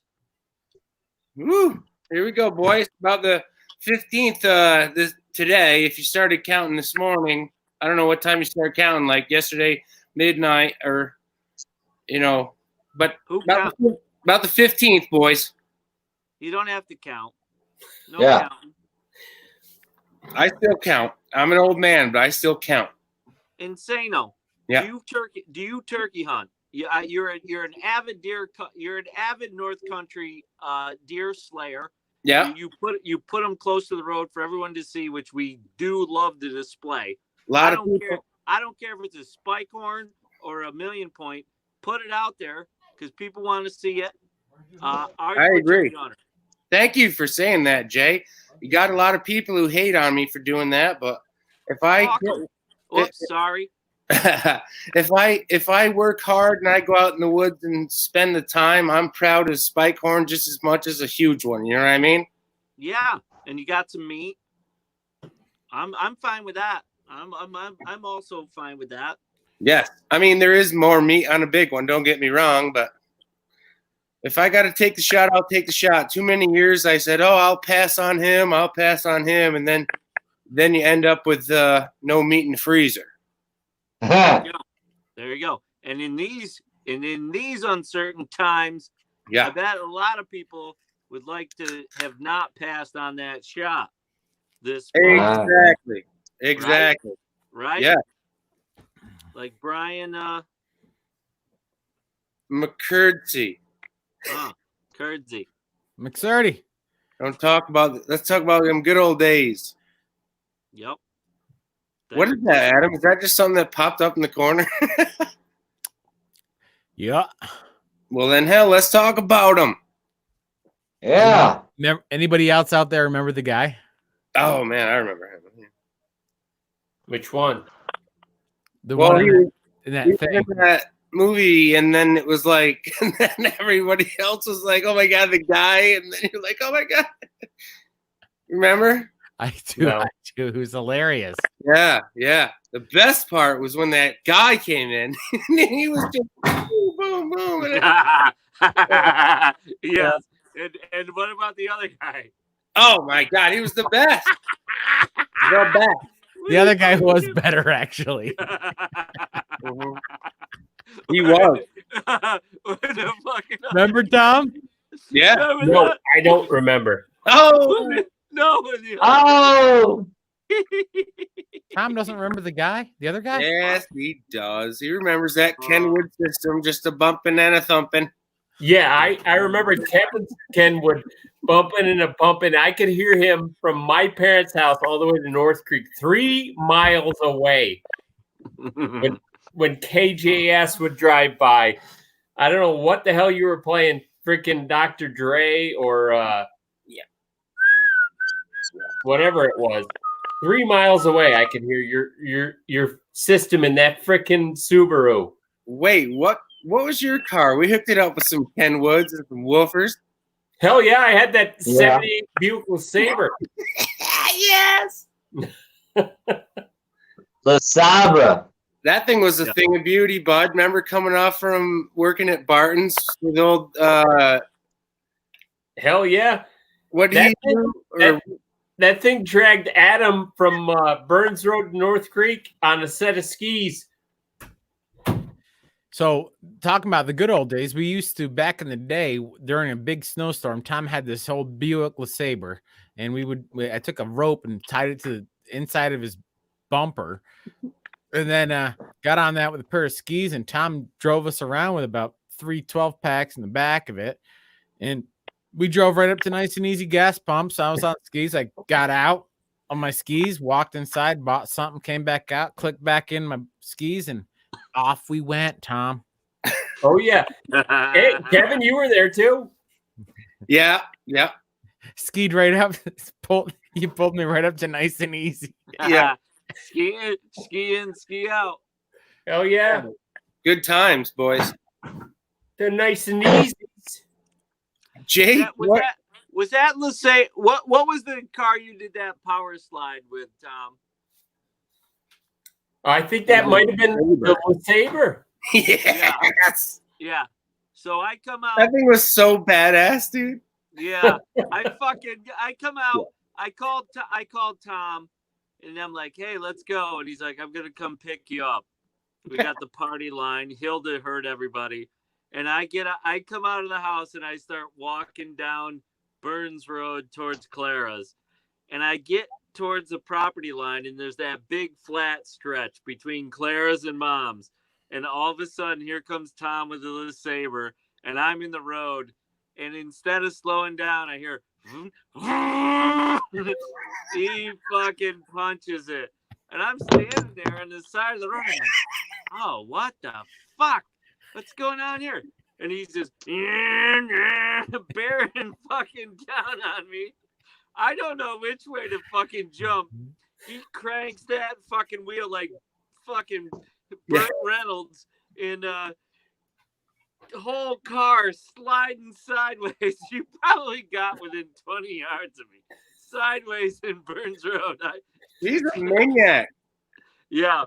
Moss was awesome. I swear, we used to work up there at Barton's. It was a little bit after your time, Jace, when I started up there. And I was working with Moss and that Fred Keller. And it was after, I don't know if J-Dab worked there before me too. I think I missed that.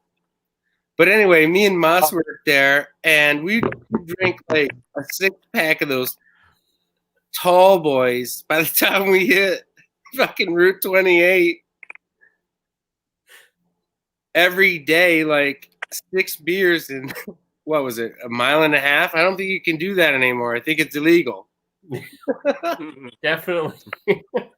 Wow. Jake, were you there for that?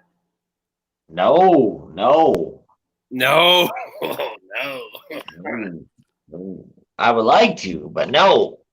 Moss, you remember that one? Hell yeah. What was that girl's name that cut the tire with the saw blade? Weed whacker? You know, that's a good one. I don't know who that was. We called her Dubbins for like ever, but what the heck's her name? That Oh, might have been after my time. Sam, you're right. Sam what, Bone? Oh, Sam Cleveland. Sammy Cleveland. Yeah. Oh. Remember that? That's- She didn't want to work, so she'd just take that saw blade weed whacker and just hit the tire, and then you get like a 3-hour break. That was after my time.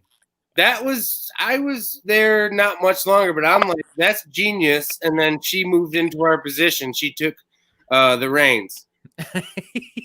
Back in our day, back before Sammy Cleveland, Rob Wing and I used to throw a rock through the radiator truck.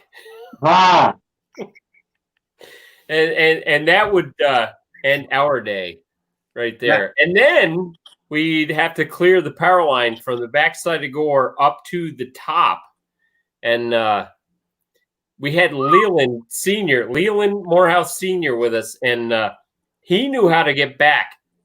So he said, we were lost for like 4 hours after we got up to the top. Oh, somebody's got toilet paper. Look at that. Wait, I'm trying to be cool. What? This is my smoke screen. Ready? If you say so. Okay. Smoke screen. Okay. Do you get it? Do you get it?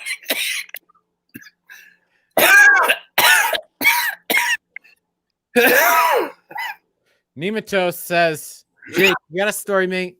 Nematos wants to hear from Jake, and so do I. You know, I want to hear from Jake. Me too, Jake. What do you got? Jake is the main focus right now. Yep. Tell us something, Jake. Huh? You guys want me to tell you something? Listen. Look it. I'm not gonna mince any words with you guys, okay? Why would I'm gonna shoot you the straight dope. I love you guys.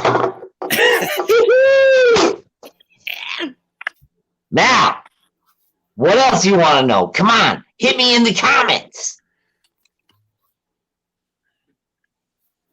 It's on you. It's on me. I don't know. Well, listen, here, I'll tell you what.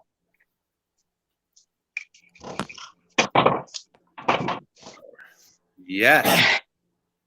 Take that I'm going to shirt break off. it all down. Take that shirt I'm going off. to break it all down. Hey, Jake. Hey, here's a question I'd like a lot of viewers want to know. What is Jake doing about not being able to get his hair cut during these difficult times? Good question. Well, the missus just told me today I had a lot of split ends, and I desperately need a haircut. I might have to go to the bowl cut. KJS, what do you think? Should I just put a bowl on here and do a little manscaped around the corners? I mean, you guys know. What do you do when you get to this length? Put In some the mayonnaise in it. Ooh, mayonnaise. I've never heard of that.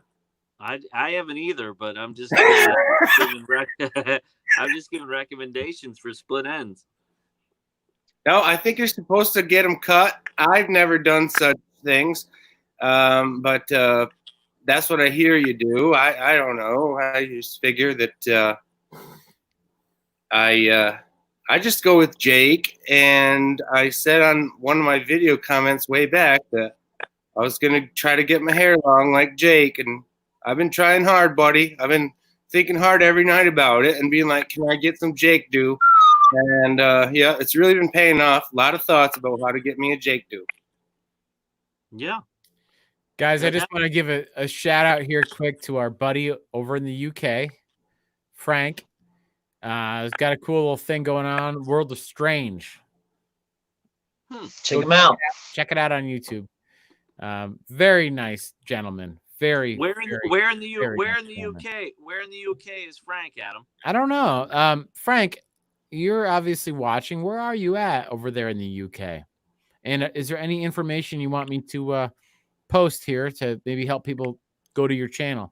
Just give it in the comments and I'll put it back up on there for you. I'm a huge English Premier League soccer fan, so sorry, I'm not going to give up my team because it might offend Frank, but Manchester United. all right.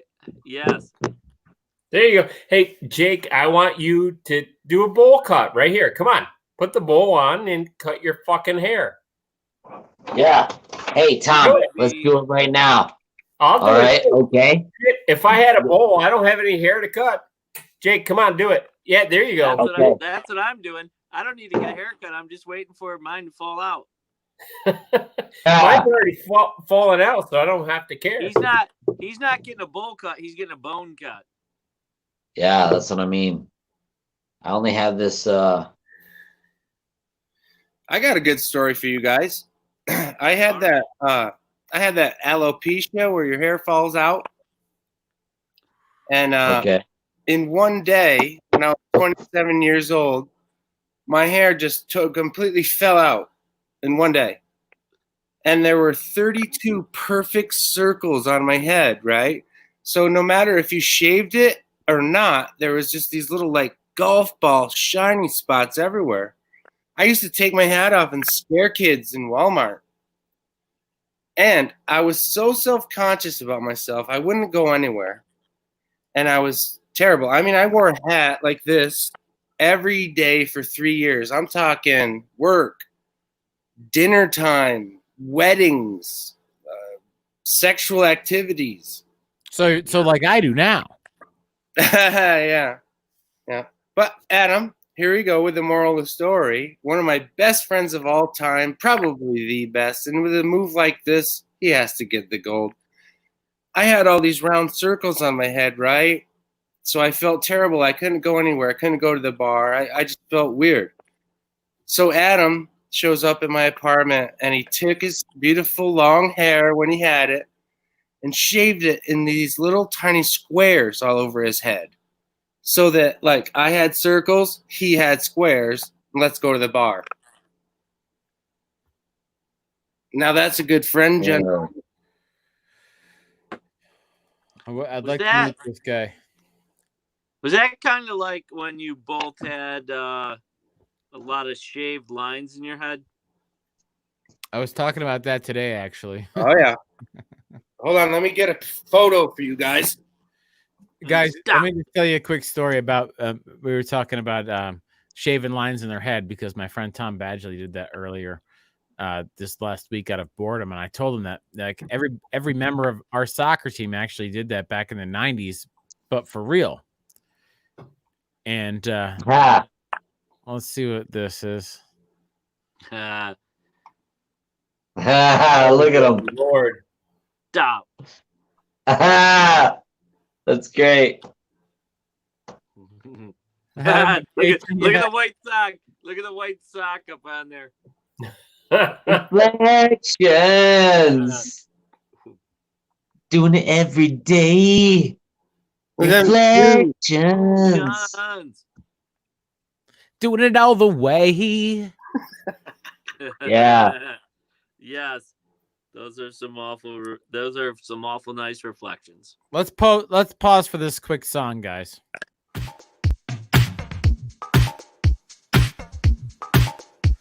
Reflections, doing it every day. Reflections, doing it all the way. Reflections, doing the best we can. Reflections, at home with the travel band. Now give it to me. Well, I can do better.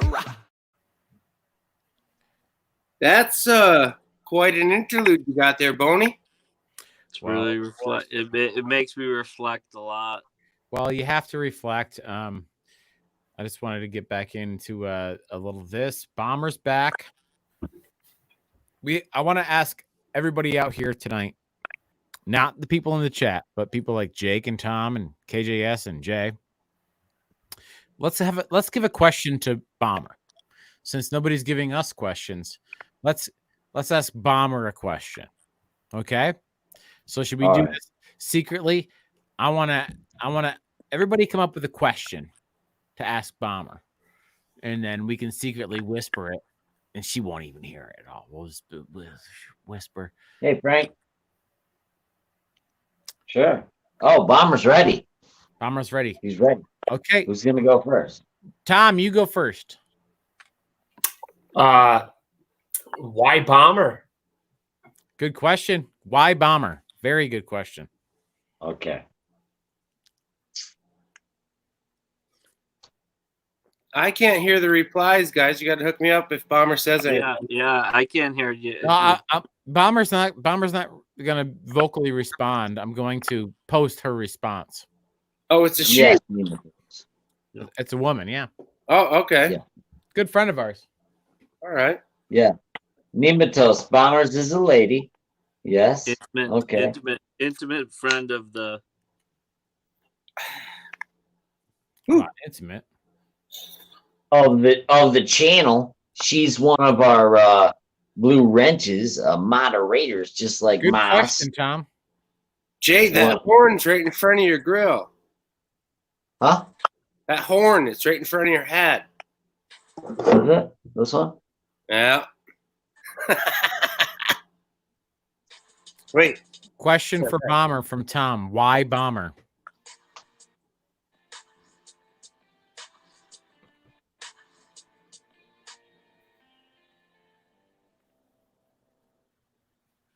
Tom. Okay, next question.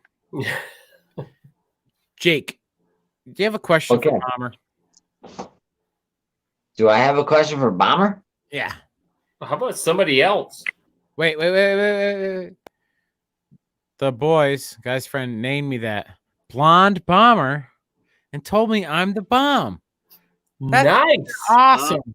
Freaking. That is sweet. Wait, what is it, Adam? Say it one more time, buddy. I almost missed it. It's right there, KJS. Read it. I can't. I don't have the chat, buddy. The boys, guy friends, name that to me. Woo-hoo. She sounds smoking hot. Yep. Her guy friends named her that. They called her the blonde bomber and told her that she was the bomb. Well, there you go. There you go. Who else has a question for Bomber? I've been known to be Tom's the bomb, so I can relate. That's cool. I bombed a couple French tests, if you know what I mean. Oh, Jesus. If you don't have Je ne parle, Adam. Je ne parle. Actually, I graduated the highest in my French class. I don't want to walk you down the primrose path. I failed. Can I ask Bomber one? I think we should ask McSturdy. Okay, go ask. KJS, ask Bomber a question. Hey, Bomber, have you ever got one like this? Wow. Ah! What Dang. you got there? KJ Insano, that's average. that one was 209 pounds dressed, boys. What? Wow. It was my all-time greatest deal one. Did you find that dead in the Hudson River? Yes. No, I got it. I got it, Dave. Oh, that's nice. Well, that is a nice deer. I think it's time for Jason to ask Brian McSturdy a question. Brian McSurry. I'm gonna ask Brian McSurry a question. McSturdy. Yeah. Brian McSturdy. Brian. Bomber says she ain't got one that big yet. Yeah, Okay. I would say, Bomber, why don't you give KJ Insano a call? You might get a big one. I haven't got one. That's my biggest one ever. I mean, usually I get them like this. You gotta put something in the freezer. Yes. Yeah. Look at that. Can you see that right there? Huh? Oh, that's Oh, he's got some on the wall. Oh, that's a little lease. Jake, don't you think it's time for Jason to ask Brian McSturdy a question? Yeah, and Brian is ready. Brian, he's chomping at the bit. He's like, hey guys, ask away. Brian, what if the first thing I would ask Brian is, what are you up to tonight, Brian? Yeah, Brian. What are you up to? Doing a little rolling pin challenge? What's going on, bud? Yeah, Brian. Yeah. Big Steelers fan. This is Brian who loves the Steelers. Yeah, we love you, Brian. You love the Steelers. Sorry about your, I won't say it. I won't, we just won't go there about your quarterback. But anyway. So Brian says what he's up to is listening to us, and that's cool. And that We love you. Thanks. Well, Brian, what is going down? I'll tell you what's going to happen. Down Brian, if he's I don't know if he's from Pennsylvania. He's a Steelers fan, but I'm going to tell you, Pennsylvania turkey hunting season is opening May 2nd. That's a Saturday. New York's May 1st. That's the Friday. So, Brian, what are you doing down there? Are you shopping turkey or are you hunting turkey? Or talking turkey? Yeah. Which is it? Which is it, Brian? Yeah, Brian. Brian. Come on, Brian. Answer the question. I put it on the table. Oh, he's talking. What, he's talking turkey? Brian's talking turkey. That son of a gun. What? Nematodes? He was back there in Desert Storm? What? It looked like he was just Jake. Oh, he was talking turkey? I want to thank you for your service. Who? Oh, yeah. Brian McSturdy was talking turkey. That doesn't surprise me coming from a Steelers fan at all, Tom. Yeah. That other guy was thanking for Jake for his service. And Jake, I was thinking about this other day. I was watching these Navy videos, these Navy ship battles, and I said, "Oh man, I had a very good friend who was on a ship, and I was talking. I said, he said that it did not smell very good in the quarters where you got to take some rest. Is that true? Yeah. Well, yeah, because the thing of it is, however tall you are in real life, however tall you are, now imagine you have 3 different bunk beds, and that's so. Yeah, there was a lot of people, so yeah, it didn't smell very good a lot of the time. So are you saying that being as compact as we are, it was an advantage or a disadvantage? Oh man, it was wicked advantage because we could squirrel in and out of anywhere, and it didn't matter. Top bunk, bottom bunk, we're all set. No. Yeah. DJ Insano, we'd like to just talk a little bit about here we are. It's coming up spring hunting season, turkey, but a lot of people need to start their scouting and trail cam opportunities. Would you say we're hunting by Nice and Easy, which is now the Sands? Would you hunt behind there still? That ridge that's up behind there, Jace, that goes over to the pond? Yes. Up on that ridge that goes over to Austin Pond, and then on the backside, I think you got Waldron Pond. So up on that ridge, there's definite turkey hunting. There's no doubt in my mind that if you went up there and sat and a good morning, you could do some turkey hunting for real. Huh. They tear that whole ridge up. I mean, in the fall, you come up there and that whole entire ridge is just torn. Tore right up. Yeah. Meg likes to hunt in her yard on her own land, and that's the best way to do it, actually. If you can, I mean, it depends on what you want to hunt. I mean, if I had a big parcel of land, I don't hunt for sport. I would hunt for, I wouldn't fish for sport either because I don't like doing any of that stuff. It's like boring to me.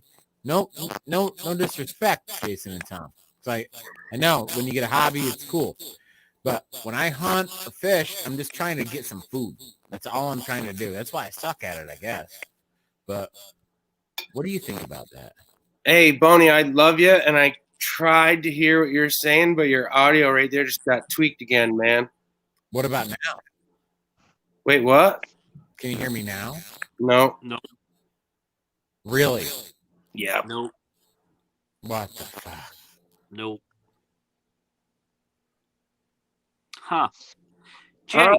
Good question, though. I think I heard what he was talking about, but no, I don't really. What do you think, Jake? Fuzzy Wuzzy wasn't Fuzzy Wuzzy. Can you hear me now? Yeah. Jake, have you seen any? I saw this. Can you hear me now? Yes. Now we can.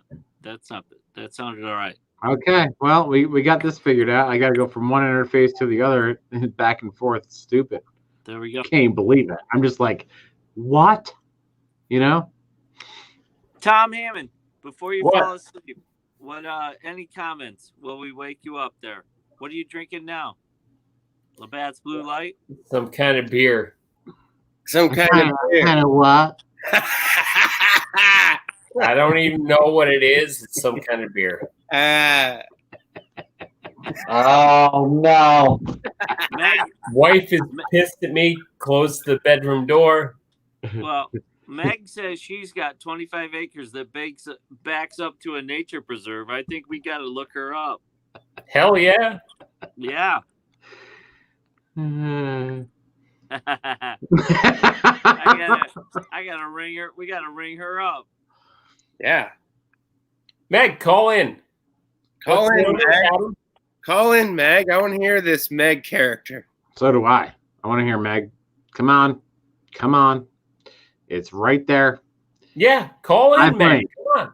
260-5565. Come on and be on the show. Don't be afraid. Don't be afraid. We're just all half a century Yeah, look at weirdos. I mean, at come work. on. Oh, she's at work. Still at work. Well, So what? Call anyway. Dial it up. No, dial it up. no, you might be busy. Gals and Well- guys, you guys. I think she and all the nurses should take just a little time Hey. out and call in so we could give them a little bit of relaxation, take their Yo. minds off their work. I get your work in, Meg. Bye. You and all the nurses. Nematodes. We would like to do our part to help you. Help them, help us. Well, looks like somebody's calling. Meg That's Gordon. Nematodes calling now. Hello. Hi, how you doing? Good. Is this Nematos? This is Meg. I'm at work. Meg, you gotta get off the phone. You're gonna get fired. No, I won't get fired. I felt it was very important to call. hey, hey, Meg. Hey, Meg, can you get your cat out in front of the camera? Sorry about that. Guys, we have a real Not we like have a real caller coming in. I'm gonna have to hang up with you, whoever you All are. right, good night. We need someone. All right, let's go. You just found out Nematos was actually calling, and you decided to call then, Tom. Who's Nematodes? Come on, call again. No, I just saw it in the chat. I just said it. I just said it because I saw it in the chat, guys. Boy, that Nematodes guy looks a lot like Tom Hammond. Is he? No, I'm Meg. Oh, I get you. Nematodes. I got you. Call the number. All you kids out there, you're just trying to stay safe. We don't. You're trying to social distance like us. I'm trying to point towards that number in the corner. Yeah. Just call the number. This is a helpline. This is a helpline. Oh, really? This is a helpline to everybody in the universe to stay safe. I couldn't have Yeah, said it it's all any better, Jason. I really couldn't have said it any better. It's definitely a helpline to stay safe. Also, if you really want to get your face out there and be shown, be famous, come out here and click that link, or else type it in yourself manually, and you will indeed reap the benefits of what the BLB does, which is bring everything to the forefront, guys. We are the real deal. We are the real deal, and you know that you want to be part of it. Come on in, check it out, and at the end of the day, Jake, what happens? Dude, what? This guy's dropping bombs like man from Atlantis? That was like Patrick Duffy? Like, this guy has got to be some kind of 1970s traveler, because I myself, being almost half a century old, can remember the man from Atlantis in Patrick Duffy. Used to be on that show called Dallas, but before then, he had this little, it didn't even go 2 seasons. But this Nematos guy, huh? Jake, when Frank. Your old house back up on the hill, you and I used to watch a show, late night TV. What were we watching? Yeah. Well, Benny Hill? Your house? No. Your house was like, the house was up on the hill towards Garnet Hill, like right by the road. We were watching TV. Then the ghost happened. Yeah, Right, Tom? it spooked you out. Remember, Tom? And the water came on. Then they went in the next room, and then Jake couldn't get out of the bathroom. Jake couldn't get out of the bathroom. Locked in. That's I was pretty locked cool. in. It's real, man. Scary, dude. It's wheel. Am I getting bad audio again? No, No, it's all right. Wheel. it's wheel. It's wheel. Remember that bad hamburger, Jace? We had a little bit of bad hamburger one time. No. So I want. Was it beef or horse? Who cares? It was just bad. Bad. Gone bad. Looks Remember like that- this horse is turned. Remember those burgies we sold on the Air Force Base there, Bonnie? Oh yeah, definitely. What was his name? Oh, we had those. Oh, the kid that we sold them to. I don't remember.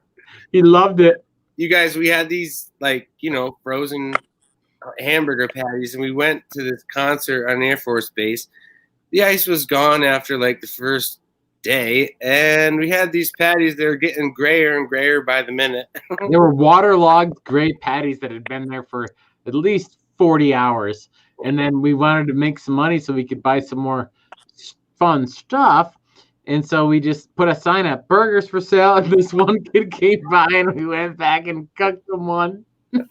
I figured if I cooked enough onion and green pepper, remember, Adam? I'm like, if I put enough onion and green pepper in this pan. He loved it and he ate it. And then the next thing you know, we cooked more of them up for ourselves. It was awesome. Well, as soon as they lived, yeah.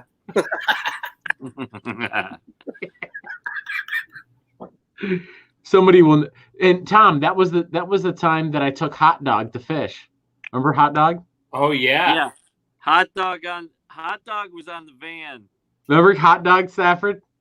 What the hell was Hot Dog? That dog with the sunglasses like you have on right now. That was our mascot for the whole fish tour, remember? Okay, yes, it's coming all back now. We had him smoking. Did you have and that Volvo at the time? Huh? Did you have that Volvo? No, it was the Dodge van, the conversion van. Yeah. I had the Volvo. You had the van. No, you didn't have the Volvo then. This was way before then. Remember when Brett had the party up there? I can't remember, bro. I do remember that, though. Yeah. You bastards came up. You had Hot Dog on the back of the van. You caught air. I actually think that was a graduation party for Adam, wasn't it, Tom? Oh yeah, and Kevin. And I came in there and we got the best one ever. Yeah, we got a keg up there at Brett's. Yep. Yeah. Dude, that was the best party ever. Yeah. Are you Party. kidding me? That was pretty sick. Yeah. Came Yeah, in, everybody's hanging out there, standing there, and no, the party I did that at was at the maybe it was that. No, that was the Attica Love party. Because I drove in and everybody was already standing there, and then I just like looked at that bank. I'm like, if I floor it right now, I could probably catch air off that bank. And it just got a whole crowd. Right, Mossy? Oh yeah, that was awesome. All right, how about Diane? Why don't you call, or Frank, anybody on the chat right now? Call Bomber. Come on, somebody call. Hey, put the number up, Adam. Let's put one of your numbers up. Cause I gotta put go. My number up. That's fine. Put my What's your number, Tom? 347. Hey, Jokers. 684-3185. 344 101. What is it? What's the first one? 347. 3185. They call my number though. They can't be on the air with us. I couldn't hear any of that, you guys. Nobody can hear that. We got to get it more clear. Who's working off their phone? I could get Bruce Thomas to call. He's probably funny. That'd be awesome. Let me see if I can get a hold of him. Get Palmer, Bruce on. let's smoke about it. I think that would be a good idea, Palmer. Oh, somebody's calling right now. Oh, here we go. Oh, really? Let's smoke. I don't think it is anything in the water. Guys, BLB hotline. Hello. Hey, who's this? Diane. This Nice. is Diane. Diane Fowler? Wow, it's good to hear your voice. How you doing? Okay. I figured I would let you hear my voice. Wow. Tom's trying to I know. He was way off, wasn't he? He was out of line. It's okay.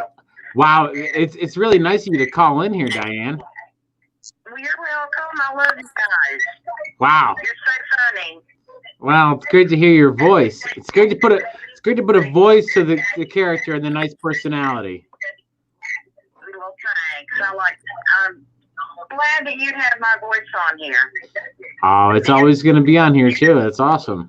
What are your Thank you so much. questions, Diane? Yeah. Do you have any questions for Tom, Diane? Do I have what? Do you have any questions for Tom? No, Tom, just stay cool. Just stay cool, Tom. That's all you got to do. Diane, you're the best. Thanks for calling. He says, "Thank you. You're the best. Thanks for calling." All right. All right, sweetie. Thank you for calling. Hey, hopefully sometime we'll get you on the real show, huh? Okay, sounds good. Okay, love you. Love you guys too. Okay, be good. We'll see you in the chat room. All righty. Bye. Okay, bye. Boy, she was super nice, huh, guys? Wicked nice. Yes. Wicked nice. Diane's the best. That was awesome. Love her. That was awesome. Well, you guys got some good fans over there at the BLB. Well, you know, we have fans here at the BLB, but I noticed that JJS, when I see your videos, you put up some videos, some short, very entertaining, easy to watch videos, and Hey, thanks, buddy. you just get some tremendous response from your fan base. We might get 1 or 2 comments. You get like 40 in like one day. What's your secret? My secret is I just try to be authentic, and ever since day one, I answer everyone's question with an authentic answer. And I thank everybody for watching. And just like you guys, don't play yourself down, Boney. You guys have an awesome channel, and everyone loves you, man. We try. We do the same thing. We try to get the best content. I'm sorry, somebody's calling from Pennsylvania. Oh, here we go. Sorry. BLB hotline. It's Mr. McSurdy. How you doing, man? Who is this? Mr. McSurdy. I'm sorry, I think you might have the wrong number. Oh, are you sure? I'm positive. Oh, you're watching you guys all night long. Oh, is that what's going on, Mr. McSurdy? You Ryan, sound right? We love you, brother. Thanks for calling in, man. Yeah, you guys are nuts, man. You guys are all nuts. Yeah, we know that. You're nuts for watching us too. You know that. No, it's cool. It's actually feeling like it's something to do because I am so bored being home every day. Well, that's the whole point of this. We would not be doing this on our channel if it weren't for everything that's going on. We're just trying to have some fun, get together with the guys, have some fun with people we haven't seen in a while, and just, reach out and have some fun. That's all it is. That's all it really is, Thank you so much for calling in. It's entertaining and interesting, too. I'm seeing you guys all get together, too, man. It's kind of cool, actually. Wow, your voice is a lot cooler than I pictured with your picture there. I thought you were going to be like, I'm Brian McSturdy. No, I'm just... You guys just don't like me because I'm a Steelers fan. I get it. No, we love you. We love you. Love you, brother. Love you, brother. We're just reaching out. I love it. Love it. Out. Man, thank you so much for calling in, brother. It really means a lot to us. Really does. We'll keep having fun. Will do, my man. And by the way, think about want to be on a stream has and then Jake's got the other idea called, what's it called, Jake? The round table? Adam, you're tough. So anyway. Sounds good, brother. I guess the guys on the chat right now are telling me my audio is gone again, so I got to get back to them. But hey, brother, thank you so much for calling in, and we'll talk to you soon, okay, man? All right, cool. All right, brother. Steelers Bills, brother. Are you serious? You guys, my audio gone again? No, yeah, your audio's kind of trashy. Breaking up, buddy. You don't have to take your clothes off to have a good time. Is it good now? Yeah. We Is my audio good now? don't have to take it. Tom, No, can you hear me? we ain't gotta Yeah. take it. Does it sound good or bad? We don't sounds have good. to take it. After all, Anymore. I think Jake needs to call in. Yeah, nothing scars like the 80s, Tom. I've healed. I believe I've Can healed. can we pull up some random 80s in the background without getting copyrighted? No. Can you hear me, KJS? We probably couldn't. Mm-hmm. You can hear me? Okay. Okay, I'm gonna put Jake, you're the host here. I gotta go take a leak. Okay, Keep so every- Frank, what do you got going on here? It's only 24 to 6:01. Just starting. McShardy? You want to bow out, Tom? Yeah, I'm ready to bow out. All right. Well, hey, you know. I'm out. I'm out, little bow wow. Okay, Jason's out. Tom's out. Thanks for showing up, guys. Oh, Love you thanks, guys. Great show. Good seeing you. Love you guys. Thanks. Tom and Jason, you guys did awesome. Thanks, See you, bros. guys. Bye, Meg. Bye, Brian. Bye, everybody. 90 whiteys. Oh, what? I'll hang out because I got nothing to do, right, Boney? And then there were three. And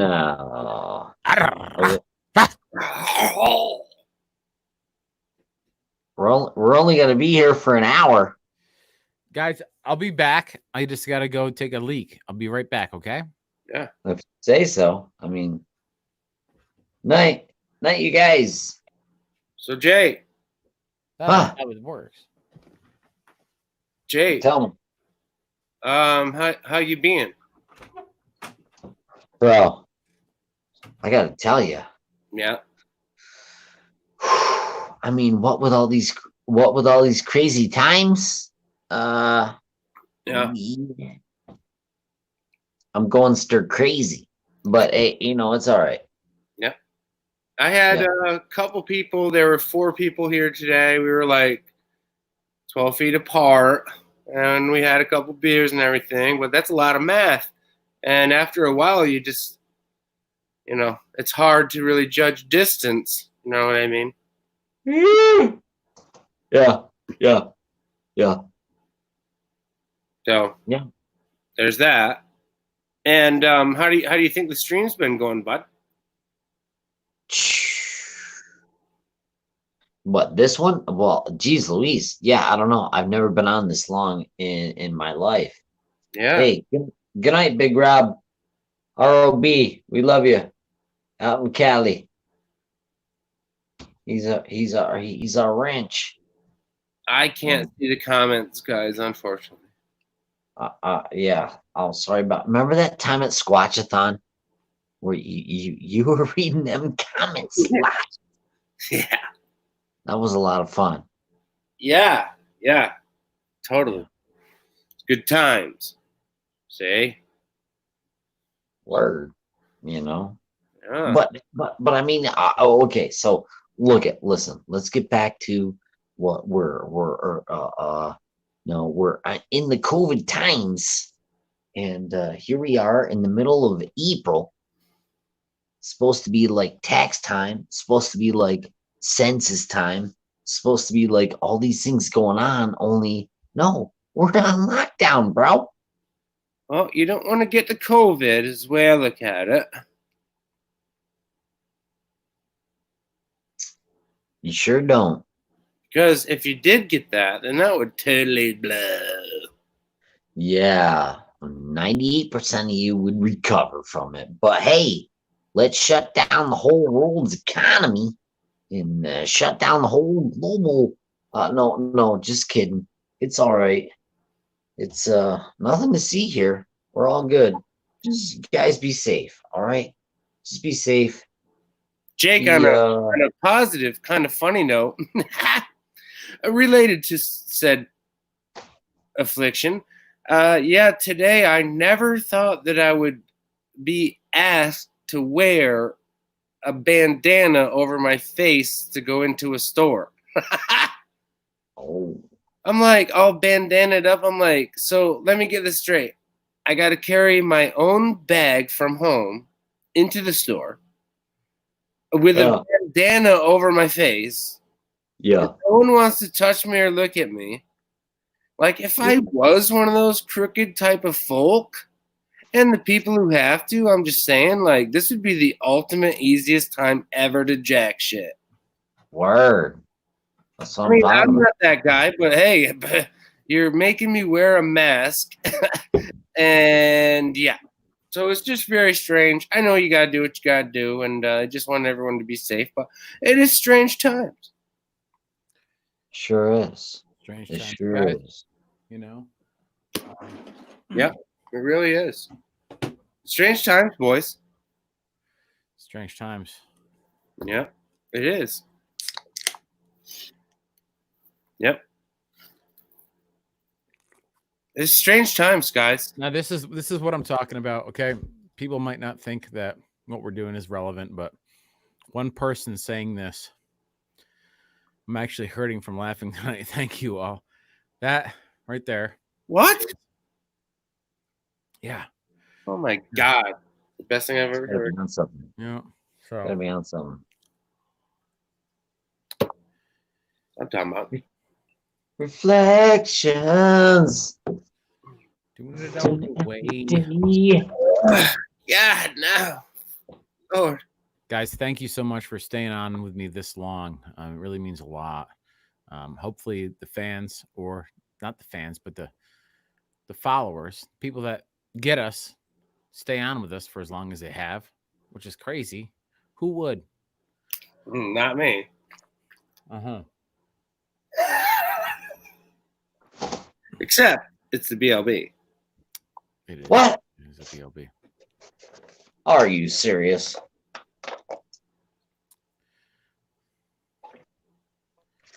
Jake's dipping into it. That's good. That's good. I'm just going to see if this happens quickly. Nothing.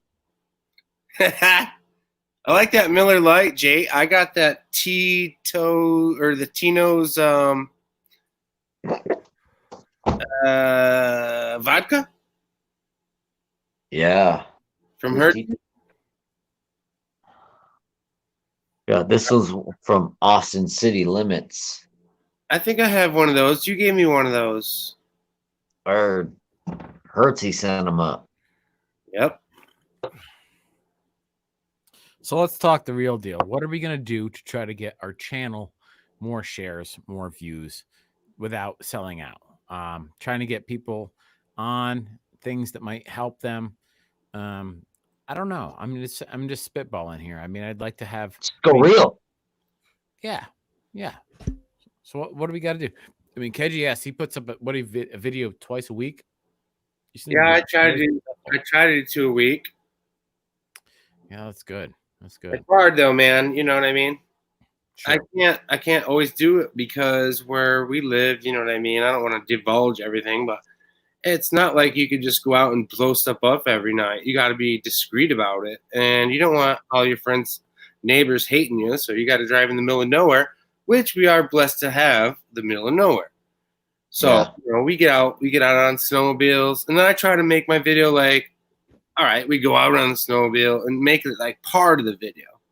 Sure. So I try to like, you know what I learned from just watching YouTube, that Mr. Beast guy. And he was like, you got to get like in the first 5-10 seconds of your video, make like, okay, I'm going to do this, this, this, and then do your video because you'll hook them. You guys do a beautiful job of that with your channel. It's so well produced, Adam. I know you work so hard at it, and you have the best actor / awesome personalities with Jake. And not everyone has that luxury, though. You guys are just awesome on camera. It doesn't even matter what you do. But You can't say so. if you know, I'm trying to do like short little clips, show them what you're going to do it, bang, bang, bang, bang, bang. Everybody's happy. And you know what, Adam, on my last couple of videos, I've had like 120% watch time. Like they're actually watching it twice. Wow. Awesome. This Yeah. one's probably gonna get maybe like negative 15% or 20, Yeah. negative 500%. Yeah, I'll go on after this, and I'll probably lose like 30, 50 subs. So you guys should tune in for that because it should be pretty funny. We'll tune right in. I'll probably lose 20, 30, 50. We lost. at We what, lost. K- We lost some. KJS Insano. How do you spell that? AI? AI, I know. I want to spell it wrong, Bonnie. So when you look it up on the internet, it would be like boom instead of if you spelled it right. Like, 'cause there's probably 1,000 KJS normally spelled Insanos. Maybe not. So that's what you want to look up. Yeah. Well, no, there's a space there, buddy, and there's an S.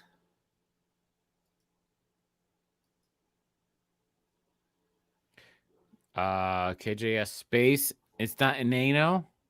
Well, it is an ANO. KJS space INS AI. Yeah, it's an ANO. That's it then. It's an ANO. It's Nano. That's it. KJS is Nano. Well, no, in IN. But you said add an S, and I did. Well, I didn't 11. where to add it though, Bone. Okay, I got it.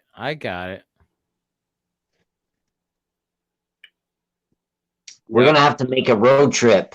After we do our. There you go, buddy. Nice, very nice. Yeah. What's going on in the chat room? Anybody here still? 11:11. Stay safe. They're still there, people watching you guys. Oh yeah. Yeah. Well, I want to make quite clear, to the people out there who think I'm talking to these guys like I'm some kind of douchebag. I've known these guys my entire life, just so you guys know. That's the reason I talk to them like that is because I've known them both my entire life. Because I'm just like, yo, what's up, Jay? What's up, Bone? And I know these guys, so that's why I am talking like I normally, I would seem like I don't know. I just had to say I know these guys from birth. Yeah, KJS, we're thick as thieves. You came on to the Squatchathon with us because who else is gonna have our back but our brother from another mother? So you know what I'm saying. I like doing that point towards there. It's like wham. Wait, you got to get right in the middle. Wham. Yeah. We've had a lot of good times. Yes. Oh, big time. Totally enjoy watching you guys' content. Cracks me up.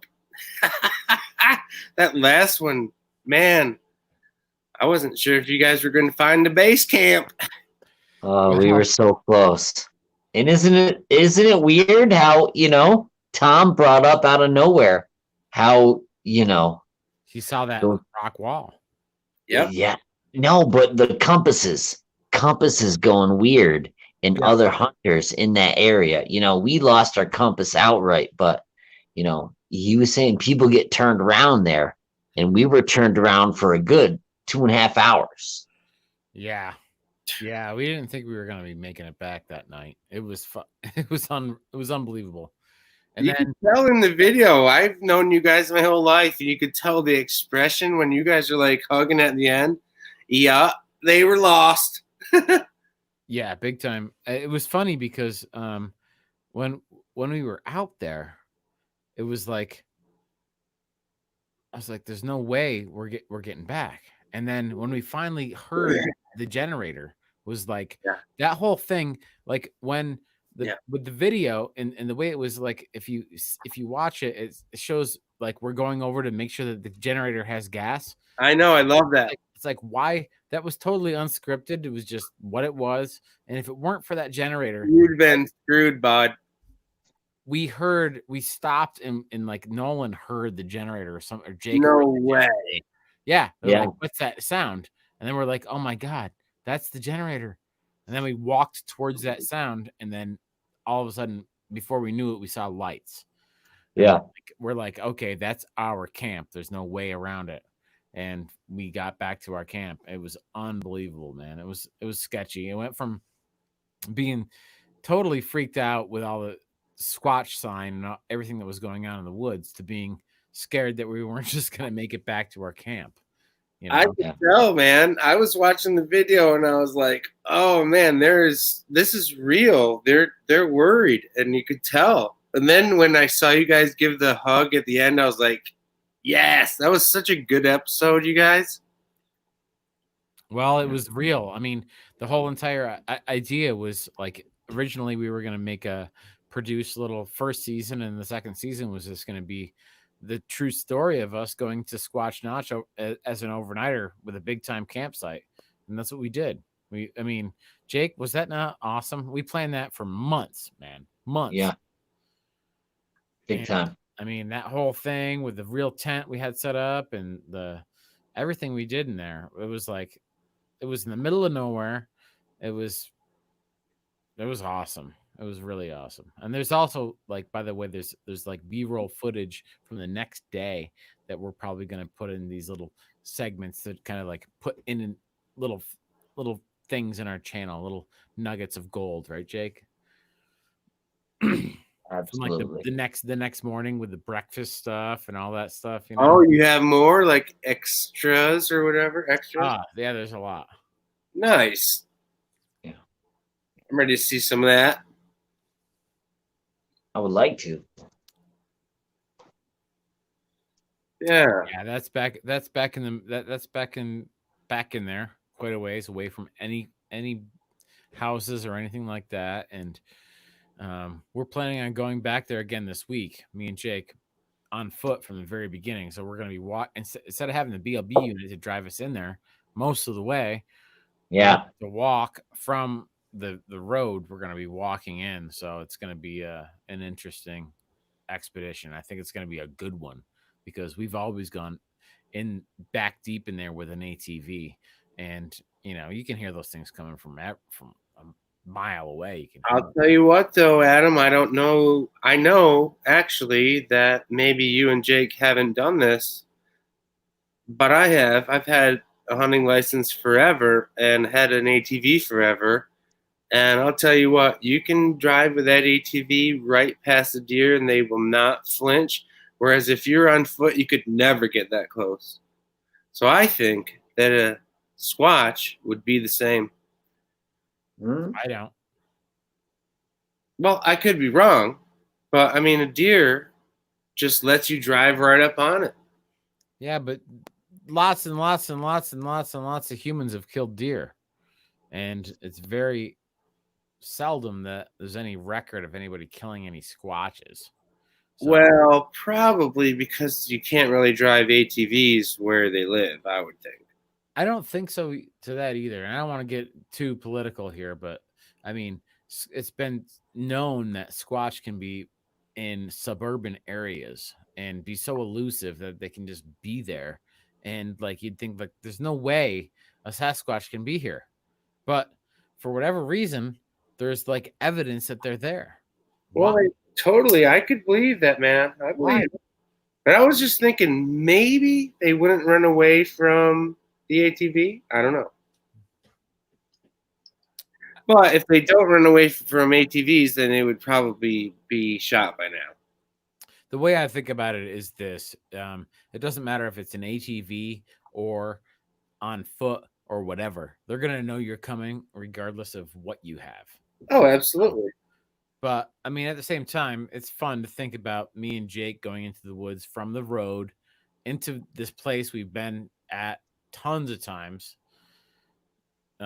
with the luxury of going in there with a side-by-side. And now we're just going to be like, boots on the ground. Cheers to Barb. Just going in and just being on the ground from the road running, just right there. We're on the ground. Dude, I can't wait. So is that going to be like season 3, Adam? I don't know if it's going to be a season 3. We're thinking we're just right now. We're just going out squatching. That's all there is to it. We don't have any. There's nothing that we've talked about. But I don't know. Maybe might be something like maybe we'll just start putting out little episodes without seasons, or maybe we'll work on a season. I don't really know. All we know is right now is when we have to get out there in the field and start looking around. That's just really, I mean, Kevin, there was a eyewitness sighting in the same general area that we're going 4 days ago. Fighting of like big animals or what? Bigfoot Fighting? sighting. Oh, sighting. So, Crazy. right now. It's crazy. Hey, you guys, I've had a great time. I gotta like go put some Visine in or blink or something because my eyes hurt. But it's been great talking to you, gentlemen. Agreed. Thanks for coming on. And We'll talk to you soon. yeah, absolutely love the channel. Keep up the great work, boys. KJS and Dino. Get down there and sub. Get down there and sub to KJS Insano. Fulfill all of your pyrotechnic and firework needs over there. You're gonna run into it. Definitely. Fun can't stuff. Yeah, Very I can't nice, believe. very, very, very kid friendly. Very, very good channel. Very, very nice, fun channel. Yeah. Yeah. Can you believe we ended up here, Adam? I don't. Ended up How'd here we get now. here? How'd we get here? What are you talking about? Tonight, right now, 11:21. Yeah. Yeah. How'd we get here? I don't know. It's just one of those things. One of those miraculous things. All of us, you guys and gals, we got here together. Thank you. We're only on almost 5 hours here. It's 4 hours and 51 minutes. So we're barely getting going. Is that all? We're scratching the surface. Wait till we get to hour 13, guys. Yeah. It's gonna kick in. Yep. That's when it's gonna get hot. But to get from there to here, I mean, KJS, he's got to see a man about a horse, according to the videos. Happens to all of us. Live the whole damn time. Are you serious?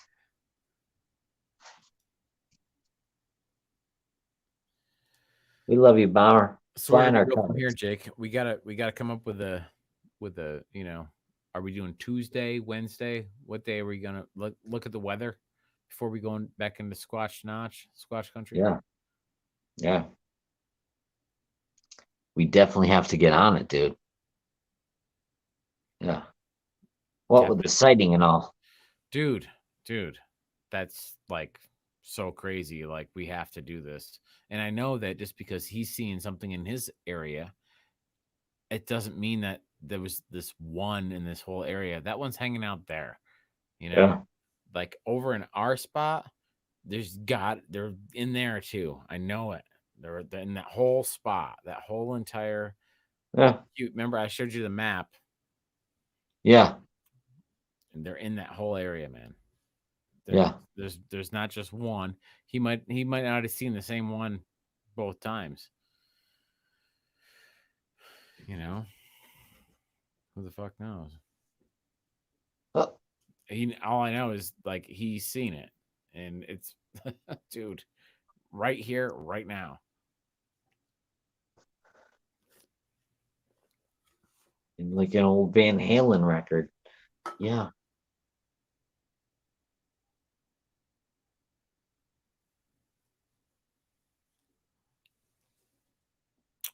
Yeah. Yep. I mean, 422. I'm thinking about ways to, be recording the whole entire time. I'm thinking about putting an audio rig right here on my chest to record, or put it up on my head. So I want to put the video up on my head, so everywhere I look, I see it. But on my chest or somewhere on my body, I want to put an audio rig that just records audio the entire time. So at least if we don't have video going, I mean, I have with 2 chips and 6 batteries, I can run for 48 hours with my recorder. So Right. with my audio recorder. So we go in with that, see what happens. All my other GoPro batteries for my GoPros are like, they last for like 5 minutes and then they're dead. Just junk.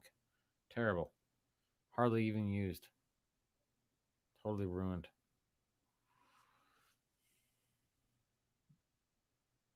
Yeah.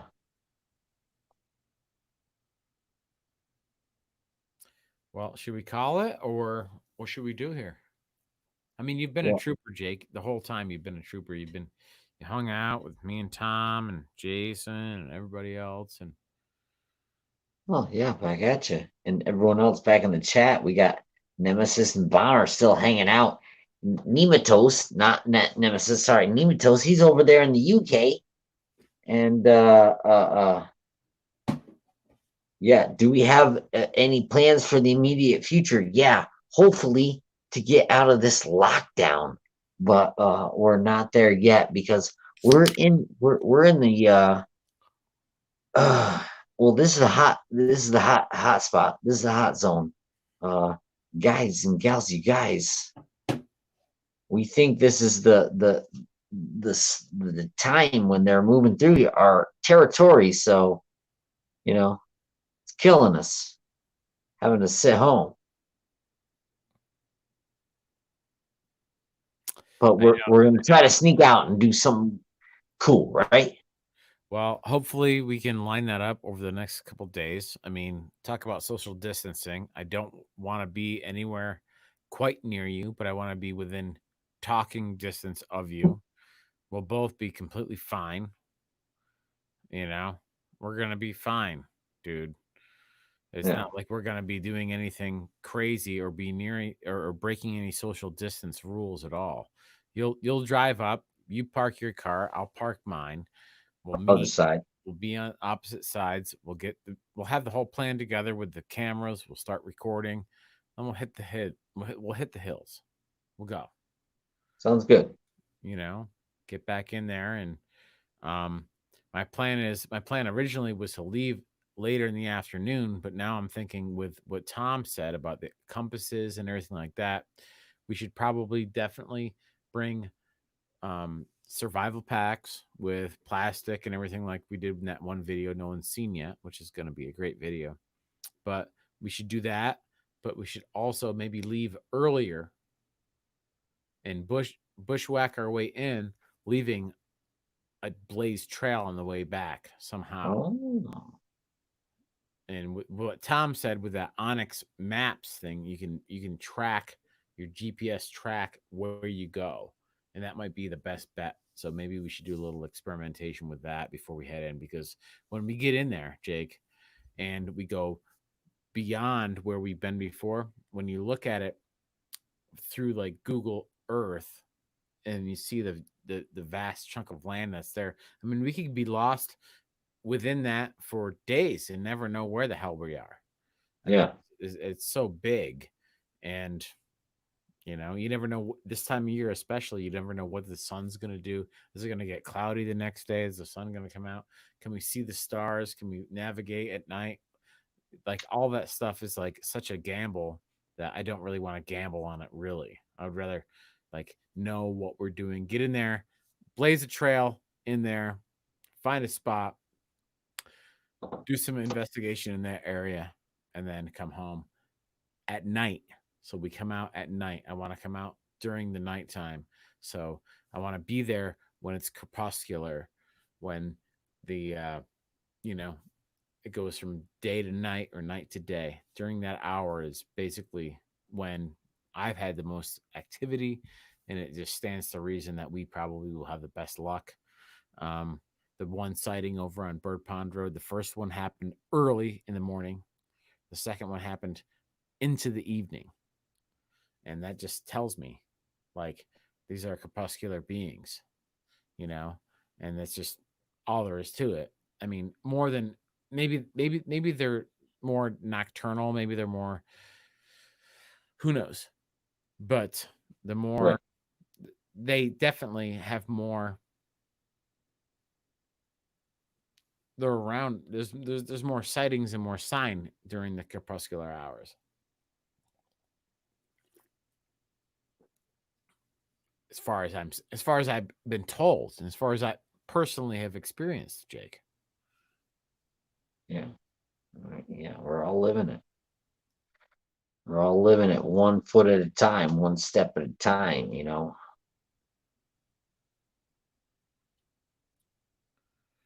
Yeah, it's nuts. I mean, I'm thinking about, we gotta pack up the right stuff, Jake. I'm thinking a clear. I want to have a light pack, but then again, I'm thinking if I'm only going in for a day, I can handle a heavy pack. Just put a bunch of stuff in there. Sleeping bag, tent, stuff. I mean, instead of having a little makeshift something, I might just go in there and be prepared to be there for a day. Maybe like pack some extra food and put on a bigger pack and be like, if I come out tonight, great. If I don't, at least I'm prepared to be comfortable. Yeah. What do you think about that? Yeah. Over the target. Yeah. I mean, shit. Yeah.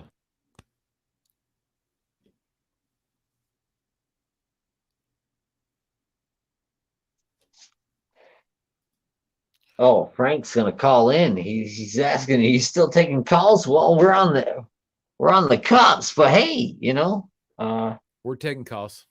any port in a storm, Frank.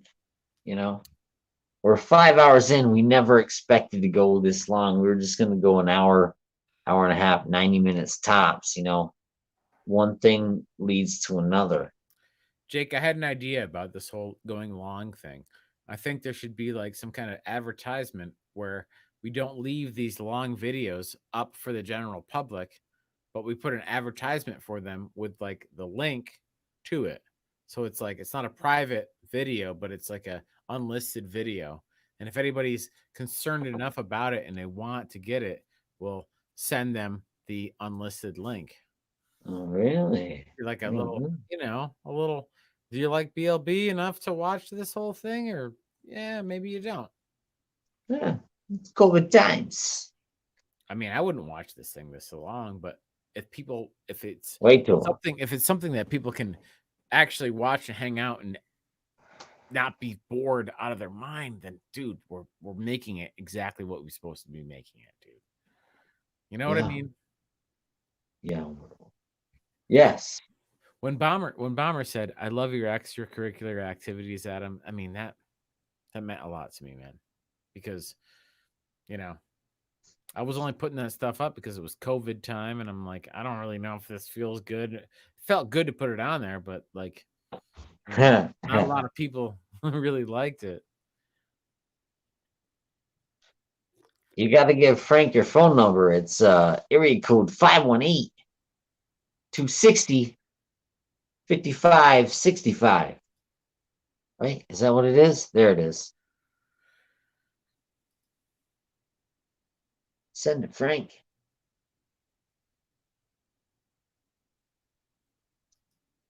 Oh.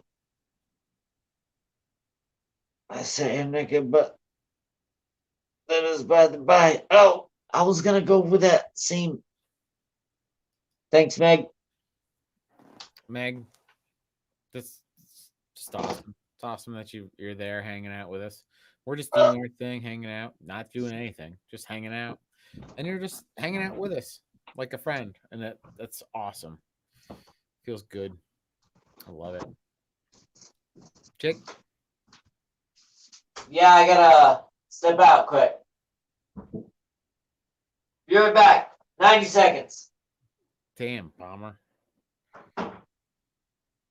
Thank you so much. Means a lot to me. So maybe I'll do that. I did actually get video of the reason why I plant those things small like that, and it makes sense and all that stuff. So maybe I will put that up on our channel. Edit a little bit of it. I will show you guys the recent progress of the plants, though. Man, they're coming out really good. Maybe I'll do that tomorrow. Show you guys kind of where they're at. Oh, look at this. BLB hotline.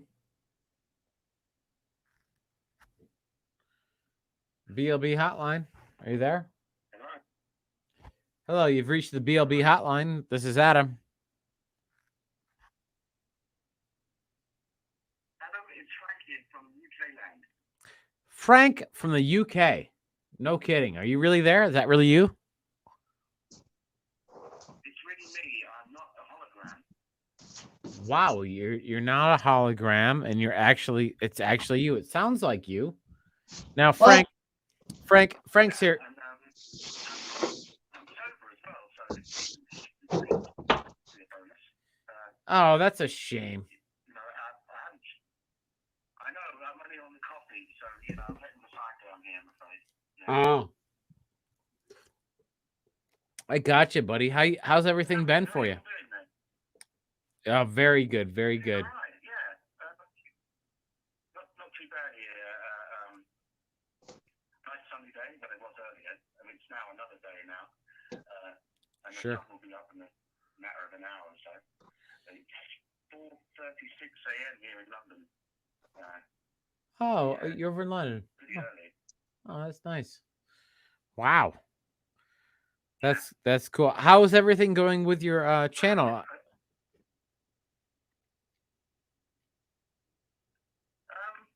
Pretty good. I'll have to get in contact with you again, Alan, because I think there's a way around us doing the recording, if you're still up for that.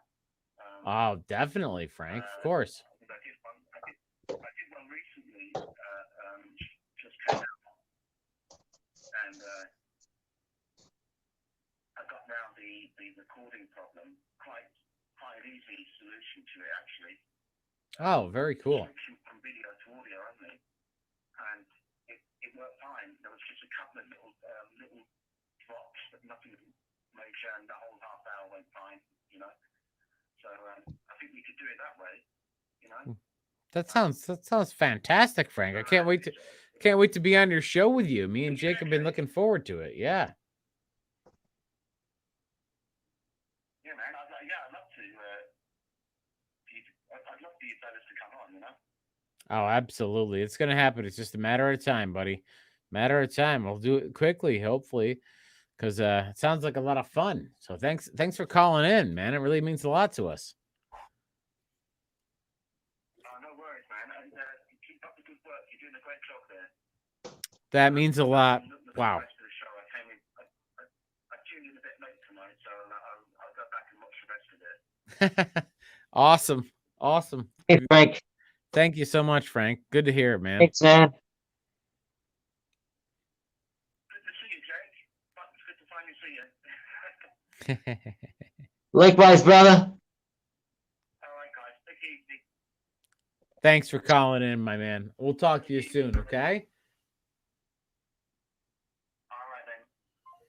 All the way from the UK. Did you believe that, Jake? All the way from the UK, we're getting phone calls tonight. I mean, guys, things are really heating up here at BLB Studios. We got Jake over there. Jake, are you in the UK right now? No, actually, I am. I'm here in the Adirondacks. Oh, me too, Jake. Me too, actually. Okay, yeah, nice. Yeah, can you hear me okay? You're coming in fine. I had a lot of audio issues tonight, I guess, earlier.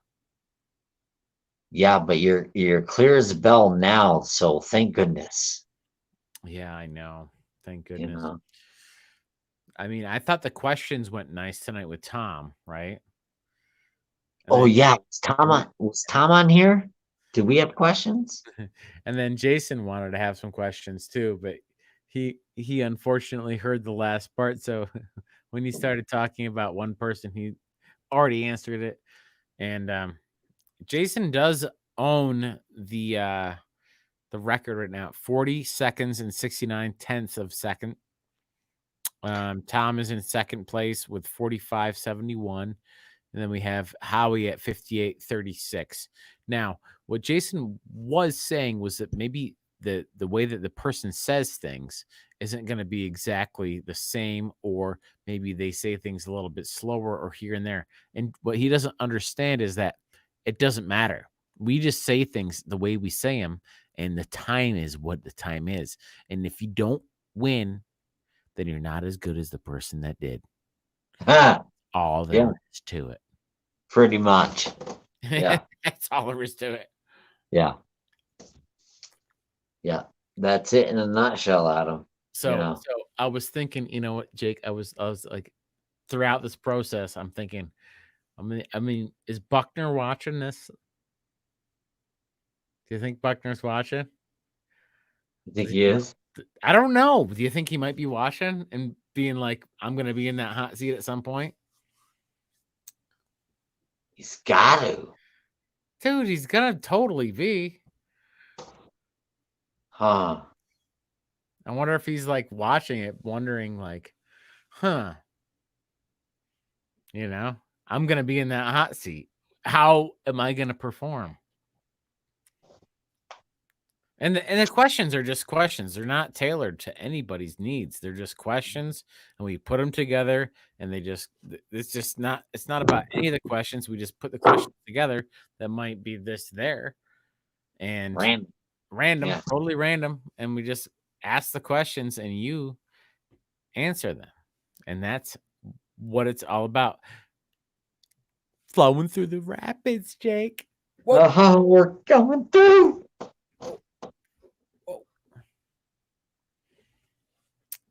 So do you think that's what I'm thinking? I'm thinking Buckner's probably, hopefully, watching and knowing that he's going to be on this. Next is Brent, though. Brent Thomas from the Paranormal Portal.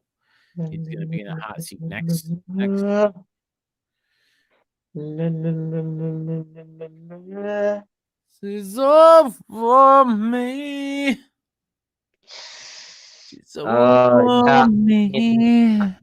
mean, come on, we love those guys. Okay, so we don't want to give too much away. We don't want to give too much away. Oh, damn! Give it to us. We thank you guys. Oh, good. I don't know how you guys are still here. Sorry about that. But thank you. And we had such a great time, all night tonight. I mean, I didn't even have a dinner. Okay. I didn't even notice that I didn't have dinner. That's how much I liked hanging out with y'all. Okay.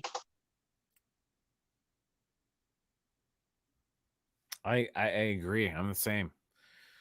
I didn't have anything. I just had, we had, I had, what did I have? Granola bar. I didn't have a granola bar. I'm lying to you guys. I don't like granola bars. I had 11 beers. Does that mean that's kind of like dinner? Like 11 IPAs. They're only 4.7, so it's kind of, I could probably drive. No? Oh, okay. I'll just stay here then. Huh? Frick did that beer go? Woo! Anyway, we're going to cut it out. Yeah. We got to say goodnight. We love you guys. Gals and guys, you guys. Guys, thanks for being a part of this. It was awesome. Catch up with you next time. Jake, have a good night, Butter. Butter. Bomber. Send us that email. She's got a good idea for a game. Okay. All right, brother. Night. Night.